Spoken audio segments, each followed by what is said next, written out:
What are the options? Okay, so as we wait to hear what you have to say, maybe you can just, we are lighting you to what you're seeing is the ceremonial briefcase display currently happening out of Treasury buildings there. Treasury Cabinet Secretary John Badi is already on the steps, so it means he's going to take some photos there as we zoom in onto that particular briefcase. Documents there that are set to be presented in Parliament in not too long, maybe in the next 40-30 minutes, depending. It's going to be flanked by various government officials, and there it is, his PS, that is Dr. Chris Kipto, sharing that podium moment, so to speak. That is CS and PS in charge of Treasury there.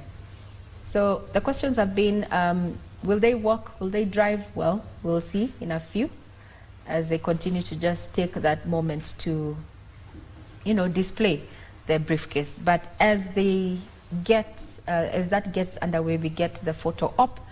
CPA, Caroline, 129 billion shillings is going to be missed by the proposed VAT cuts on fuel.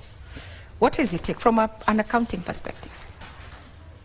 From an accounting perspective, a cut from one income line does not necessarily mean that everything else will stall. All right. Because that means a reallocation. So the cut in terms of the VAT is to also enable, you know, that sector to grow. If you look at the budget allocation, generally the energy sector has received a cut in terms of the budget, approximately 9%. Yes. While other sectors like education have received, it's actually the leading in terms of the budget allocation. Now, the budget is actually made, and you put in the measures to bring in a balance. Now, for Kenya is a delicate balance because the income that we are generating, for example, last year we fell short over 100 billion in terms of collection. Now, when we are spending, we are having a deficit of approximately 6% of the GDP. That means that we are either going to borrow to facilitate that budget, or we are going to have stalled, you know, projects. All right. But generally, a cut in one area does not necessarily mean that we are doomed. The reallocation Is what is necessary to what are the sectors that are actually driving the economy, such that the economy can actually be able to support what the government wants to achieve. All right. And I think you have just led us to our next question to our economists. From where you sit, Dennis Liala, what are those sectors that are expected to catapult the economy, so to speak, from looking at how the economy has been behaving for the last financial year, so to speak, and where we're going? But as my guest in studio prepares to answer that question, that is what is happening outside Treasury buildings live. We have Alan and Trevor who are based. That is a photo up there of government officials. At the center of it is CES in charge of National Treasury. That is John Badi, accompanied by his counterpart, Principal Secretary Dr. Chris Kipto, taking a moment to just taking the photos and such. It has been said, in as far as politics is concerned, this is the last budget, so to speak, before we get a full budget, before we get to the general elections set for 2027. The distance between National Treasury as well as Parliament buildings is around 300 to 500 meters. And we have seen, unlike his predecessors who opted to casually walk to Parliament, Badi is going to be taking a ride to Parliament buildings, where he's going to be received by members of Parliament before he gets to present that particular budget estimates. Now back to you, Dennis Liala. CPA Caroline there has opined that a cut in one sector, we were talking about VAT on fuel, that the Exchequer has already noted a 1.9 billion, you know, forfeiture of funds, does not necessarily mean that we cannot plug that deficit. And she threw the question to you, saying that this is actually going to be determined by sectors that are expected to grow further in this financial year. From where you sit. Which are these areas, if at all you agree with her sentiments? Thank you so much. So you asked a question that what sectors, of course, are actually expected to catapult really exponentially grow the economy. And the first sector, as always, is agriculture. So agriculture, as you know, it contributes around 40% of GDP, and you're having it contributing around 70% in terms of employment. So you know that it contributes a lot. So number one is that. Okay, we. Health Cabinet Secretary Aidan Duale is at Parliament Buildings, and he wants to weigh in on budget matters before we get back to you, Lealis. Pardon for that. No. In fact, let me answer two good questions. One, I saw the purported budget read by Honorable Kalonzo Musyoka, saying that there is 104 billion that they will save. I want to tell them that there's no 100 billion shilling on the digitization of the health system in our country. That was a PPP, a consortium led by Safaricom. So the government of Kenya has not invested a coin of that 104 billion. And I challenge Kalonzo Musyoka to show me in this budget, in the previous budgets, where the item 104 billion is. Okay. Two, I had also the former impeached deputy president saying that he predicted. What the nation reported was that the function we had yesterday at Kenyatta Hospital was that we were introducing access rules on Sunday to curb it after listening and negotiating with facilities. During that transition of the access rules, some of our facilities faced some real-time system challenges, which was rectified the same day. SHA is working now. We have paid 12.7 billion last week. By the 14th of this month, we'll pay another 13 billion, close to 13 billion. So the 6 months of Mr. Rigiji, you'll wait until Jesus comes back. But there was some system downtime, was it? Even M-Pesa has got system downtime. All technology, even M-Pesa, sometimes... How long was it? About 2 hours. And we have a backup. Once the biometrics downtime is low, we tell our patients to use the OTP. All right. It is the best system, let me tell you. 5 countries, Ghana, Malawi, Namibia, Angola, colleague ministers, and their people were here the last 2 months, learning how Kenya is implementing the digitization of the health system. Today, if you are there yesterday at Kenyatta, in real time, Kenyatta, you can see every patient coming in, every surgery taking place in every theater, the doctor performing it, how much revenue has been collected. All right. Because allow me to ask you a question that goes beyond your docket, that is health. This is the last full financial year for President Ruto in his first term. By God's grace, if he gets a second term, he'll implement other budgets. How confident are you that you are achieving, because you are a key principal in campaigning for President William Ruto? Oh, yes. That you are achieving what you promised the country, all the promises in the Let me tell you, this is the only administration that has translated its manifesto into actionable. We told the people of Kenya we will implement the affordable housing projects and give Kenyans. It was in the Azimio manifesto. Today, go to everywhere, go to Garissa, go to Lamu, everywhere. The biggest estates are affordable housing. We promised that we are going to implement universal health coverage that President Kibaki could not do, President Uhuru could not do. We have implemented today 31.5 million Kenyans are registered with SHA. Today, if you go to any hospital, you'll find Kenyans queuing, and the co-payment is negligible. We have a primary health care fund.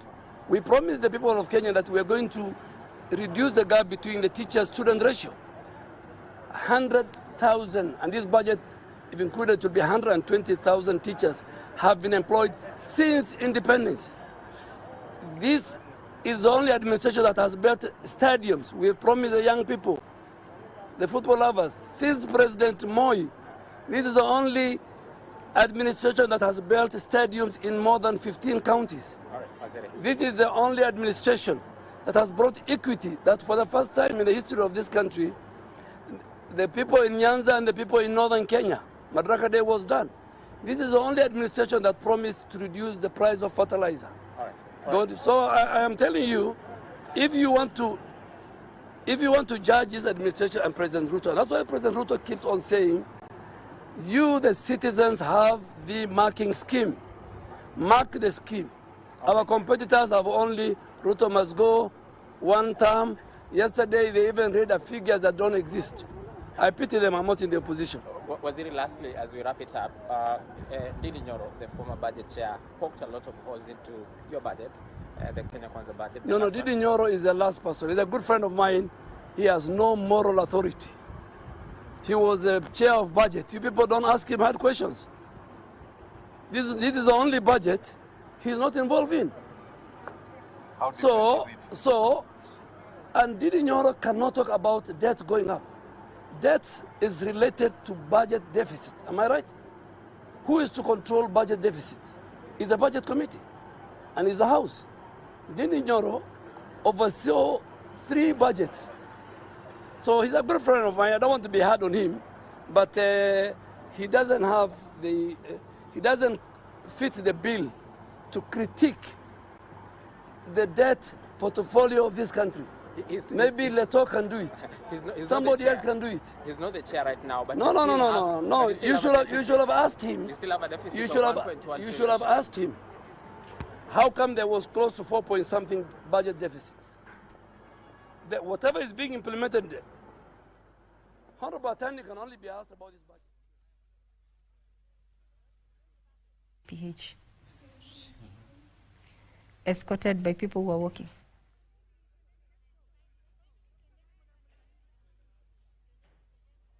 Well, we were listening into sentiments being expressed by Health Cabinet Secretary Aden Duale from Parliament buildings ahead of the budget presentation this afternoon. And the question we were tackling here in studio is, what are those areas other than agriculture that are expecting to catapult the economy so that we can, or rather government can, manage to collect its target? Government intends to spend 4.8 trillion shillings in the financial year 2026-2027. You were saying, Dennis Liala, you said agriculture. What else? Yes, of course, I had said agriculture. Of course, the next one, of course, is now infrastructure, whereby it has been a very great contributor to the economy. We're talking about the roads, the highways and all that, because when you talk about agriculture, you need, of course, food to come from, of course, the farms to the market. The factories also depend on that, and we have seen the government actually looking at alternative measures in terms of financing that also. I think you have seen recently it focusing on the matter of securitization, whereby they are able actually to divest from other investments, and then they use that money to actually now finance what is called critical infrastructure. But then from an accounting perspective, because we are securitizing, we're even doing, on fuel, we've already done some securitization of that.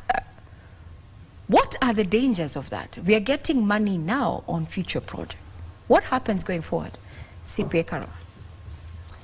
You know, for us, it's actually to be able to bite what we can be able to chew. Okay. Our budgets are really growing faster, and the debt ratio to GDP is really growing at a pace higher than the economy is growing. So for us to be able to plan for the future, we need to deal with the situation now. What does the Public Finance Management Act, tell us to do? Are we doing what the Public Finance Management Act is asking us to do? You're the best person to answer that question. Are we? In your opinion, are we? We are not there 100%. For example, there are thresholds that we have put in terms of what percentage should go to the counties who deliver services to the communities around.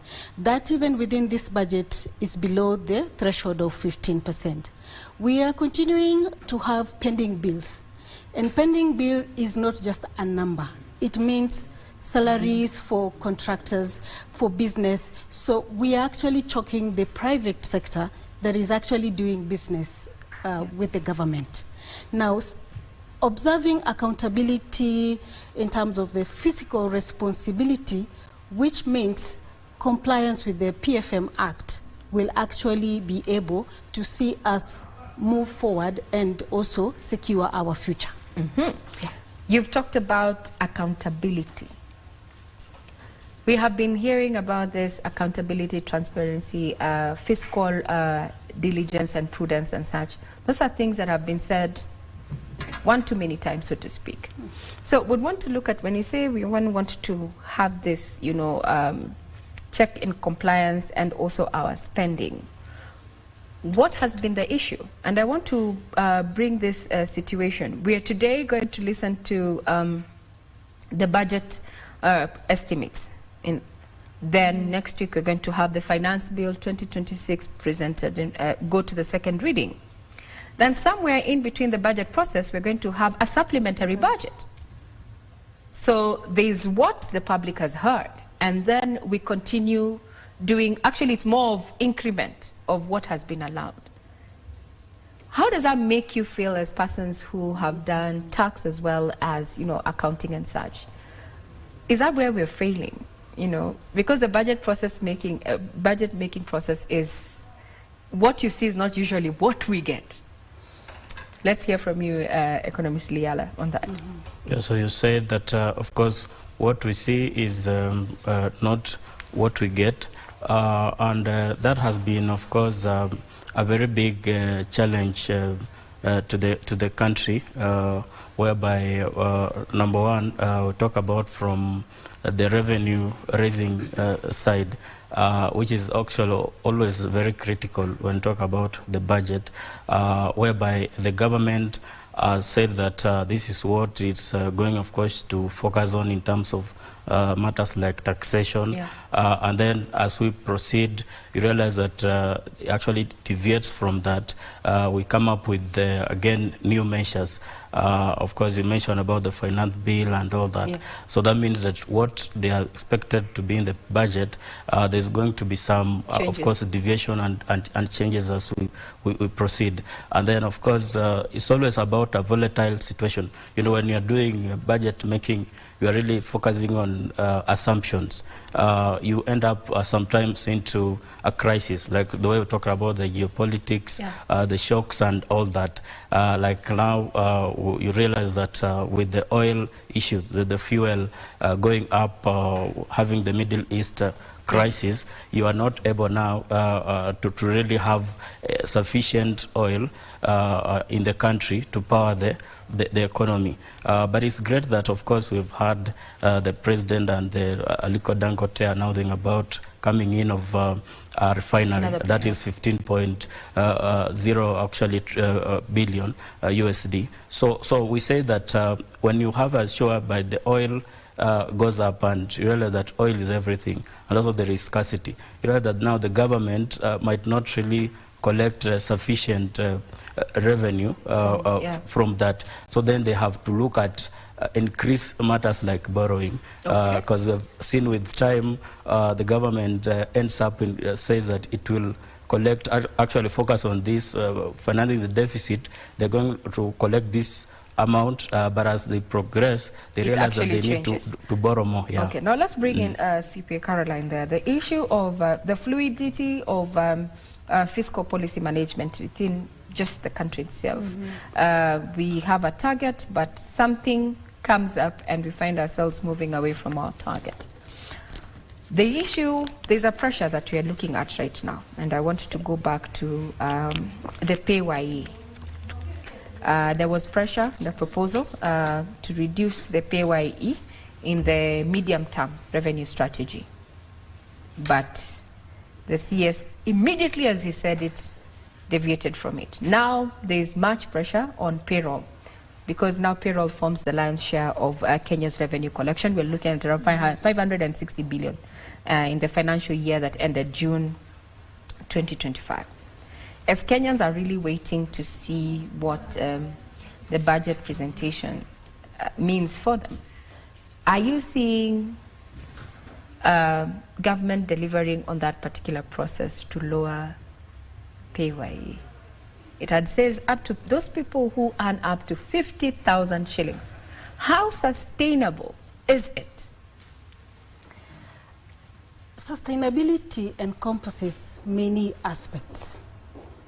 We cannot continue increasing taxes for the same, level or category of people who have complied already with taxes. Yes. So what the government needs to is to broaden the tax base, the informal sector. Let them target the informal sector so that they can be able to collect more taxes, but not to increase taxes for the same category that is already complying.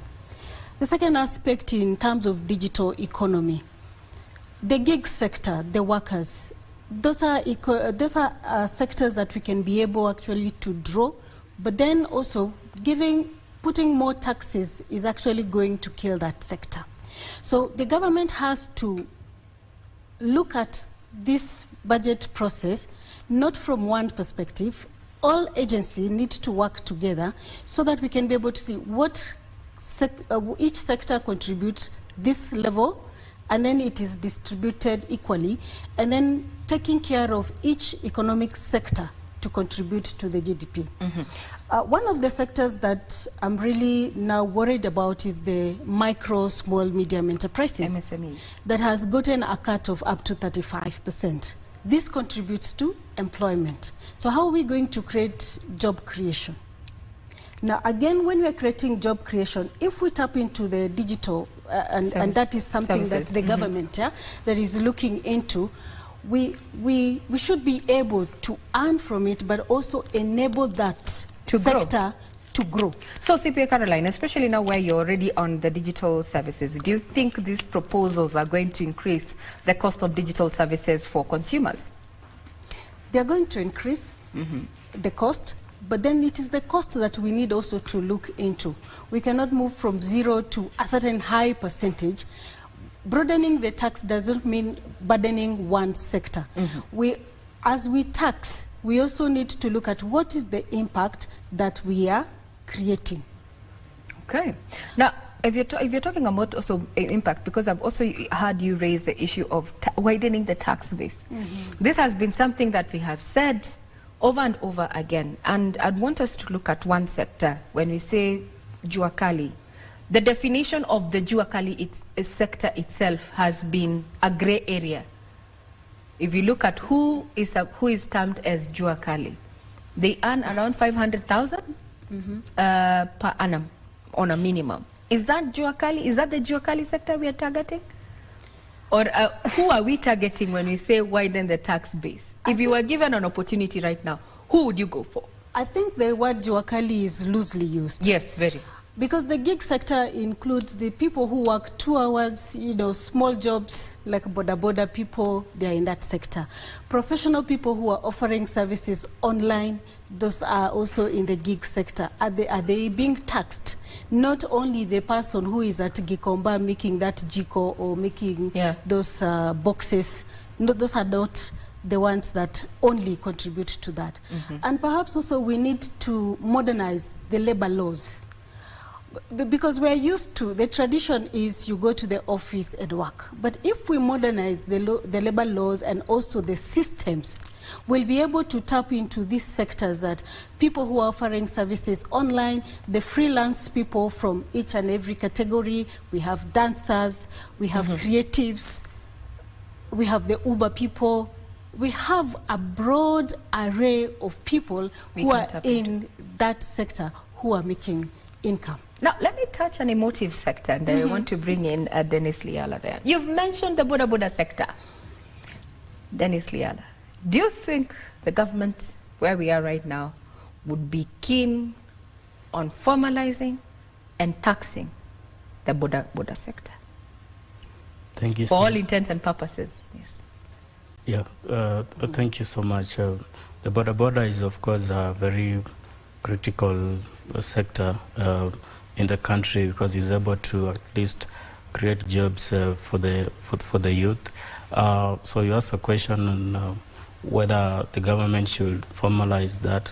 Of course, it's good to ensure that everyone is paying taxes, but then the thing is that if you now expose them to the taxes, are they actually going to continue really earning what, of course, they do on a daily basis actually to support them? Because that has been they have been evading that because they feel that they are being taxed heavily in other areas, like when talk about the fuel issue, they're normally being taxed yeah. Okay, I hear you're going to be the devil's advocate in this issue, but if we are going to widen the tax base, I think we need to put in strict measures. Everyone has to be contributing to the pie. I can see Sylvia Caroline nodding. If you were given an opportunity to just try and rope in or rather widen this tax base, and you've already mentioned like in the gig sector and such, the border sector has been termed as one of the growing sectors in as far as transport, logistics and courier services is concerned. So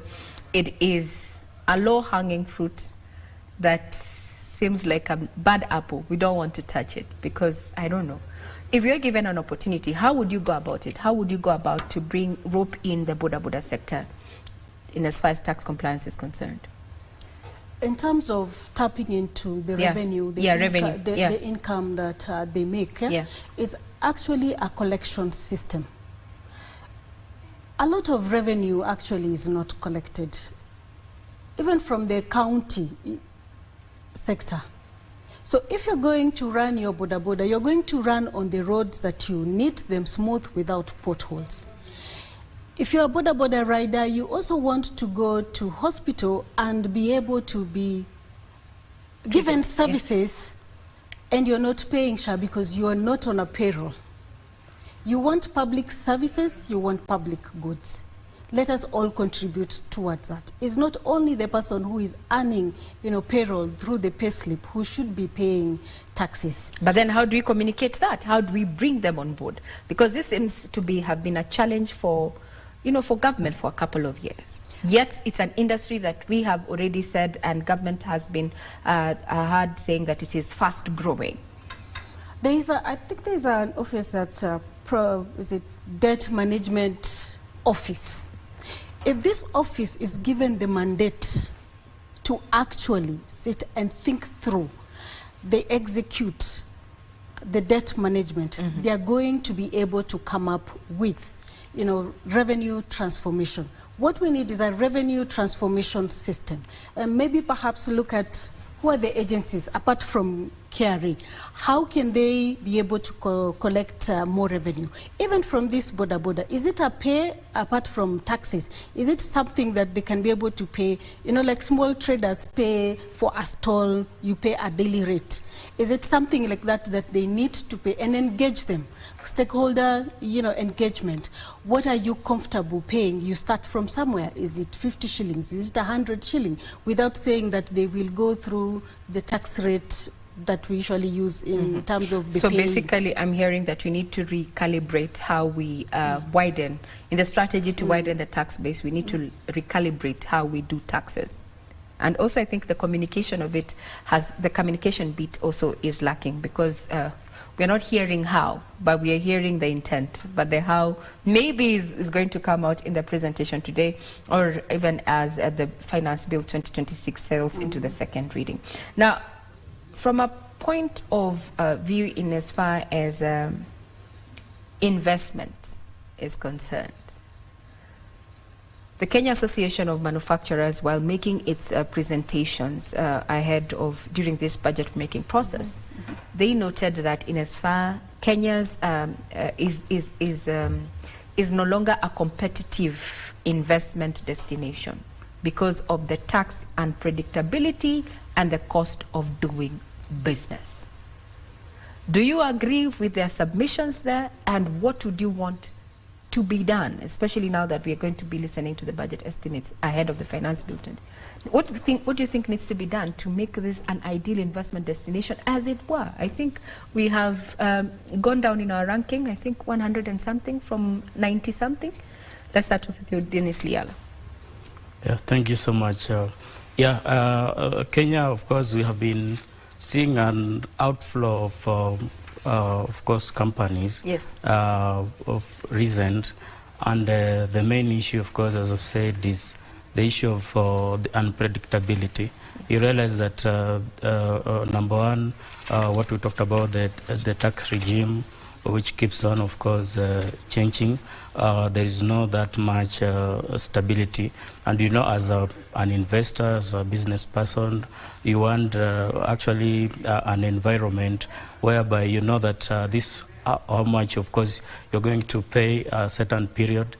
You're looking at your policy, the policy environment. You don't want to be in an environment whereby policies keep on changing, you know, so you want that. And the issue of the cost of doing business also has been a very critical rather aspect, because you're looking at the issue of, again, it actually revolves around largely on the taxation issues, yes, the taxation whereby issue. the government, how much are they actually expecting from you?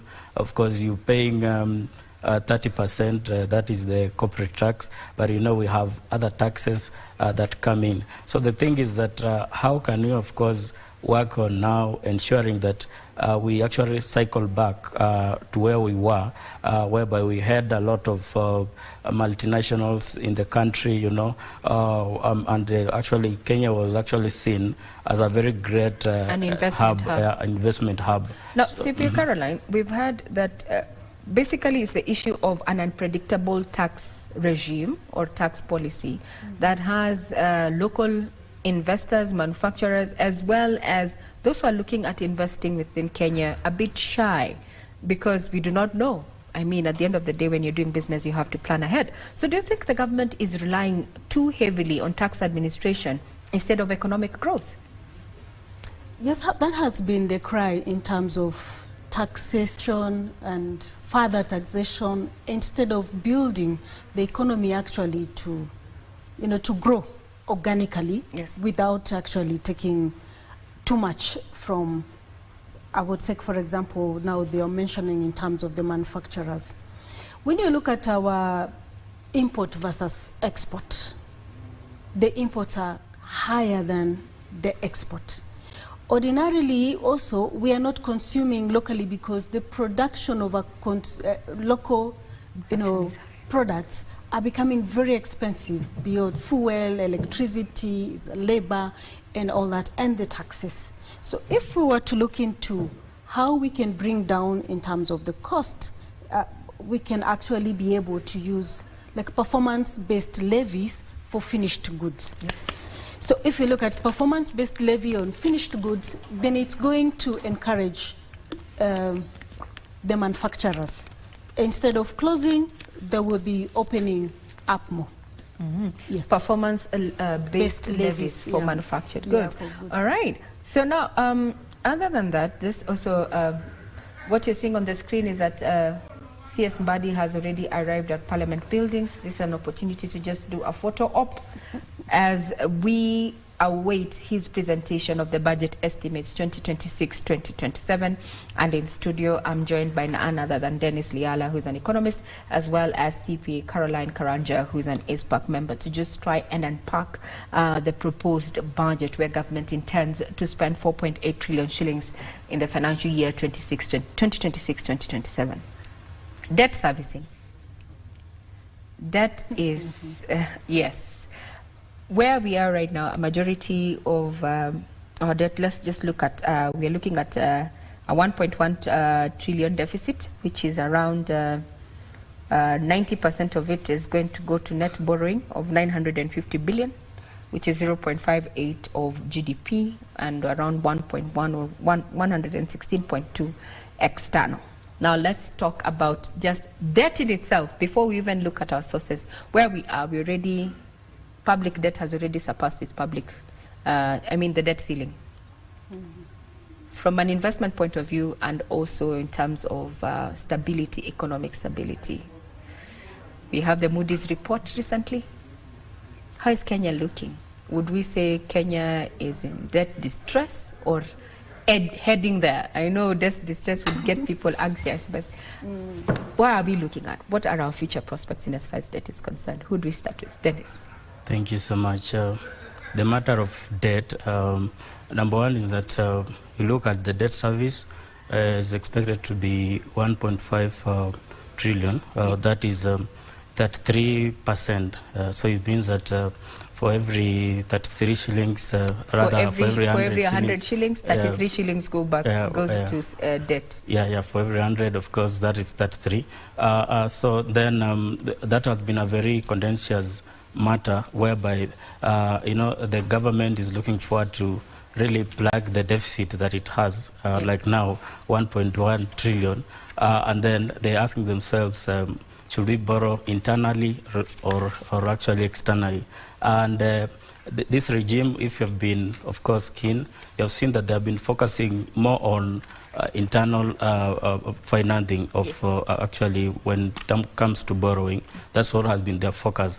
But again, there has been the proposition, actually contention from especially the business world, because they're saying that if you borrow more domestically, you realize that you're going to crowd out the private sector. So you reach a situation whereby now your T-bills, of course, going up, and of course, as typically, ordinarily, banks are there, of course, also to look at their return on investment. Yeah. So they will actually focus more on going for the T-bills and, of course, the bonds and all that. So you crowd out the businesses, and of course, that cycles back again to what you're talking about, the cost, actually the ease of doing business, how the environment is. So there should be a balance, really, between the domestic and the actually borrowing and actually the external borrowing.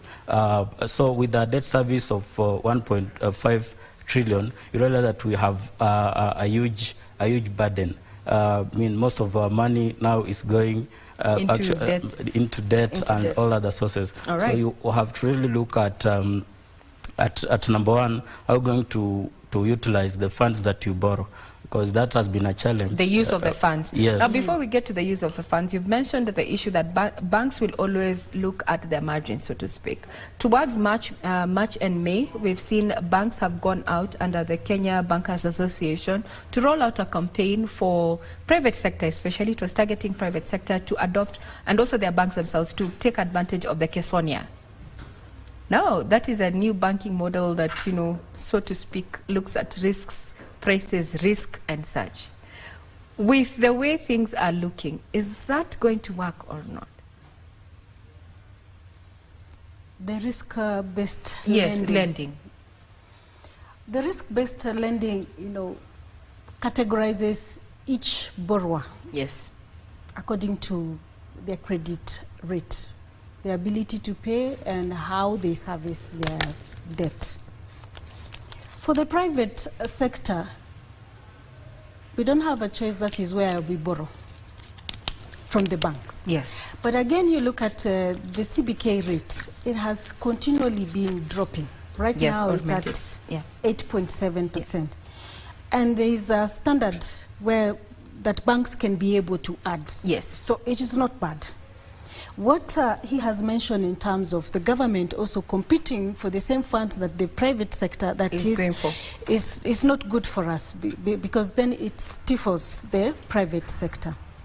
But then for the government, because right now we are way above the 55%, which is the threshold in terms of borrowing, is to look at how we can be able to grow the economy.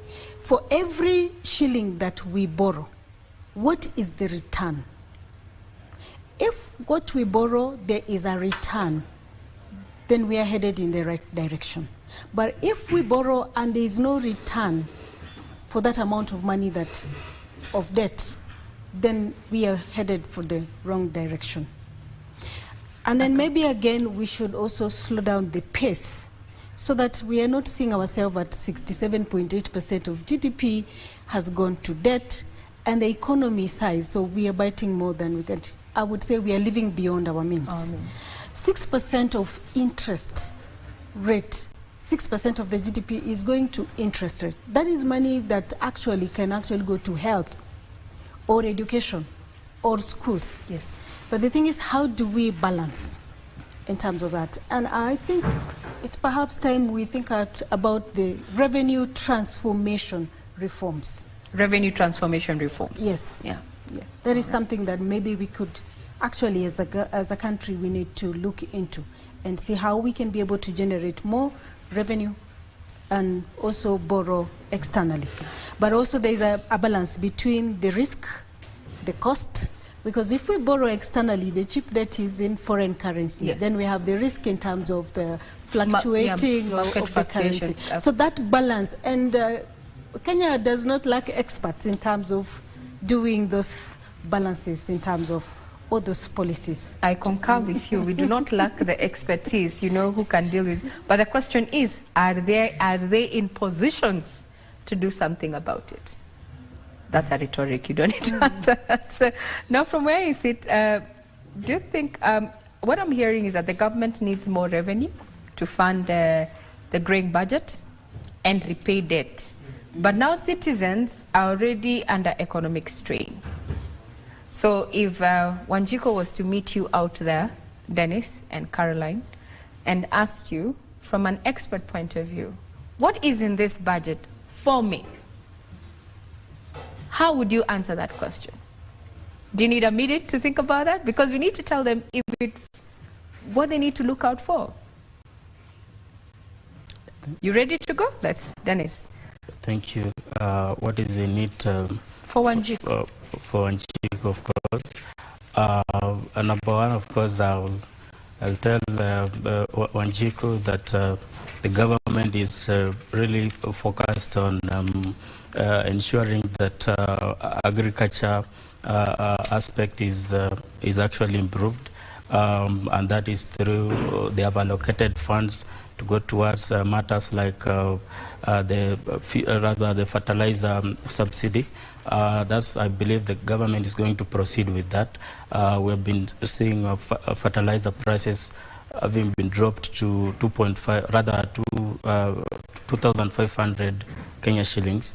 The normal ones going to around 6,000 Kenya shillings. So that's what, number one, I'll tell them, because most of them are depending on agriculture, especially in the local areas. Another thing, of course, I'll talk to them about the health, which is very critical for them. The matter of SHA, they want to see SHA working and all that. So you look at the health, also the government has really focused on of course, how it can be financed and how it can be actually be able to work. So another thing is about the infrastructure again, which is very important, because most of them are keen on roads. How are they going to even get to work? How are they going to get their goods also to actually to be sold at the market? So those are some of the sectors which are very are going to help Wananchi. Yeah. Now let's get to the corporate. I'm coming to you. I can see you still thinking about that. But now let's go to the corporate aspect and look at also the issue of withholding tax. According to the framework that we have seen, the proposed framework, it shows that the bill seemingly is designed to ensure that more transactions are captured under withholding tax mechanisms. What do you think is the reasoning behind this, CPA Caroline? Withholding tax is actually a final tax. Most of payers of withholding tax actually service or professional fee providers, like I would say audit services, legal. Well, also there are other services in terms of training. All those actually would be able to form part of the broadened, tax base. All right. And it's 5% versus the 16% that is imposed in terms of income tax. All right. Still on you, because we need to help people understand. So basically, government there is not looking to increase taxes, but to increase compliance and under withholding tax. Now, rental income compliance. Now, the framework seems to be moving towards strengthening the provisions, relating to income taxation and taxpayer registration. What is, the recent frameworks? I know you've gone through the proposals. What do you think are the other objectives, other than the obvious that I've mentioned from my layman perusal of this particular document? In terms of other areas? Yes, in terms of, for them to actually go for rental income compliance with the frameworks that have been proposed there. I see they want to work on compliance and such, but then the ripple effect in as far as, generating revenue, do you think it will work? Will it meet the credentials? Yeah, because that is in line with broadening the tax base, yes, or broadening the number of people that are actually contributing to the tax bucket, and which means that increasing the revenue without increasing the income. So are we without increasing the taxes to the already people who are compliant. So now, are you seeing a situation where this might actually result to an increase in rental, rents, value of rent? The rental tax is about, is it 7.5% or yes, 10%? Yes. Remember also there is construction of the affordable housing. So I'm not seeing a situation where if the government delivers the 250,000 units per year, which already has fallen short. I want to believe maybe in the next financial year they are going to increase the pace because maybe the teething problems. Then there is going to be so many houses. Availability. So we're not expecting to see... So when the laws of demand and supply will come in. So if I'm collecting rent and I have not been paying any tax on that, we must thank the petitioner for this petition, and I hope that my committee and that committee of Honorable Tongoyo shall be involved in prosecuting this petition. I thank you, Mr. Speaker. Thank you. Yes, Milemba.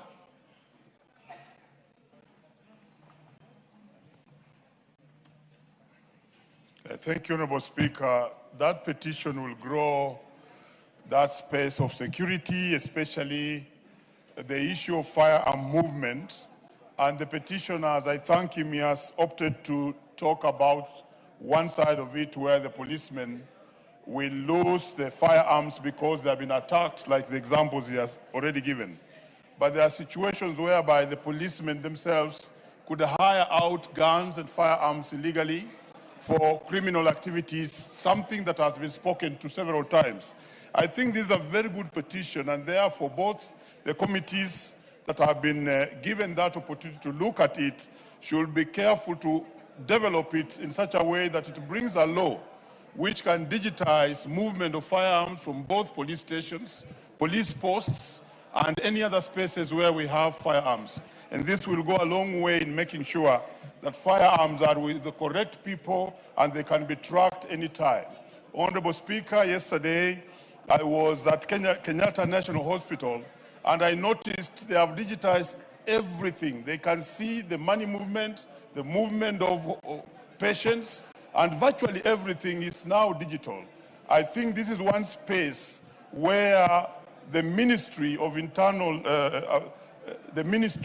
Interior can actually use this leverage to make sure that we can track the movement of firearms and even later the bullets. And that will really save us a lot of trouble. Thank you, Honorable Speaker. Order, honorable members. I agree with KJ and Milemba. Majority Leader, you look at this petition and I direct that you find a way of fusing the committees of ICT, security, and the petitions committee to look at it and see how you can engineer some legislation. It makes a lot of sense. Next order.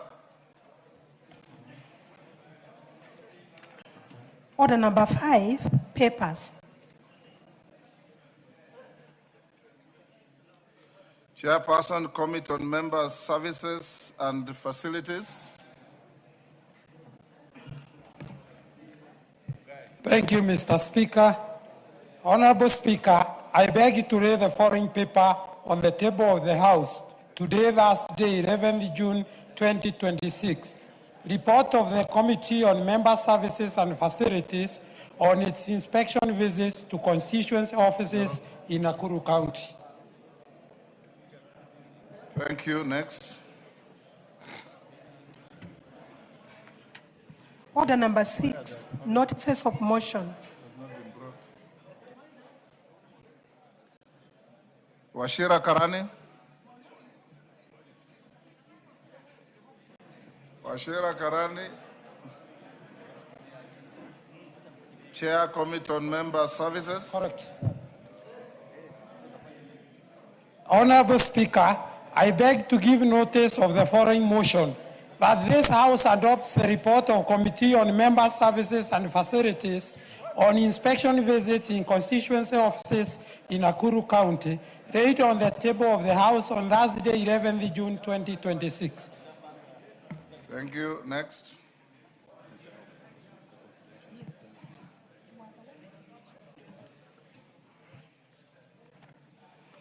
Order number 7, questions and statements. Majority Leader.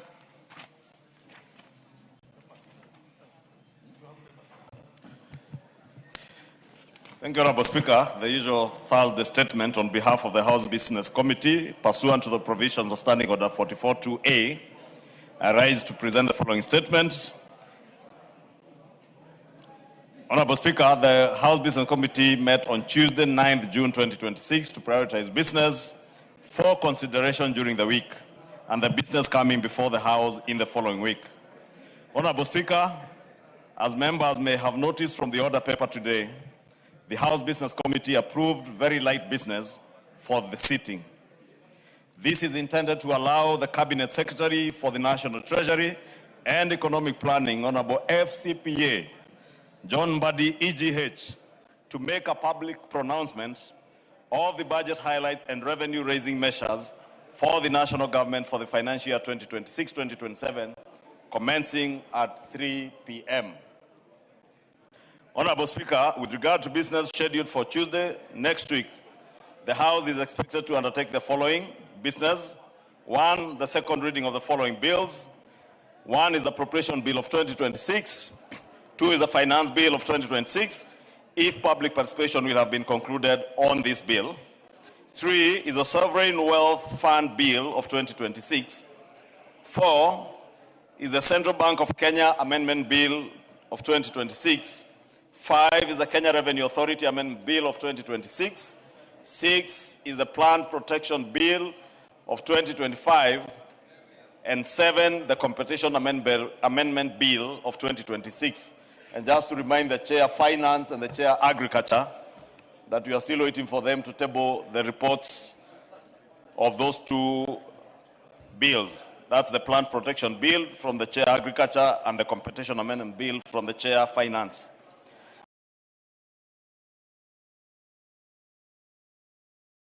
That we are still waiting for them to table the reports of those 2 bills. That's the Plant Protection Bill from the Chair Agriculture and the Competition Amendment Bill from the Chair Finance.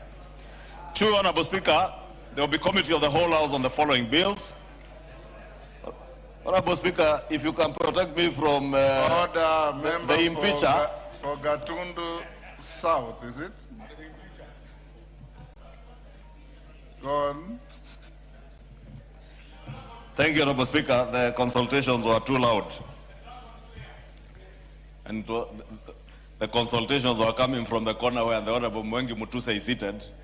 And when there's a cabinet secretary or cabinet secretaries in the House, you never know what Mwengi Mutusa could be planning.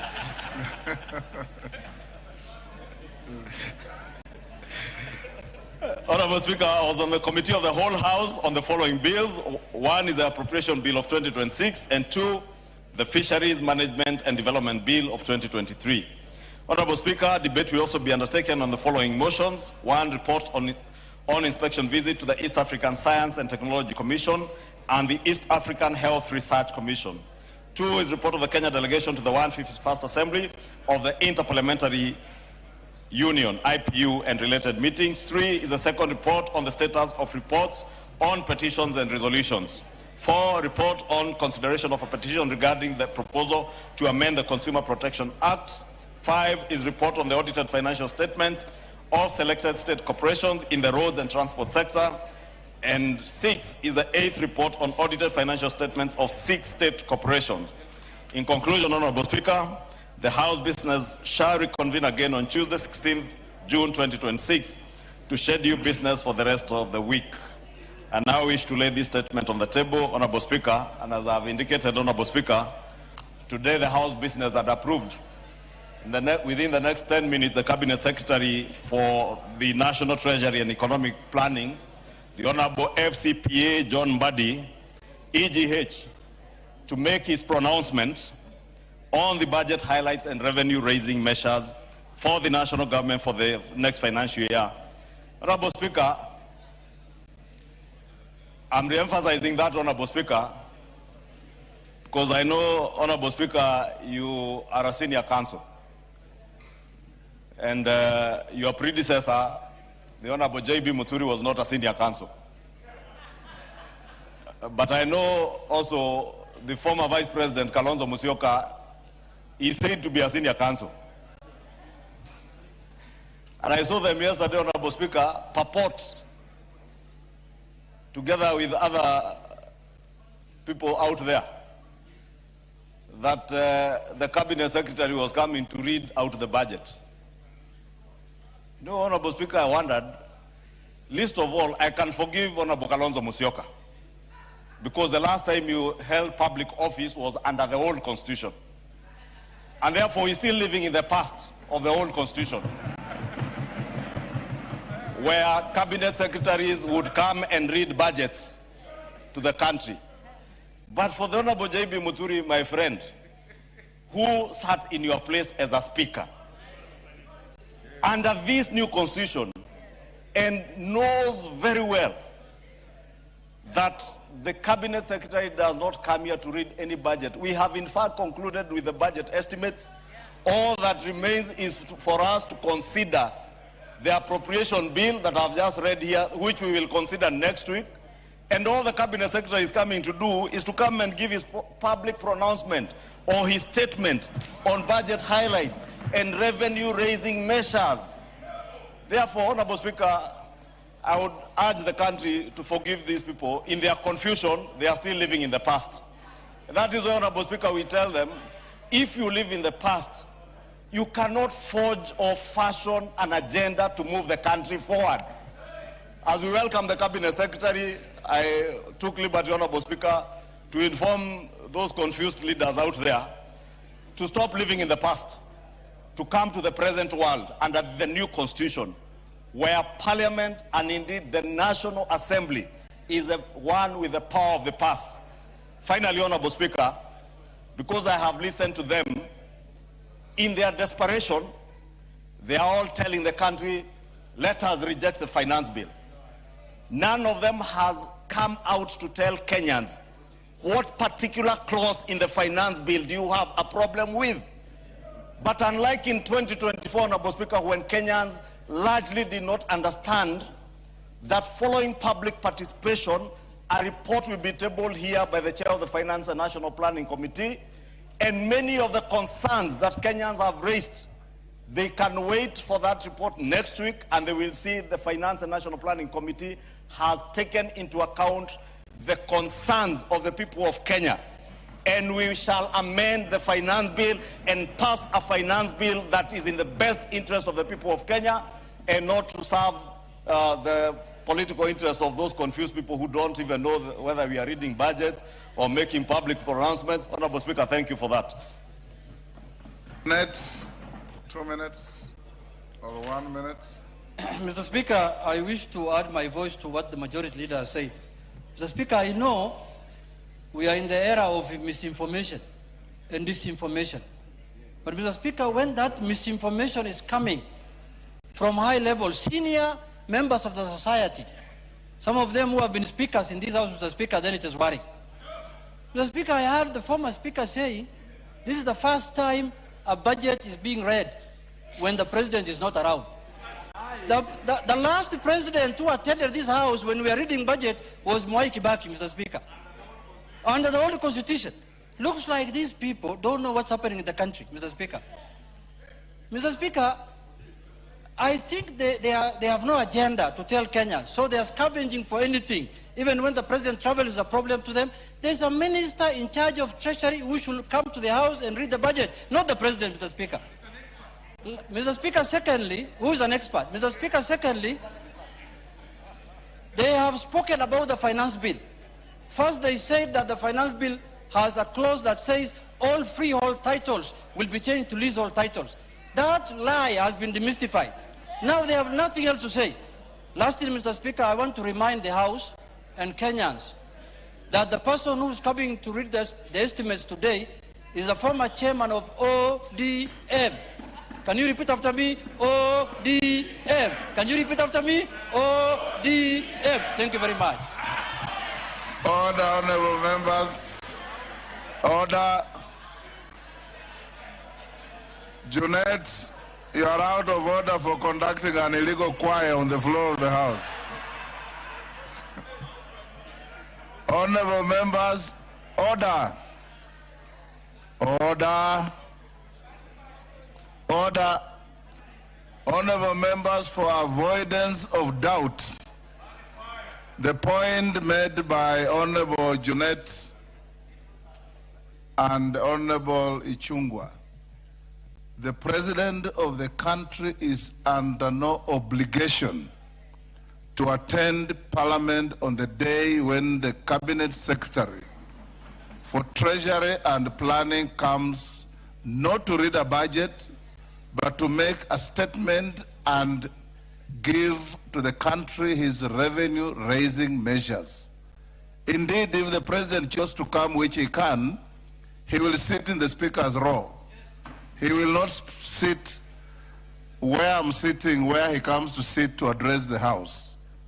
So there is no such thing as a crisis because the President is out of the country. Budget is a preserve and an activity of National Assembly, exclusively. Exclusively. Next order.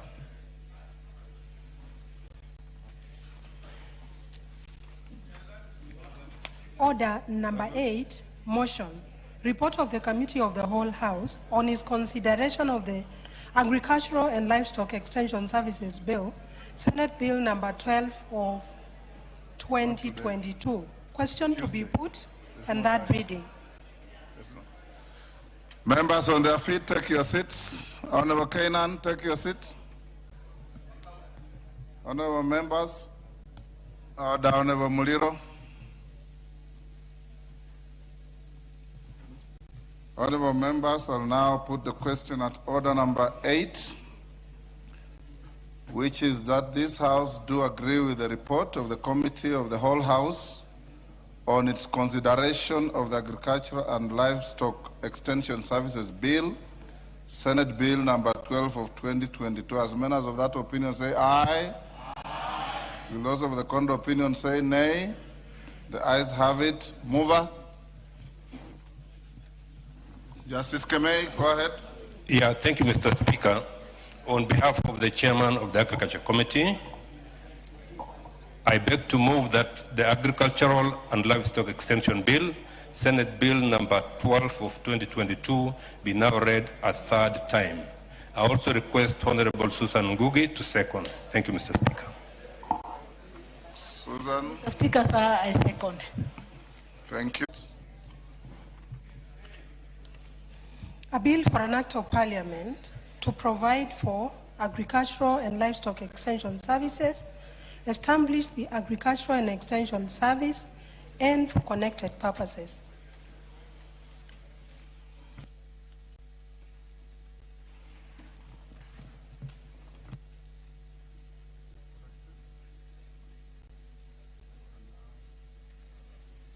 Majority Leader, is now 3 o'clock. Will you search, find, and bring to the chamber the CS for National Treasury and Planning.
Yes, order.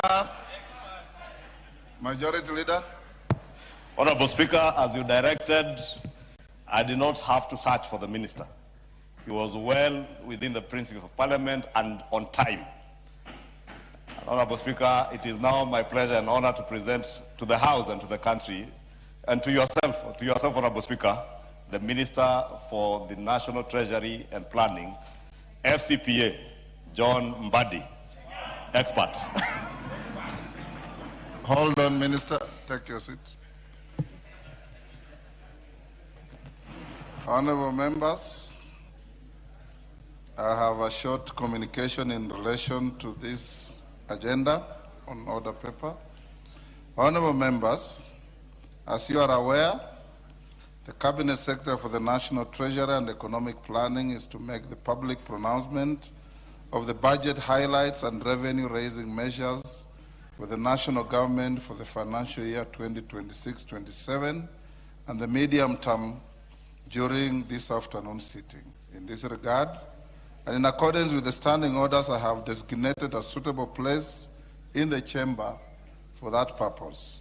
Honorable members, it is in the tradition of this House to recognize invited guests seated in the galleries of our hallowed chamber. I therefore wish to recognize the presence of the following members of the Cabinet. Honorable Kipchumba Murkomen, EGH, Cabinet Secretary for Interior and National Administration. Honorable Geoffrey Ruku, Cabinet Secretary for Public Service, Human and Capital Development and Special Programs. Honorable Soipan Tuya, EGH, Cabinet Secretary for Defense. Honorable Alice Wahome, EGH, Cabinet Secretary for Lands, Public Works, Housing and Urban Development. Honorable Aden Duale, EGH, Cabinet Secretary for Health and Majority Leader Emeritus of this House. Honorable Julius Migos Ogamba, EPS, Cabinet Secretary for Education. Honorable Mutai Kagwe, EGH, Cabinet Secretary for Agriculture, Livestock Development, a former colleague of mine in the Senate and my yearmate at the University of Nairobi. The Honorable Salim Mvuria, EGH, Cabinet Secretary for Youth Affairs and Sports.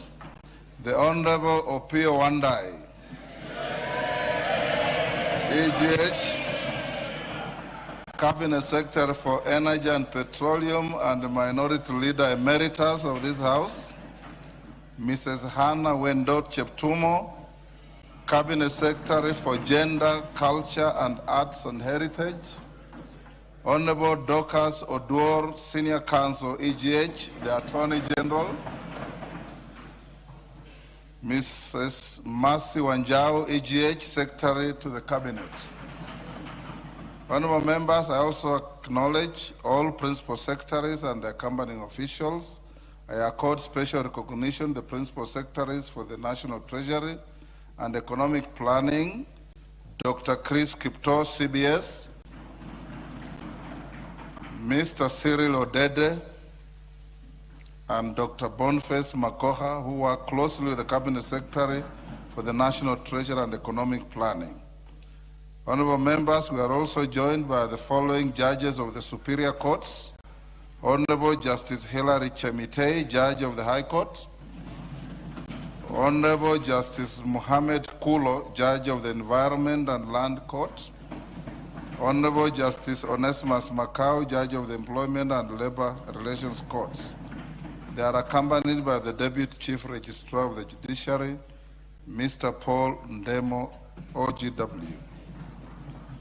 I also wish honorable members to recognize the heads and members of the constitutional commissions and independent officers, as well as the leadership of state corporations who are in attendance. I further wish to recognize the distinguished members of the diplomatic corps and who have graciously joined us for this event.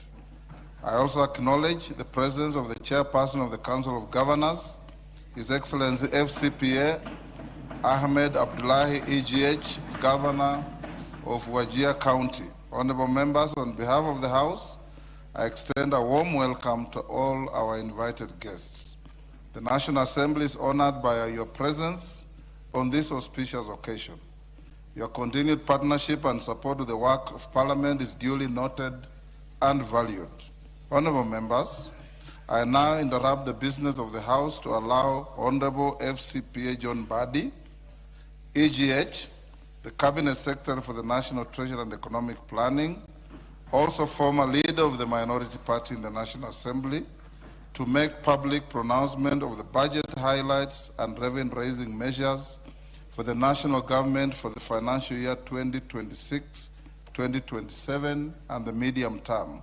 The Cabinet Secretary for the National Treasury, Honorable FCPA John Bandi, EGH, you may now proceed with your afternoon job.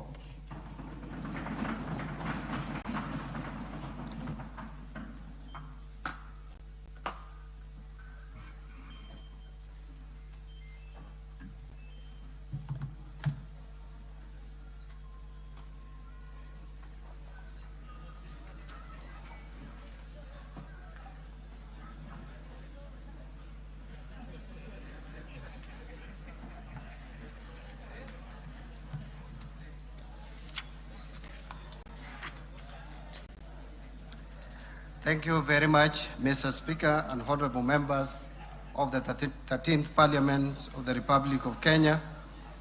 Mr. Speaker, it is my honor and privilege to present to this august House and to the people of Kenya the budget statement for the financial year 2026-2027. I make this statement in fulfillment of the requirements of Section 40 of the Public Finance Management Act, Cap 412A, and Standing Order number 241 of the National Assembly.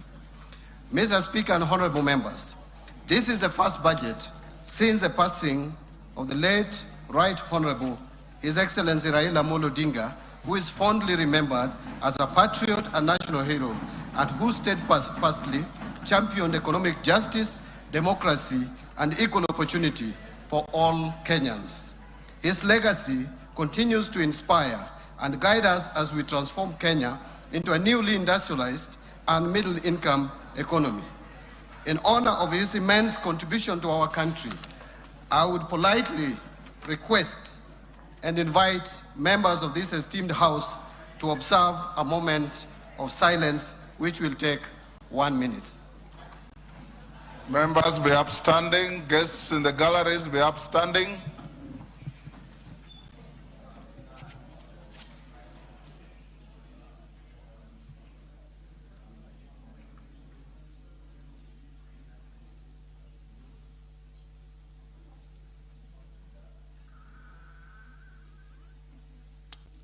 Thank you very much.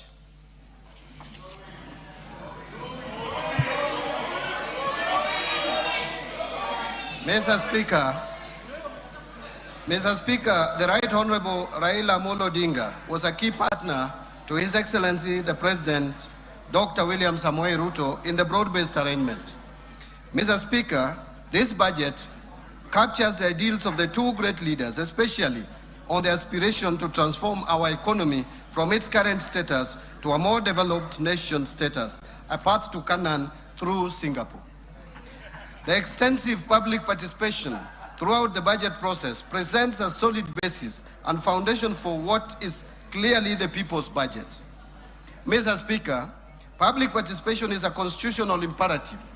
In compliance with this requirement, I personally led extensive public engagements with Kenyans from across the country in the last 1 year. This was meant to get their views and inputs to the budget that I am presenting today. For example, I met youth and business community, particularly boda boda operators, Juakali artisans, leadership of the Mitumba sector, and scrap metal dealers.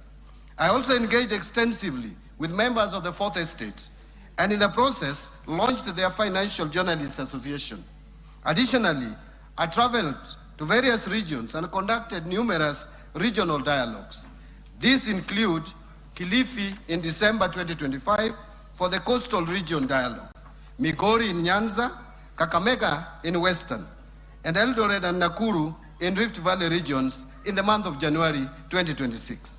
Mr. Speaker, in February 2026, I traveled to Kiambu and Meru counties, while in May 2026, I met the youth and the business community from Kajiado and Nairobi regions. The month of May and June 2026 have been very intense in terms of engagement. Mr. Speaker, besides these regional dialogues, I joined Bunge la Mwananchi community at Jivanji Gardens, Nairobi, and Gumzo la Uchumi Mashinani in Busia County for conversation with faith-based organizations in May 2026. I've also, on numerous occasions, appeared in a number of television stations expounding on what we are doing and what we intend to do as a government. Further, in the same month of May 2026, I returned to my alma mater, the University of Nairobi, where I had a dialogue with comrades at the Chandaria Auditorium. Mr. Speaker, in my engagements with Mwananchi, I walked into a couple of shops to directly engage with the mobile phone dealers on the proposed tax changes, that is the excise duty on mobile phones. Additionally, last Thursday, 4th of June 2026, I joined a panel of eminent professionals on the Citizen Digital X-Space in unpacking the Finance Bill 2026. The eminent professionals included FCPA Professor Elizabeth Kalunda, the chairperson of Institute of Certified Public Accountants of Kenya, Mr. Fred Kimodo, Deloitte Tax Policy Lead, Mr. Raymond Molenje, the Chief Executive Officer, Kenya Bankers Association, Mr. Tobias Alando, who is the Chief Executive Officer of Kenya Association of Manufacturers, and Mr. Kwame Owino, the Chief Executive Officer, Institute of Economic Affairs. A total of 15,847 Kenyans tuned in, while live listeners topped 14,249. Mr. Speaker, the message from Kenyans across the country, from our rural villages to our bustling towns and cities, the ordinary Mwananchi is clear and consistent in their messaging. They have genuine expectations from the government. Kenyans want an economy that works for them, an economy where the cost of living is manageable, where opportunities for employment and businesses are expanding, and where the benefits of economic growth are shared widely across society. Mr. Speaker, Wananchi want to see a government that listens to their concerns and responds with policies that promote opportunity, fairness, and prosperity. They want to see a government that protects their livelihoods, a government that supports farmers and small businesses, empowers the youth and women, and ensures that public resources are used prudently and transparently. Above all, the people of Kenya want assurance that their hard-earned taxes will translate into tangible improvements in their daily lives. Mr. Speaker, the main feedback from all these engagements was that the government should reduce the overall cost of living by lowering the tax burden on essential commodities, tame wastage of public resources, and decisively deal with corruption. Mr. Speaker, among the concerns and anxieties raised by Kenyans is the fear of potential outbreaks of infectious diseases, including Ebola, given the reported cases in some countries within the region. And so, Mr. Speaker, I wish to underscore that while Kenya is currently free of any confirmed Ebola virus disease, the government has activated the National Ebola Incident Management System to coordinate surveillance and response. Already, enhanced screening is taking place at all the points of entry, especially the airports and border points.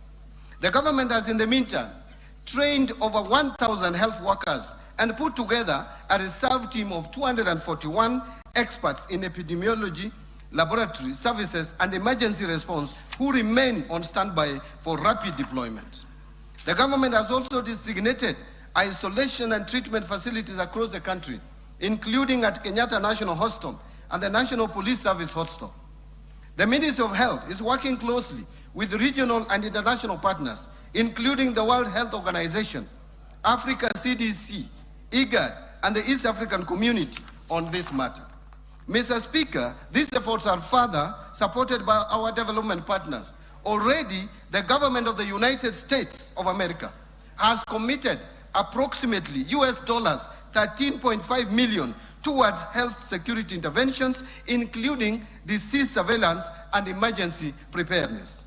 In addition, the World Bank has mobilized resources under the Regional Recovery and Resilience Operation program, which will support, among others, interventions in strengthening the health systems.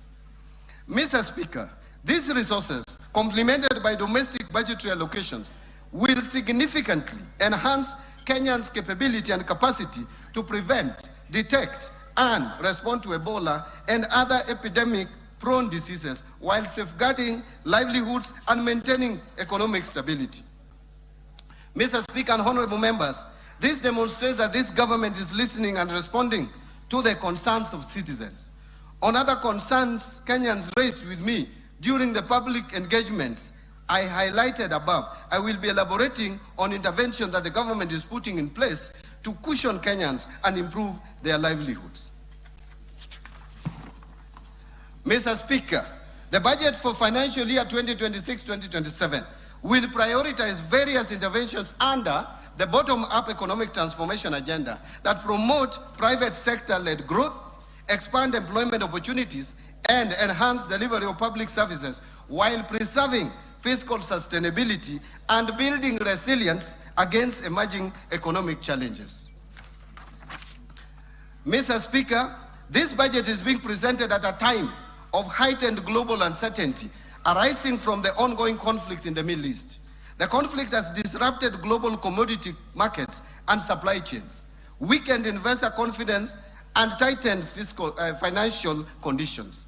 These developments have heightened risks to growth and inflation, increased pressure on public finances, and created uncertainty in global markets.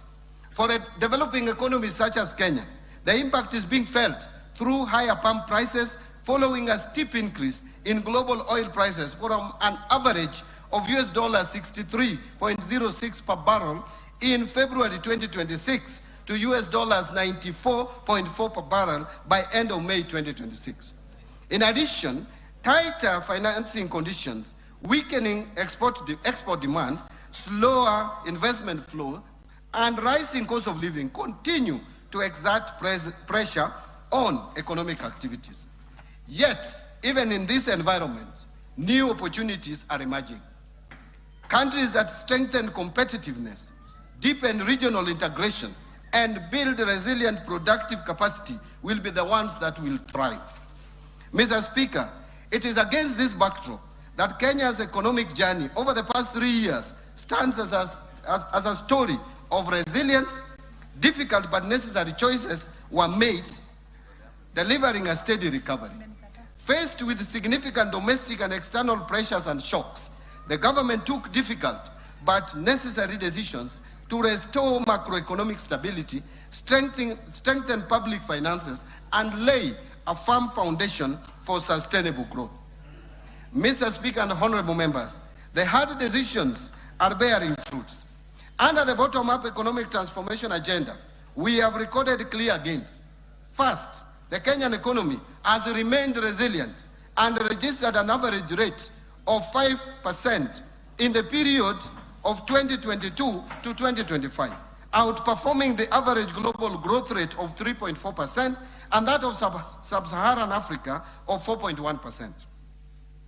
Importantly, macroeconomic stability has been preserved.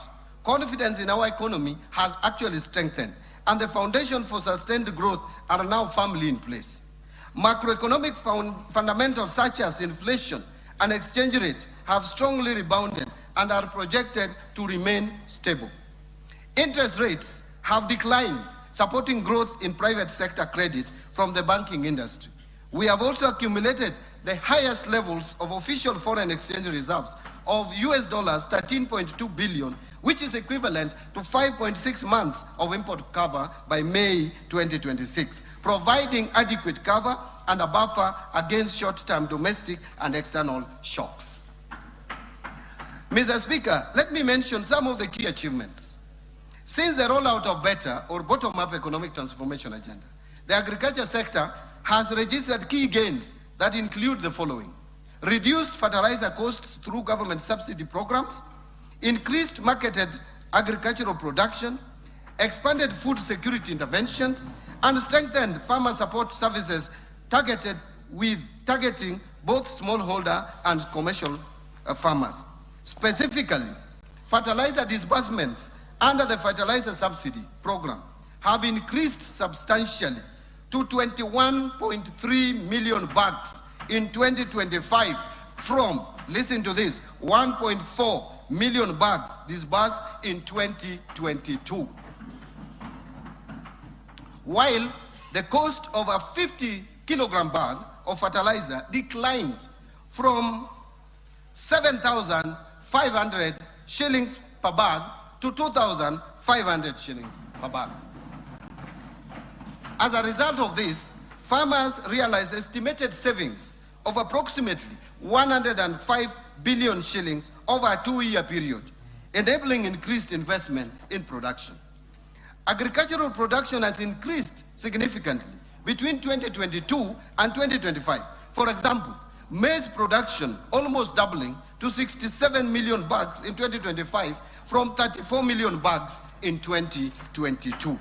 While maize imports have declined substantially to 3.3 million bags from 9.9 million bags over the same period, reflecting improved domestic efficiency.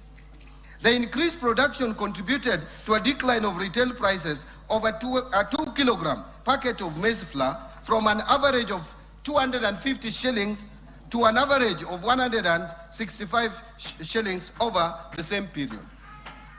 Paddy rice production also increased significantly to 303,724 metric tons in 2025 from 192,299 metric tons in 2022.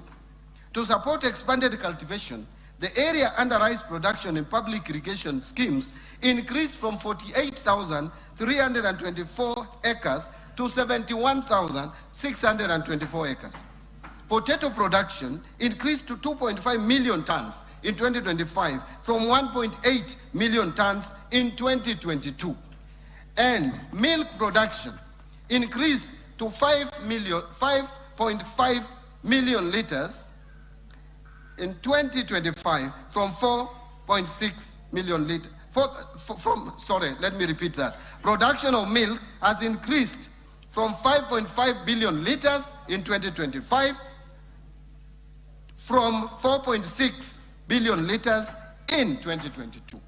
The increased production has improved food security, reduced dependence on food imports, and contributed to more stable food prices and higher farmer incomes. Mr. Speaker and honorable members, farmers across the other sector, various value chains, have enhanced production and benefited from higher earnings.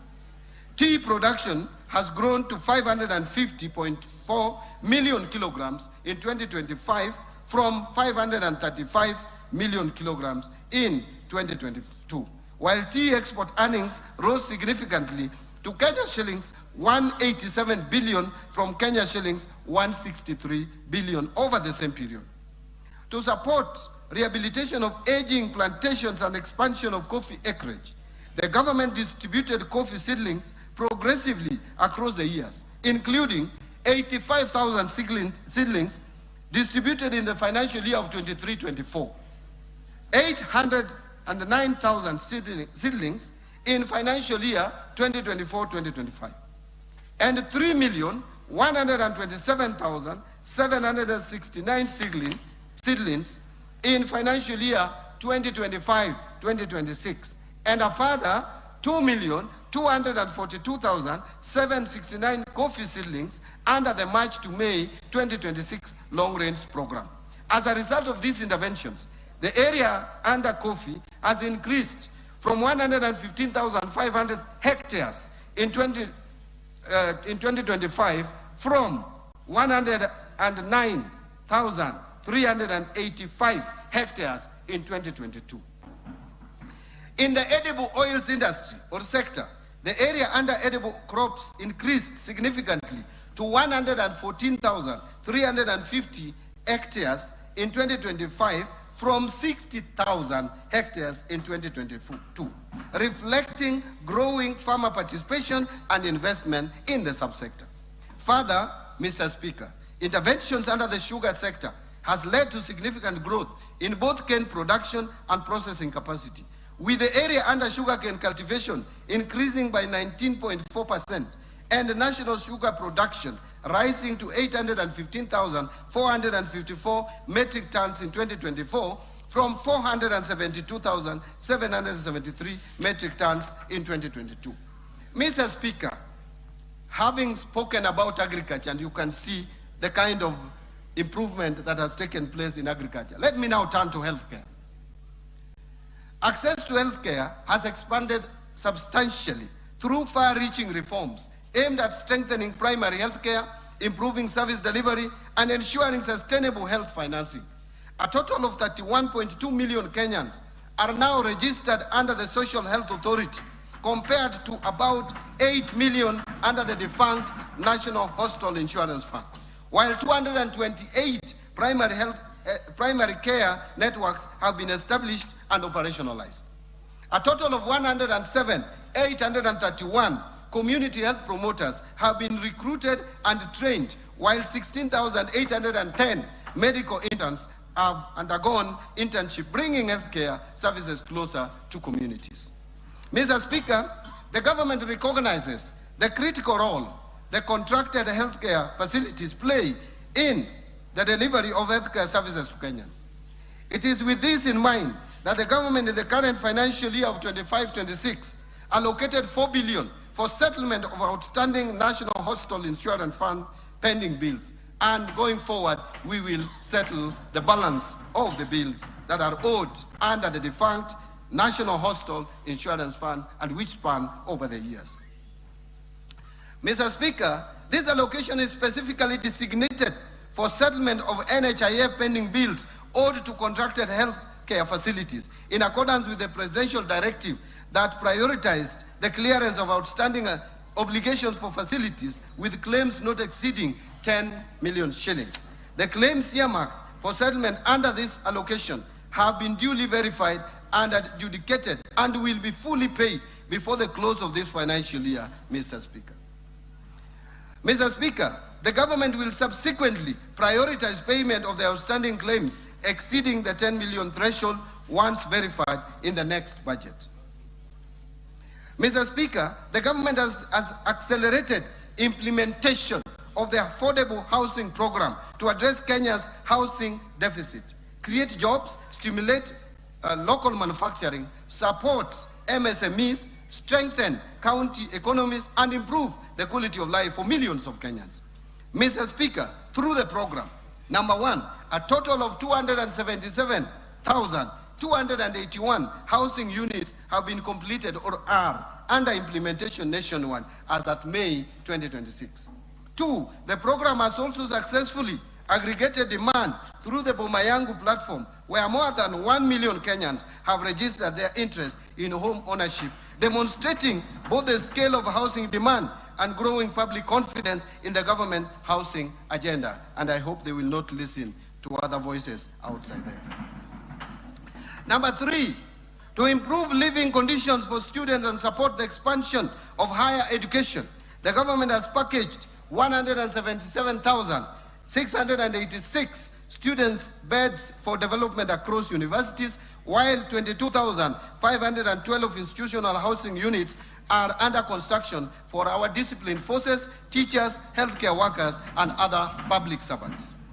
Number 4, the program has also created over 640,442 jobs across the housing value chain through construction activities, professional services, manufacturing, logistics, and supporting industries. And of course, these are Kenyans who would be jobless if we didn't have their housing program. And number 5, under the Modern Markets program, a total of 476 markets have been packaged for development nationwide, with 354 already under implementation. This will provide dignified trading spaces and support entrepreneurship, and that is the bottom-up economic transformation agenda. Mr. Speaker and honorable members, the government continues to implement a number of interventions to empower our youth. And in particular, the government has, 1, constructed 4 youth empowerment centers in Mwea, Chepalungu, Dagoretti North, and Mandera South constituencies. In addition, 25 youth empowerment centers have been equipped, bringing the total to 156 youth empowerment centers across the country. Number 2, the government has also enhanced skills development and wealth creation through provision of loans to 93,559 youth entrepreneurs through the Youth Enterprise Development Fund. Additionally, 91,253 youth have benefited through startup grants under the National Youth Opportunity Towards Advancement (NYOTA) program. The NYOTA program has also supported 51,604 youth through on-job experience in 26 counties across the country. And number 3, government has also implemented Vijana Vuka na Afya project in Nairobi, Kisumu, and Mombasa, where 72,623 youths have benefited from subsidized sexual reproductive health services. Mr. Speaker, in support of the creative economy, the government has established 3 film hubs in Dedan Kimathi University in Nyeri, and also in Bomet and in Migori counties, and fully equipped them with film production equipment. Additionally, a cinema theater has been established in the private sector, enabling them to acquire practical workplace experience and market-relevant skills. And I personally led the negotiation on this score. To support this intervention, the government has committed an initial allocation of 2 billion towards its implementation.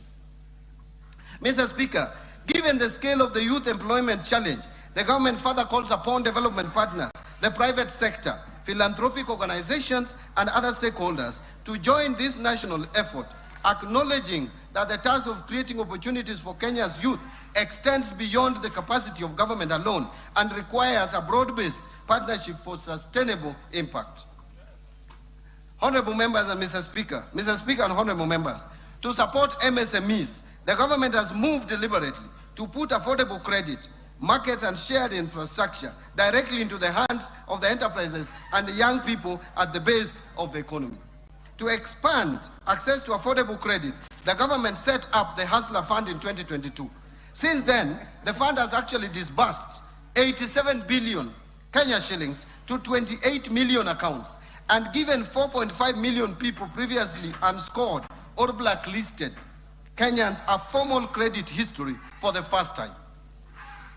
Mr. Speaker, under the NYOTA program, more than 5.6 billion has been invested in business skills training, mentorship, and startup capital, benefiting at least 84 youths in each of the country's 1,450 wards. And to promote value addition, the government has equipped 214 industrial development centers in our constituencies and opened regional markets to more than 1,100 of our enterprises, creating over 23,000 direct and indirect jobs. This is the bottom-up transformation at work, and in the coming year, we will scale it further. Mr. Speaker, the sustained investment by the government since 2022 has improved infrastructure development, thereby enhancing connectivity, boosting manufacturing, facilitating trade, and enhancing access to markets and essential services. Key achievements in this sector include the following. 1. Expansion of road network across the country, with over 2,669 kilometers of roads constructed and more than 132,000 kilometers maintained. Number 2, increase country's installed electricity generation capacity to 3,272 megawatts as at April 2026, with additional capacity expected from the 35 megawatts Globek power plant. To improve energy security and reliability, the government has modernized substations, strengthened the national grid, reduced system losses, and enhanced regional power interconnections. As a result, 73.45 kilometers of transmission lines and associated substations were constructed, while 200 kilometers of transmission lines were energized, including the Lesos, Kabarnet, Kitui Wote, and Sondu Homa Bay lines. In addition, 330 kilometers of distribution lines and 7 associated substations were also completed. Mr. Speaker, during the same period, access to electricity expanded significantly, with the number of customers connected rising from 8.9 million to over 10.2 million Kenyans. And number 3, industrialization is currently gaining momentum, with 10 county aggregation and industrial parks constructed over the last 3 years to support value addition and create employment opportunities across the counties. Mr. Speaker, we have also invested heavily in critical social sectors and supported the vulnerable in the society.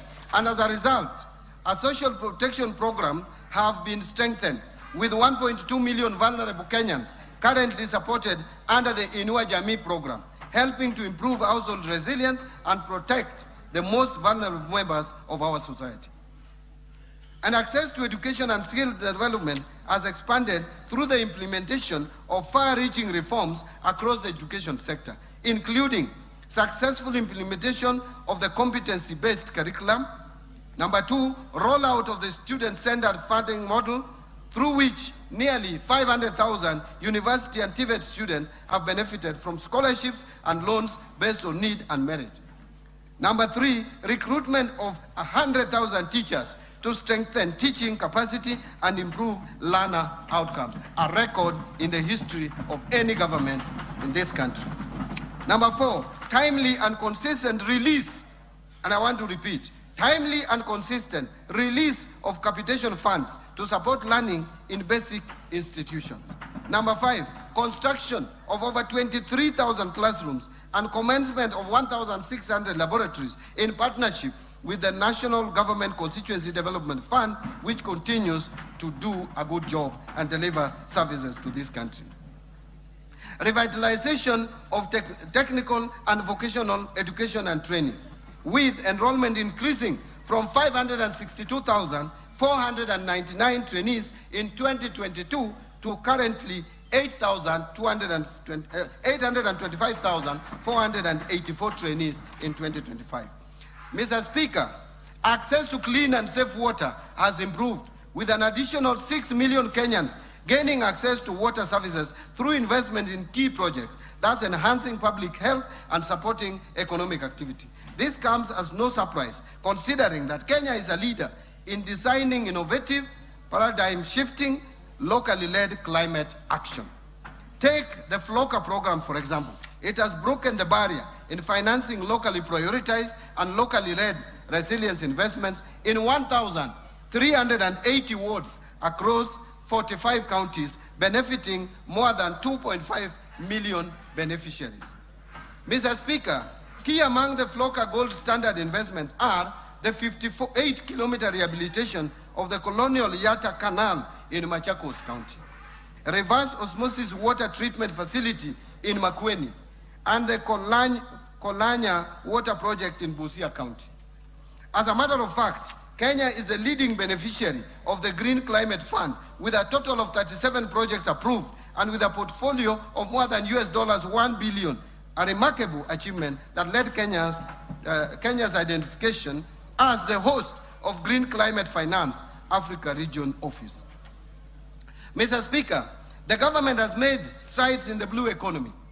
Gains made under it includes fish landing sites. 5 coastal counties have modern landing sites under development. Mwape in Kwale, Kenya shillings 255 million. Kidongo in Mombasa, 175 million shillings. Kilifi Central, 275 million. Kipini in Tana River, 151 million. Mokoe in Lamu, 239 million. Each of the sites includes ice and cold storage facilities, boat docking areas, processing points, abolition blocks, market stalls, and waste management system, supporting fish preservation, trade, and employment. These projects are scheduled for completion by June 2026. Also included in these gains is the lake site. There are 4 fish landing sites, 9 sites along Lake Victoria, including Asat, Ogal, Bumbe, Wichlum, Asembobe, Wakula, Mainuga, Nyandiwa, and Gorkachola at 1.49 billion by end of June 2026. Along Lake Turkana is also the Kalokol fish landing site, 182 million. Contractor on site includes docking facilities, cold storage and ice plants, fish processing areas, and market support infrastructure. There is also Lower Engak Fish Market, 185 million. Contractor on site, features cold storage, hygienic market stalls, and processing facilities to support fishers and traders. This is the inclusion that we need in this country. Mr. Speaker, the arid and semi-arid lands in the northern Kenya region has historically been marginalized. And to drive inclusion and transform the region, the government is implementing various interventions targeting infrastructure development and social inclusion program. These include construction of a 750-kilometer northern Kenya gateway corridor that connects 3 expansive counties of Isiolo, Wajir, and Mandera to boost regional connectivity and trade. Under this, there are various ongoing roads that government is implementing with the support of development partners. Mr. Speaker, the government is also implementing various water interventions in the region through drilling and equipping of boreholes, construction of dams and water pans, and expansion of bulk water supply systems. Further, key interventions in the education sector include recruitment of 5,000 teachers in the hard-to-reach areas, integration of alternative learning systems like Duksi or Islamic religious schools, and madrasa into formal education framework. Construction of low-cost boarding facilities and dormitories in this region. Provision of scholarships to protect vulnerable students from dropping out. And implementation of TVETs to equip pastoralist youth with hands-on skills. Finally, Mr. Speaker, devolution has been strengthened through the consistent and timely disbursement of resources to county governments, ensuring continuity in service delivery and implementation of county development program. Since 2022, funding to county governments has steadily increased, with equitable share to counties increasing from 370 billion shillings in financial year 2022-23 budget to 428 billion Kenya shillings in the financial year 2026-27 budget. Total county allocations that include shareable revenue and additional allocations from the national government allocations, as well as donor proceeds, has therefore increased from 392 billion to 502 billion over the same period. This reflects government's unwavering commitment to safeguarding and strengthening devolution as a key pillar of inclusive national development. Mr. Speaker, while we take pride in these achievements, we cannot afford complacency. Global uncertainty persists, high cost of living continues to affect many households, youth unemployment persists, and climate-related shocks continue to affect livelihoods and production. Mr. Speaker, our task is therefore clear: to solve the many problems facing Kenyans by sustaining targeted interventions and better in order to accelerate job creation for our youth, grow investment and trade, and deepen economic resilience. Accordingly, Mr. Speaker, we chose the theme of the financial year 2026-27 budget as sustaining the bottom-up economic transformation agenda for resilient and inclusive growth amid global uncertainty. This theme aligns with the current challenges and priorities of the government. And Mr. Speaker, as we move forward in implementing the government's transformation agenda, we remain mindful of all the concerns raised by Kenyans on the prevailing fiscal environment and the need for continued prudence in the management of public resources. The current fiscal position that is characterized by narrowing fiscal space calls for careful prioritization and disciplined execution of government programs. Mr. Speaker, let me speak plainly about the fiscal reality we face. Kenya's infrastructure financing deficit stands at approximately $5 billion every year. That's about 650 billion Kenya shillings. Our development budget, while growing, cannot close that gap alone. The era of financing every road, every power line, and every dam through government borrowing and taxation is over. Not because we lack ambitions, but because we have learned from the consequences of that model. Debt finance infrastructure has left us with more debt service obligations that crowd out the very spending our people need most on health, education, and social protection. So, Mr. Speaker, we are going to build better. We are shifting from a model where government borrows to build to enhanced use of the public-private partner investors. A major national highway is being built with Kenyan capital by Kenyan workers and for the Kenyan people. Mr. Speaker, beyond the Rironi-Nakuru-Mau Summit project, the government will continue executing an ambitious infrastructure development plan through the National Infrastructure Fund. The fund will leverage on resources from privatization proceeds from mature national assets to attract private capital, domestic pension funds, and climate finance. Mr. Speaker, the rest of my statement now will present the economic context underpinning this budget, followed by the policy priorities, fiscal framework, expenditure proposals, and taxation measures for the financial year 2026-2027.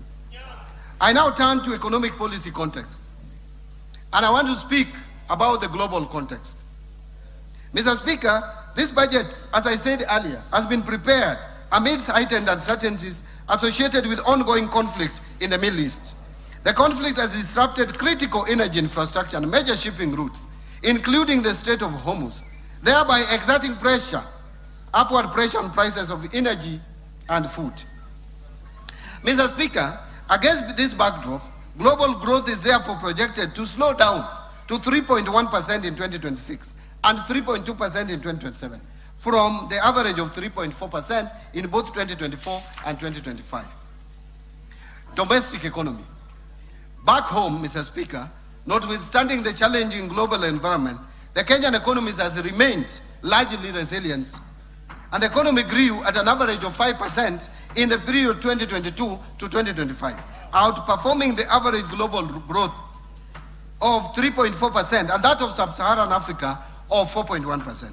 This performance reflects sound macroeconomic policy management, particularly prudent monetary and sound fiscal policies, sustained structural reforms, and the increasing diversification of the economy, which has enhanced its capacity to withstand severe shocks.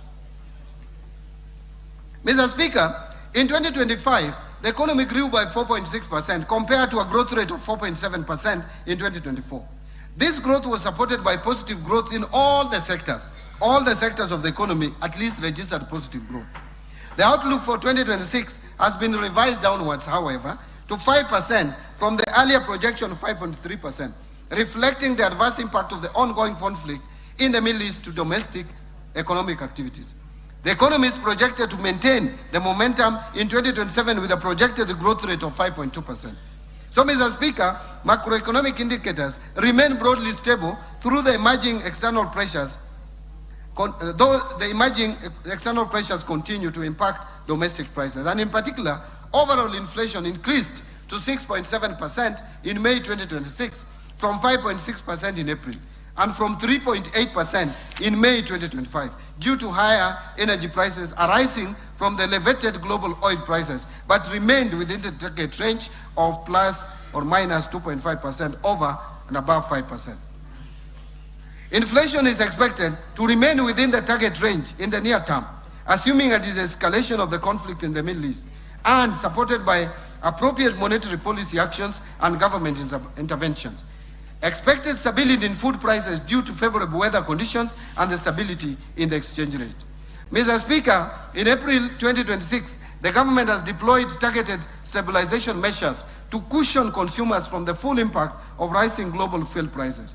These interventions include use of resources in the Petroleum Development Levy Fund to subsidize the fuel pump prices. And in addition, the government lowered the VAT rate on petroleum products for 3 months from 16% to 8%. Mr. Speaker, monetary conditions have eased considerably. This follows reduction in the central bank rate from 11.25% in December 2024 to the current rate of 8.7%. And I'm happy the CBK maintained the same rate for the time being. As a result, interest rates have declined over the same period. The 91-day Treasury bill rate declined about 8.3% in May 2026 from 10.3% in December 2024. Similarly, average commercial banks lending rates declined to 14.5% in May 2026 from 16.9% in May 2025 and 17.2% in November 2024. Reflecting the decline in the lending rates, credit to the private sector expanded by 9.3% in the year to May 2026 from 2% in the year to May 2025 and a contraction of 1.4% in December 2024. The external sector remains resilient despite emerging risks. The current account deficit is projected at 3% of GDP in 2026 compared to 2.1% of GDP in 2025, reflecting the higher international oil prices, lower receipts from services, slower growth in remittance inflows, and reduced exports. This is due to the adverse impact of the ongoing conflict in the Middle East. At the same time, official foreign exchange reserves remains adequate, as I mentioned, at USD 13 billion in May 2026, equivalent to 5.6 months of import cover, and continues to provide adequate cover and a buffer against short-term domestic and external shocks. The exchange rate has also remained broadly stable, averaging 129.4 shillings per US dollar in May 2026. And activities in Nairobi Securities Exchange have improved over the past 1 year. The Nairobi Securities Exchange 20-share index rose by 59.9% to 3,491 points in May 2026, up from 2,183 points in May 2025, while market capitalization expanded by 61.6% to 3,412 billion from Kenya shillings 2.11 billion over the same period, trillion over the same period. However, between February and May 2026, the Nairobi Securities Exchange 20-share index declined by 5.5% as investors became cautious of the rising global uncertainty associated with the conflict in the Middle East. Mr. Speaker, the fiscal policy stance for financial year 2026-27 and the medium term is anchored on a fiscal consolidation strategy that advances the priorities of the bottom-up economic transformation agenda while safeguarding debt sustainability and provision of essential public services. The strategy will be supported by continuous domestic revenue mobilization and expenditure rationalization through targeted tax and expenditure reforms. As a result, the fiscal deficit, including grants, is projected to decline gradually from 5.5% of GDP in the financial year 26-27 to 3.3% of GDP in financial year 28-29. Risks remain though. Domestically, climate-related shocks could disrupt agricultural production and infrastructure, while externally, geopolitical tensions, commodity price volatility, weaker global growth, and tighter financial conditions continue to adversely affect inflation, exports, and capital flows.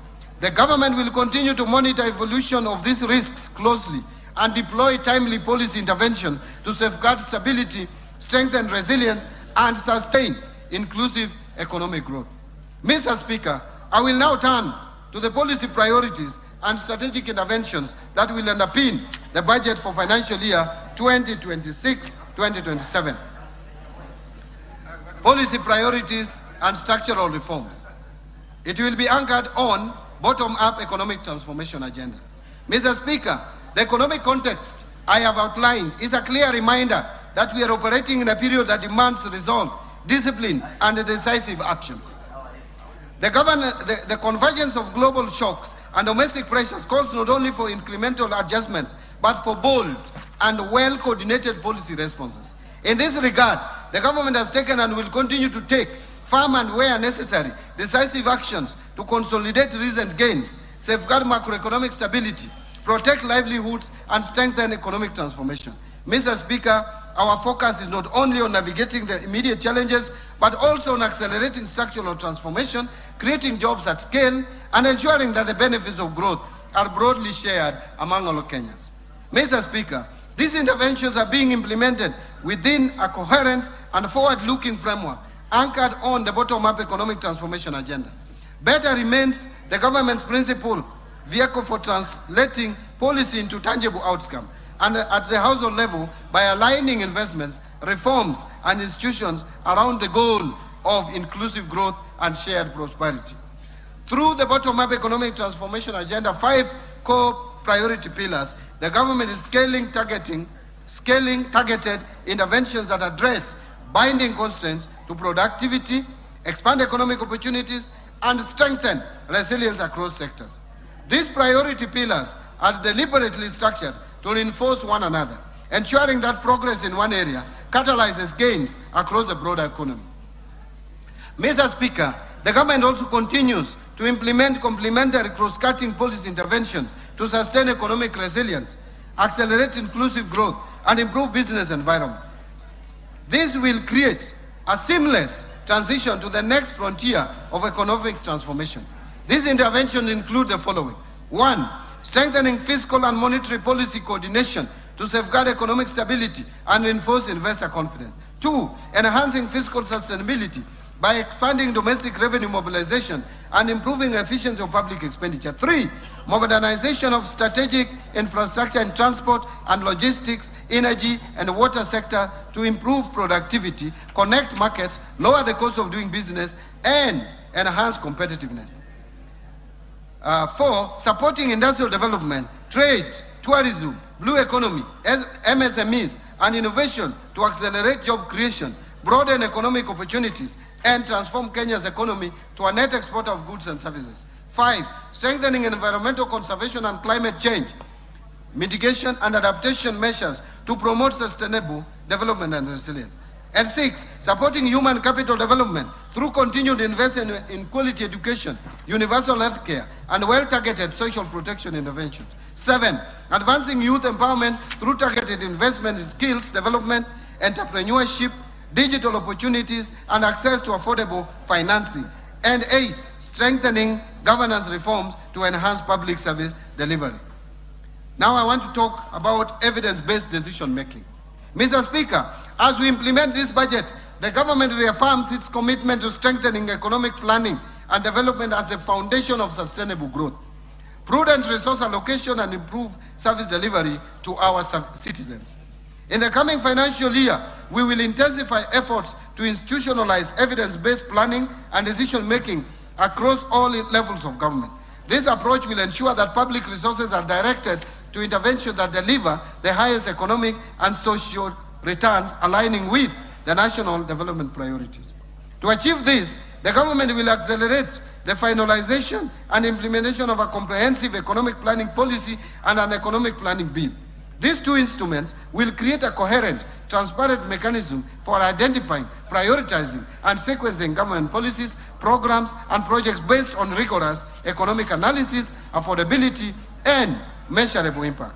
Mr. Speaker, we will also continue to invest in national statistical system, policy research, data analytics, and monitoring and evaluation to provide timely, reliable evidence for decision making. Integrated planning and data management system will be rolled out to improve coordination among ministries, departments, agencies, and even county governments. Mr. Speaker, through these measures, we will foster a culture of evidence-based policy making, strengthen public accountability, and ensure that every shilling spent delivers maximum value to the people of Kenya. On the policy and legal and institutional reforms front, Mr. Speaker, to strengthen economic stability, the government continues to roll out targeted structural, institutional, and regulatory reforms to improve the business environment, boost public services efficiency, and reinforce accountability in public finances. In building resilience against climate change, Mr. Speaker, the government has continued to make concerted efforts to strengthen disaster risk management. The recently enacted National Disaster Risk Management Bill, which is now an act of parliament, and I thank this National Assembly, provides a legal framework for coordination of disaster risk management activities across the two levels of government, supporting prompt responses when disasters occur. Mr. Speaker, to further strengthen the country's preparedness and response to climate-related risk, the National Treasury is spearheading the development of a new disaster risk financing strategy for the period 2026-2030, since the earlier strategy for the year 2018-2022 came to an end. Mr. Speaker, and in response to changes in climate, the government will continue to implement the Financing Locally Led Climate Action Program, a transformative initiative that has unlocked green investments at the county level, empowering local communities to adapt to impacts of climate change. Mr. Speaker, to finance large-scale climate and environmental projects, the government will establish the Kenya Green Investment Facility in line with the Kenya's commitments under the nationally determined contributions to the Paris Agreement. To further scale green financing, the government is finalizing the framework for issuance of sustainability-linked bonds with targets in forestry and rural electrification expansion. Mr. Speaker, Kenya secured the hosting rights for the Green Climate Fund Regional Office for East and Southern Africa in Nairobi, reinforcing the country's position as a regional green finance hub. Further, the National Treasury is at an advanced stage of accreditation as a direct access entity to the Green Climate Fund, enabling the country increase public sector-driven climate investments and opportunities. Mr. Speaker, the government will host the African Green Investment Forum in October 2026. And this forum will serve as a flagship continental initiative designed to mobilize substantial green finance, accelerate sustainable investments, and advance Africa's leadership in this domain. On public procurement reforms, Mr. Speaker, to operationalize procurement reforms and eliminate manual inefficiencies, the government officially launched the rollout of an end-to-end e-government procurement system in July 2025. The system has now shifted procurement. 652 annual procurement plans have been published and over 8,000 tenders published. Mr. Speaker, going forward, the next steps will include full rollout of the system to all schools and other procuring entities that are yet to onboard to the EGP system.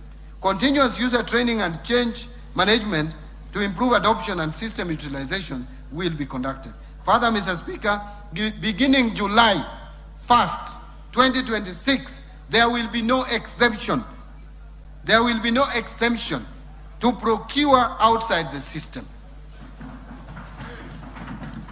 Together, these measures will ensure that every shilling allocated through this budget delivers maximum value to Kenyans. Mr. Speaker, during the implementation of the EGP system, we have experienced challenges which have hindered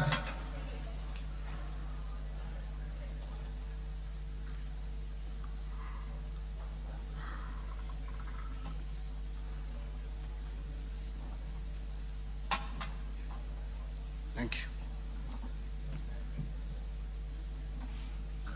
you. Mr. Speaker, during the implementation of EGP system, we have experienced challenges which have hindered the seamless implementation of the system. Some of these challenges include resistance from users and litigation in the courts. Mr. Speaker, to further strengthen our procurement framework, the government developed the Public Procurement and Asset Disposal Bill, Amendment Bill 2026, among the key reform areas in the bill, which include mandatory disclosure and reporting requirements, promotion of local content, and preference and reservation schemes, especially for youth, women, and persons with disabilities, and provision of a stronger legal basis for electronic procurement and framework contracting. Mr. Speaker, I submitted this bill of 2026 to Parliament for consideration and approval. I urge the House to favorably consider the bill. I want to now speak about the reforms under the state corporations. Mr. Speaker, state corporations remain a cornerstone of Kenya's development architecture, delivering essential public services and catalyzing strategic investments. Mr. Speaker, I mentioned in my statement last year that the government embarked on a comprehensive reforms which target to streamline mandates, strengthen governance, enhance accountability, and improve operational efficiency of state-owned enterprises. Mr. Speaker, the implementation of the reforms is ongoing through a multi-agency technical working committee. In the first phase, the committee considered 23 mergers, 16 dissolutions, 7 transfers of functions back to ministries, departments and agencies, and the declassification of selected state corporations. Mr. Speaker, under phase 1 of the reforms, the committee has finalized the review of enabling legislations of the affected state corporations and drafted appropriate bills where necessary. Review of the staff complements, skills and placement deployment of those affected so as to facilitate a smooth transition and documentation of assets and liabilities of the entities identified. I submitted to this House the draft bill supporting the implementation of the reforms under phase 1, and I urge the honorable members to favorably consider the bills to enable timely implementation of the reforms. Now let me speak about the new kid in the town, government-owned enterprises. Mr. Speaker, further as part of the reforms, the Government-Owned Enterprises Act number 25 of 2025 was assented to by His Excellency the President on 21st November 2025 and came into effect on 5th December 2025. The Act provides a modern framework for the ownership, oversight and management of commercial state corporations. The implementation of the Act is underway, with the reforms being rolled out across 65 identified government-owned enterprises and 18 statutory entities. As a requirement under the Act, the Independent Search and Selection Panel has begun the process of recruiting independent directors of the Board of GOEs. All the government-owned enterprises are required to operate as commercial entities, that is for profit, be self-financing, be self-sustaining, and accountable to the public through the National Treasury. Let me now speak about national infrastructure privatization will be channeled into the fund, that ensuring transparent revenue flow in financing national priority projects, including national highways, airports, seaports, electricity generation, ICT, water and irrigation, and agribusiness. As a start, the proceeds from the March 2026 IPO of Kenya Pipeline Company of 106 billion Kenya shillings, as well as the expected 204 billion Kenya shillings from the partial divestiture of the government stake in Safaricom to Vodacom will form the seed capital to the fund. Under Sovereign Wealth Fund, Mr. Speaker, to complement the National Infrastructure Fund, the government has submitted to this August House the bill to establish the Sovereign Wealth Fund with 3 distinct components. The first component is the stabilization component, then there is the strategic infrastructure investment component, and finally, the future generation, also known as URIDI component. And this fund will bring into operation Article 201 of the Constitution on intergenerational equity by ensuring that natural resources wealth is invested productively and spread equitably to both current and future generations. Let me now talk about speak to sugar reforms, or the reforms in the sugar sector. Mr. Speaker, the government has also taken practical steps to deliver its promise to modernize the sugar mills and transform these once struggling factories into productive, sustainable enterprises. The sugar sector reform program has been significantly progressed following the implementation of the government leasing framework for state-owned sugar companies. The leasing process has since transparency and value created. Now let me speak to national assets and inventory management. Mr. Speaker, to strengthen national assets management, the National Treasury has operationalized the assets and inventory management modules in our IFMIS, providing real-time visibility of public assets across all levels of government. An analysis of the asset registers shows that ministries, departments, and agencies collectively hold assets valued at approximately 4.9 trillion Kenya shillings, underscoring the importance of robust asset management. To strengthen transparency and support the transition to accrual accounting, the National Treasury has developed a government asset valuation policy framework and a public assets tagging framework. Mr. Speaker, to unlock greater value from these assets without placing additional pressure on public finances, the National Treasury is developing an asset optimization framework and a leasing framework to attract private capital and expertise while supporting infrastructure development and improved service delivery. Now let me speak to digital e-signatures in government. Mr. Speaker, in line with the digital transformation agenda, the government has also embarked on reforms to modernize and harmonize the legal and regulatory framework governing secure digital identities, electronic signatures, electronic seals, and time-stamping services. Excuse me. Mr. Speaker, to make this a reality, I will in the next financial year submit to this House necessary amendments to the Public Finance Management Act and Kenya Information and Communication Act, as well as the attendant regulations. This will make use of electronic signatures, electronic seals, and time-stamping services a reality in government, thereby creating efficiency in service delivery. Mr. Speaker, let me speak to something that has been troubling, the pending bills. Mr. Speaker, as I informed this House in my statement last year, the pending bills verification committee was established in November 2023 to review and validate outstanding claims and provide a credible basis for settlement. The committee has since concluded its work and analyzed a total of 91,911 pending bill claims valued at over 637 billion shillings. Following this verification exercise, 29,885 claims amounting to 235.6 billion have been recommended for settlement. Of this amount, Kenya shillings 80.3 billion has already been settled through securitization in the road sector, leaving a verified outstanding balance of 155.3 billion Kenya shillings for other sectors. Mr. Speaker, to settle the verified outstanding balance of 155.3 billion Kenya shillings, the National Treasury has proposed a balanced and sustainable settlement strategy, which includes a combination of direct budgetary allocations and securitization. The proposal is to settle the verified outstanding balance of 155.3 billion over 2 years, starting with the financial year 2026-2027. Mr. Speaker, in the financial year 2026-27, the National Treasury is proposing a budgetary provision of 68 billion to settle the verified pending bills to suppliers and contractors owed by the government for amounts of up to 100 million shillings. This provision will also partly settle suppliers or contractors whose pending bills exceed 100 million shillings, ensuring that no supplier is excluded.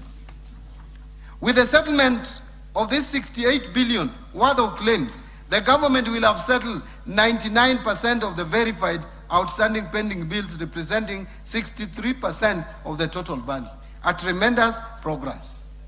Now, in terms of numbers, this will be 99 of the bills. But the remaining 88 billion worth of claims will be addressed through other budgetary provisions and instruments. Mr. Speaker, the deliberate policy of settling pending bills of up to 100 million Kenya shillings, while individually smaller in value, accounts for the majority of suppliers and have the highest multiplier effect on economic activity. This is to ensure that the micro, small and medium enterprises are not starved of the essential working capital, which is critical to the sustainability of their businesses. Financial sector reforms. Mr. Speaker, Kenya's financial sector remains strong and continues to support households, businesses, savings, and investment across the country. Mr. Speaker, today, the banking sector remains strong, very stable and profitable, supported by adequate capital and liquidity buffers. In the year to March 2026, total banking sector assets grew by 13.8% from 7.7 trillion to 8.7 trillion, and profitability increased by 13.6% from 73 billion Kenya shilling to 83.5 billion. Mr. Speaker, to strengthen the banking sector's resilience, deepen competition, and improve access to credit for households and businesses, the government is implementing the following reforms. 1. Progressive increase in minimum core capital requirements for commercial banks from 1 billion to 10 billion by December 2029. 2. Lifted the moratorium on licensing of new commercial banks effective 1st July 2025.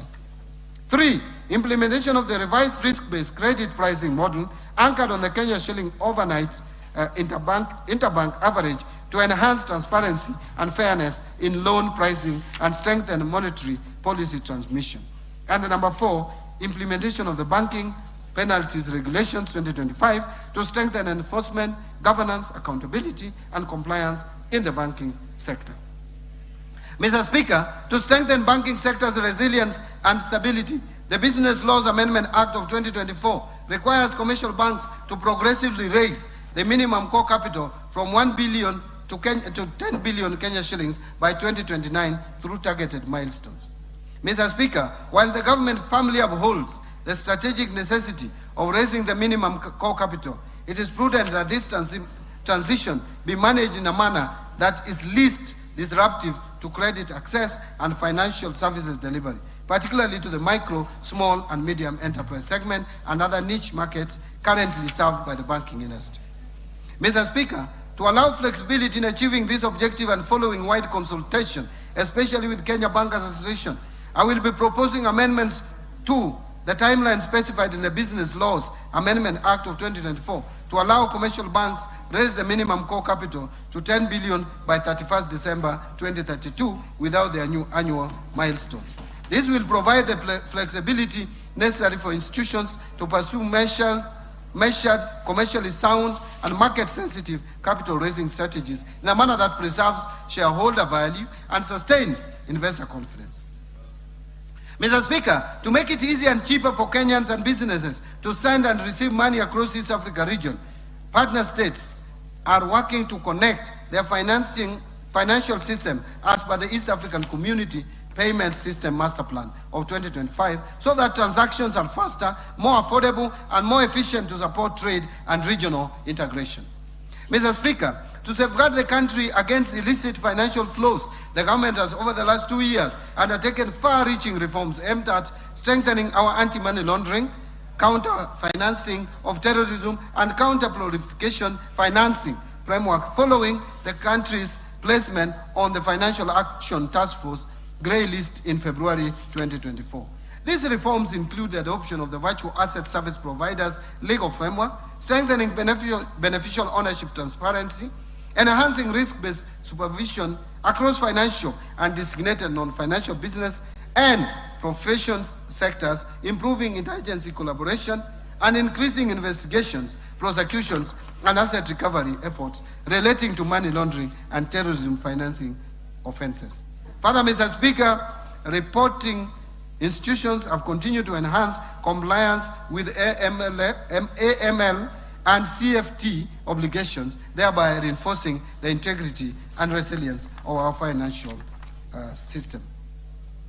Mr. Speaker, Kenya has actually made substantial progress in addressing the action items under the FATS Action Plan, with only a few outstanding measures remaining as we approach the conclusion of the implementation period. The government remains fully committed to finalizing the remaining reforms and securing Kenya's exit from the grey list at the earliest opportunity. These achievements demonstrate our unwavering resolve to align Kenya with the international best practices, safeguard the country against illicit financial flows, and strengthen investor confidence in our economy. And Mr. Speaker, the government is also supporting innovation in financial services through the implementation of the Virtual Asset Service Providers Act of 2025. And in this regard, we have developed regulations to govern virtual asset service providers. The regulations framework ensures that new technologies operate in a safe and regulated environment that protects users, strengthens financial stability, and encourages responsible innovation. Under capital markets, Mr. Speaker, I have the following to say. The government continues to implement measures to deepen and broaden capital markets in order to mobilize savings for productive long-term investment. These efforts have continued to yield results, with the Nairobi Securities Exchange recording exceptional performance in 2025. Mr. Speaker, the capital market supported the recent initial public offering by the Kenya Pipeline Company and its subsequent listing at the Nairobi Securities Exchange in March 2026. Further, the capital market supported recent issuances by various companies to raise capital. These include 44 billion Kenya shillings, billion Kenya shilling Sharia-compliant leasing bond for infrastructure financing. The Safaricom's Kenya shillings 20 billion green bond to support 5G expansion. The East Africa Breweries PLC, Kenya shilling 16.8 billion medium-term note program, and the Kenya shilling 3.4 billion by Spearhead Africa Infrastructure Fund to support long-term infrastructure financing across the region. Mr. Speaker, innovation in market access has advanced significantly with the launch of ZD trading application integrated into the M-Pesa platform. And this groundbreaking platform enables Kenyans to conveniently buy and sell securities through their mobile phones, marking a major milestone in financial inclusion and retail investor participation. Mr. Speaker, Kenya is emerging as a key player in the carbon credit space, leveraging its rich natural resources and a strong base in renewable energy to participate in global climate markets. To actualize formal trading of carbon credits, the government is preparing carbon credit regulations. And these regulations will allow the government and private sector players to benefit through trading of carbon credits generated in Kenya and the region. And Mr. Speaker, in my recent public engagements, coffee farmers raised concerns of continued exploitation by middlemen in the marketing and pricing of their coffee. Mr. Speaker, I want to assure Kenyans that through the reforms the government is implementing at the Nairobi Coffee Exchange, the exploitative middlemen have been eliminated, ensuring farmers retain a much larger share of the export price of their coffee. Farmers today are able to sell their coffee directly at the exchange, supported by their various brokerage firms, majority of whom are owned by the farmers through their cooperative societies. The Nairobi Coffee Exchange has also enabled price discovery, thereby improving earnings by the coffee farmers. And to further support prompt payment of coffee sold through Nairobi Coffee Exchange, the government introduced the direct settlement system that has reduced payment delays across the coffee value chain. Mr. Speaker, coffee's traceability is today a reality. Through the Nairobi Coffee Exchange trading platform and the direct settlement system, cataloging and invoicing, every coffee lot has a unique identification, milling data, warehouse records, auction sales, and buyer data that can be accessed, allowing traceability of coffee from the farm to the buyer. This has created greater buyer confidence of the origin, quality, and authenticity of Kenyan coffee by eliminating coffee laundering. On pension reforms, Mr. Speaker. Mr. Speaker, delayed pension processing has for long been a source of frustration and hardship for retiring public servants. A civil servant who has dedicated their career to public service deserves timely and dignified access to their retirement benefits. Mr. Speaker, to hasten the processing of pension claims, I launched the e-pension management information system on 1st June 2026. Following this launch, we have now discontinued manual submission of pension claim unless expressly authorized by the National Treasury. Mr. Speaker, to ensure this reform delivers a lasting impact, ministries, departments, and agencies are now required to initiate pension claims at least 9 months before a public officer's retirement date. This will facilitate resolutions of late or incomplete submission of pension claims ahead of the retirement date for our employees. Further, the National Treasury, in collaboration with the Kenya School of Government, will institutionalize electronic pension management information system training as part of a continuous capacity building program to ensure sustained competency in pension administration across the public sector. Insurance reforms. Mr. Speaker, to expand access to insurance, the Insurance Regulatory Authority licensed 5 micro-insurance companies in financial year 24-25.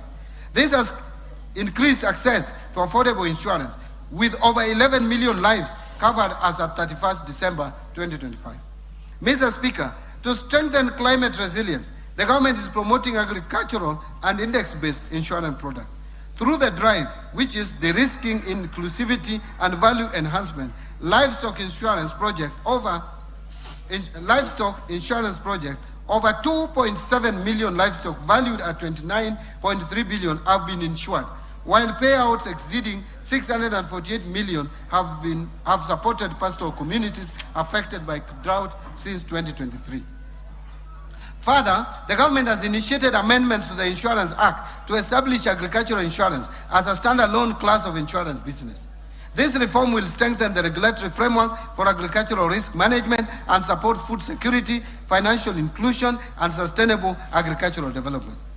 And Mr. Speaker, to deepen local insurance capacity and retain insurance premium within the domestic economy, the government will effective 1st July 2026 require all importers to obtain marine cargo insurance cover from insurance license under the Insurance Act prior to customs clearance. Fiscal policy framework. Mr. Speaker, the implementation of financial year 25-26 budget has remained broadly on course despite emerging pressures on revenue performance and expenditure demands. These developments have necessitated measured adjustments while at the same time informing a more deliberate and responsive fiscal policy stance for the financial year 26-27 and the medium term. And Mr. Speaker, on the revenue front, performance has fallen short of target in the financial year 2025-26. This is due to slower than expected tax receipts, largely driven by administrative constraints and a slowdown in economic activities. At the same time, expenditure pressures have intensified.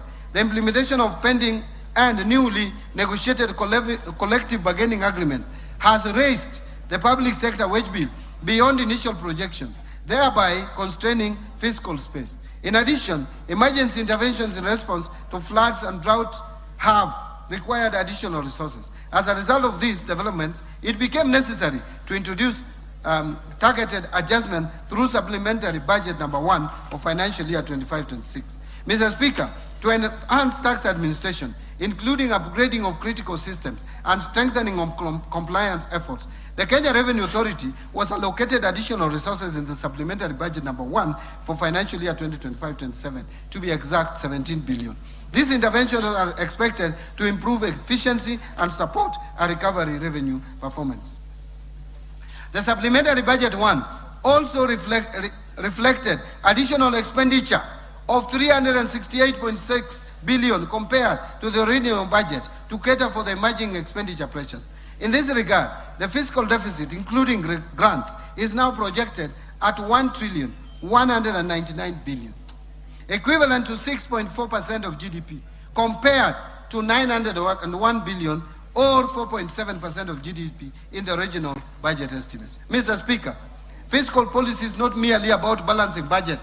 It is about creating conditions for sustainable growth, protecting the vulnerable and securing prosperity for the future generation.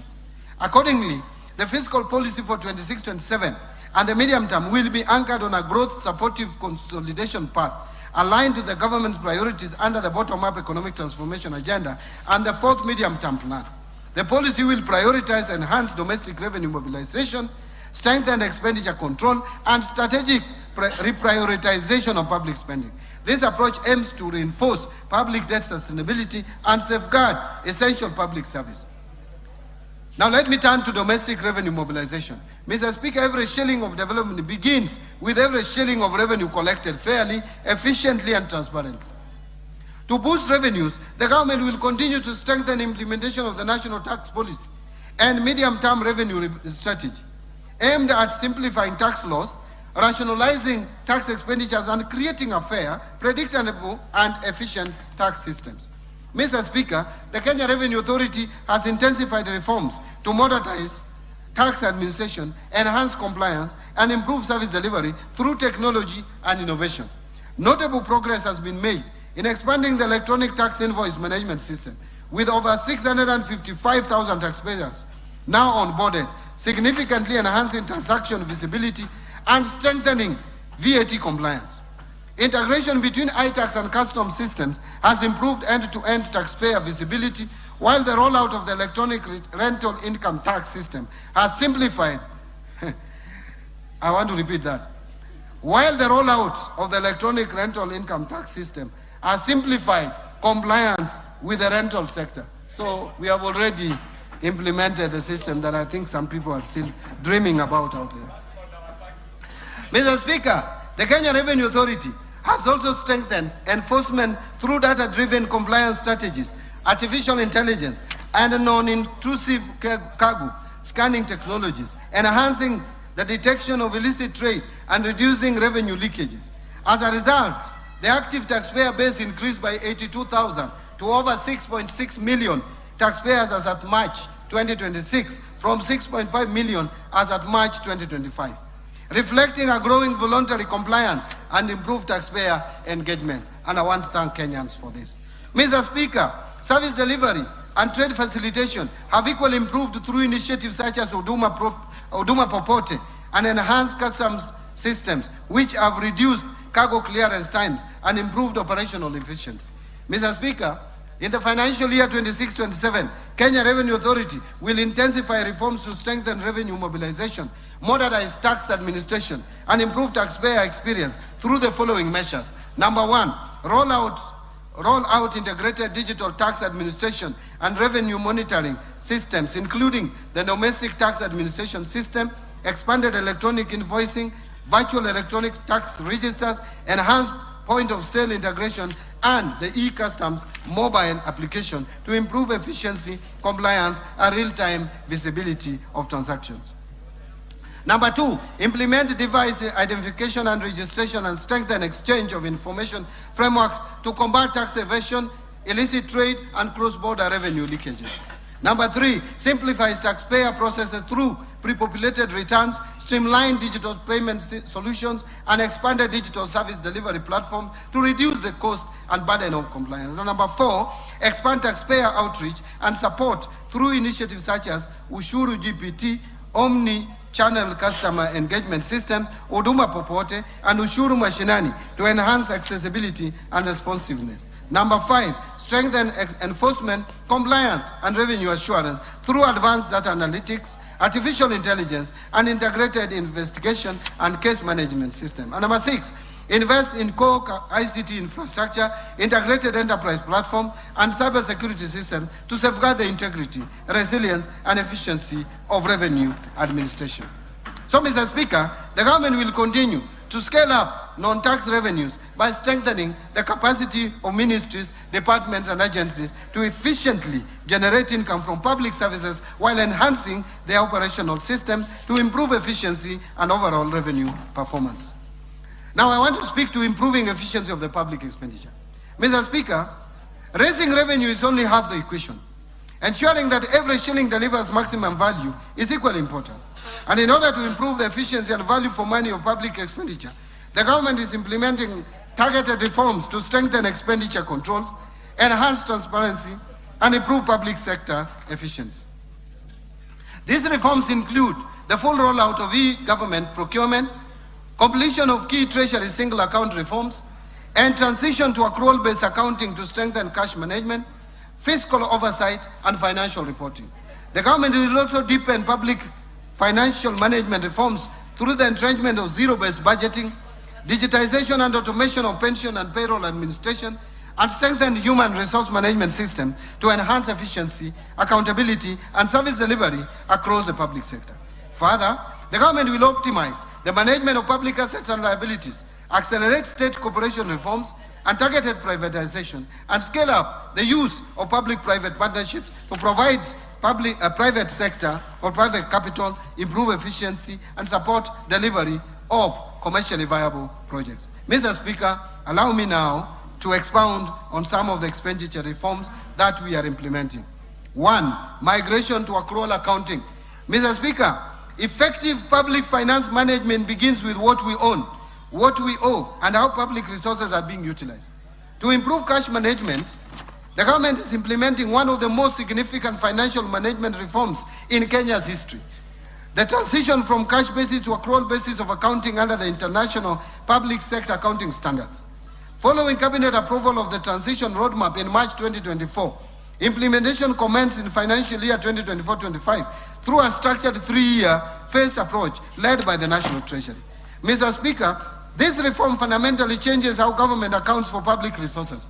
For the first time, Kenya's financial statements will present a complete and accurate picture of the country's financial position, capturing not just cash flows, but all public sector assets, liabilities, revenues, and expenditures. Public debt obligations, infrastructure assets, inventories, receivables, and payables will all be recognized and reported transparently, giving Parliament, citizens, and investors a true account of the nation's financial health. Mr. Speaker, implementation is progressing as scheduled across 3 phases. The first phase addressed financial assets and liabilities. The current phase incorporates inventories and prepayments. The final phase will bring in all remaining assets and liabilities, culminating in full consolidation of public sector entities. that is consolidation of financial statements. To support this transition, the government is upgrading IFMIS and related systems, strengthening public sector asset management framework, undertaking asset identification and evaluation exercises across ministries, departments and agencies, counties and other public entities, and building capacity among public officers to sustain the reform beyond its implementation period. Mr. Speaker, this reform is not just about accounting standards. It is about accountability. It's about ensuring that those entrusted with public resources can be held to a higher standard of transparency and reinforcing public confidence in the stewardship of national resources. Number two is the Treasury single account.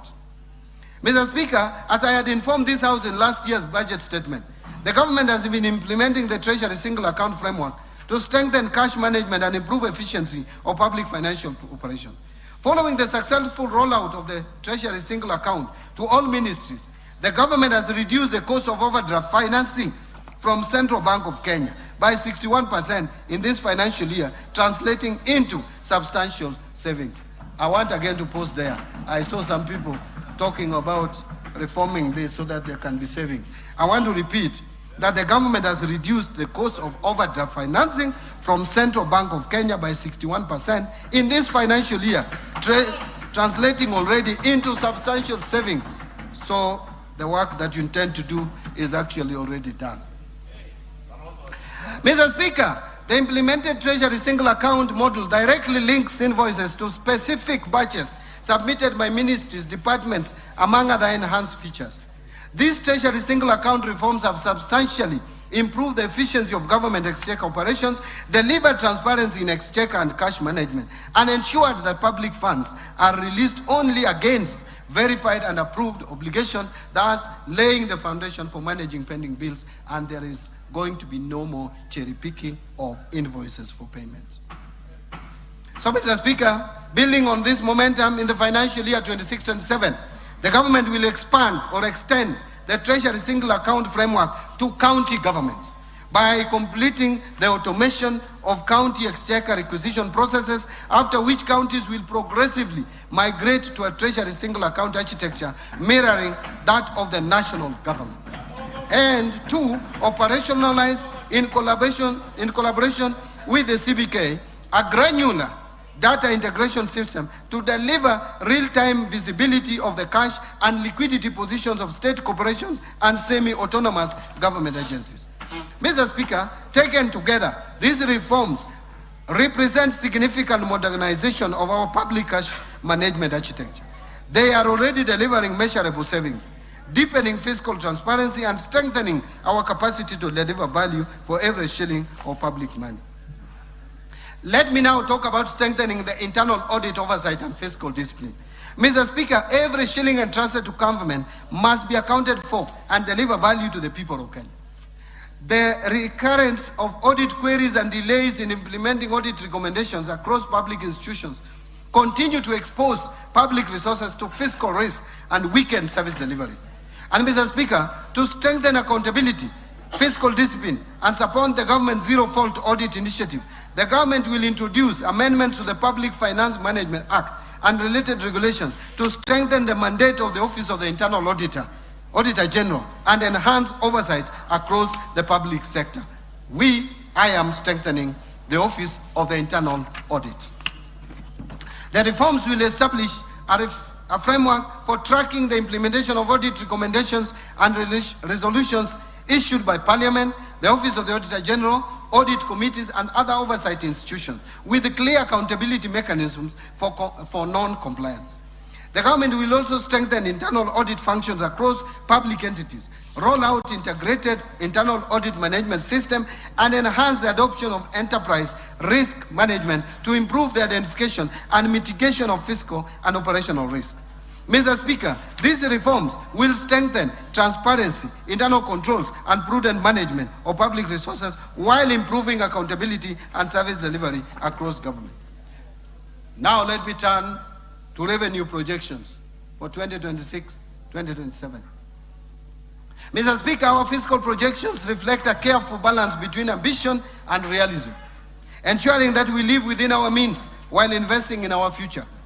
Based on the outlined policy measures, total revenue collection, including appropriation in aid, for the financial year 2026-27 is projected to be 3,630.5 billion, which is equivalent to 17.4% of our GDP.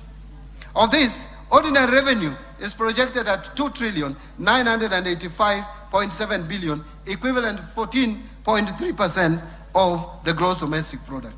And ministerial appropriation in aid is projected at 644.8 billion, equivalent to 3.1% of GDP. Grants are projected at 43.6 billion, or 0.2% of GDP. Expenditure projections.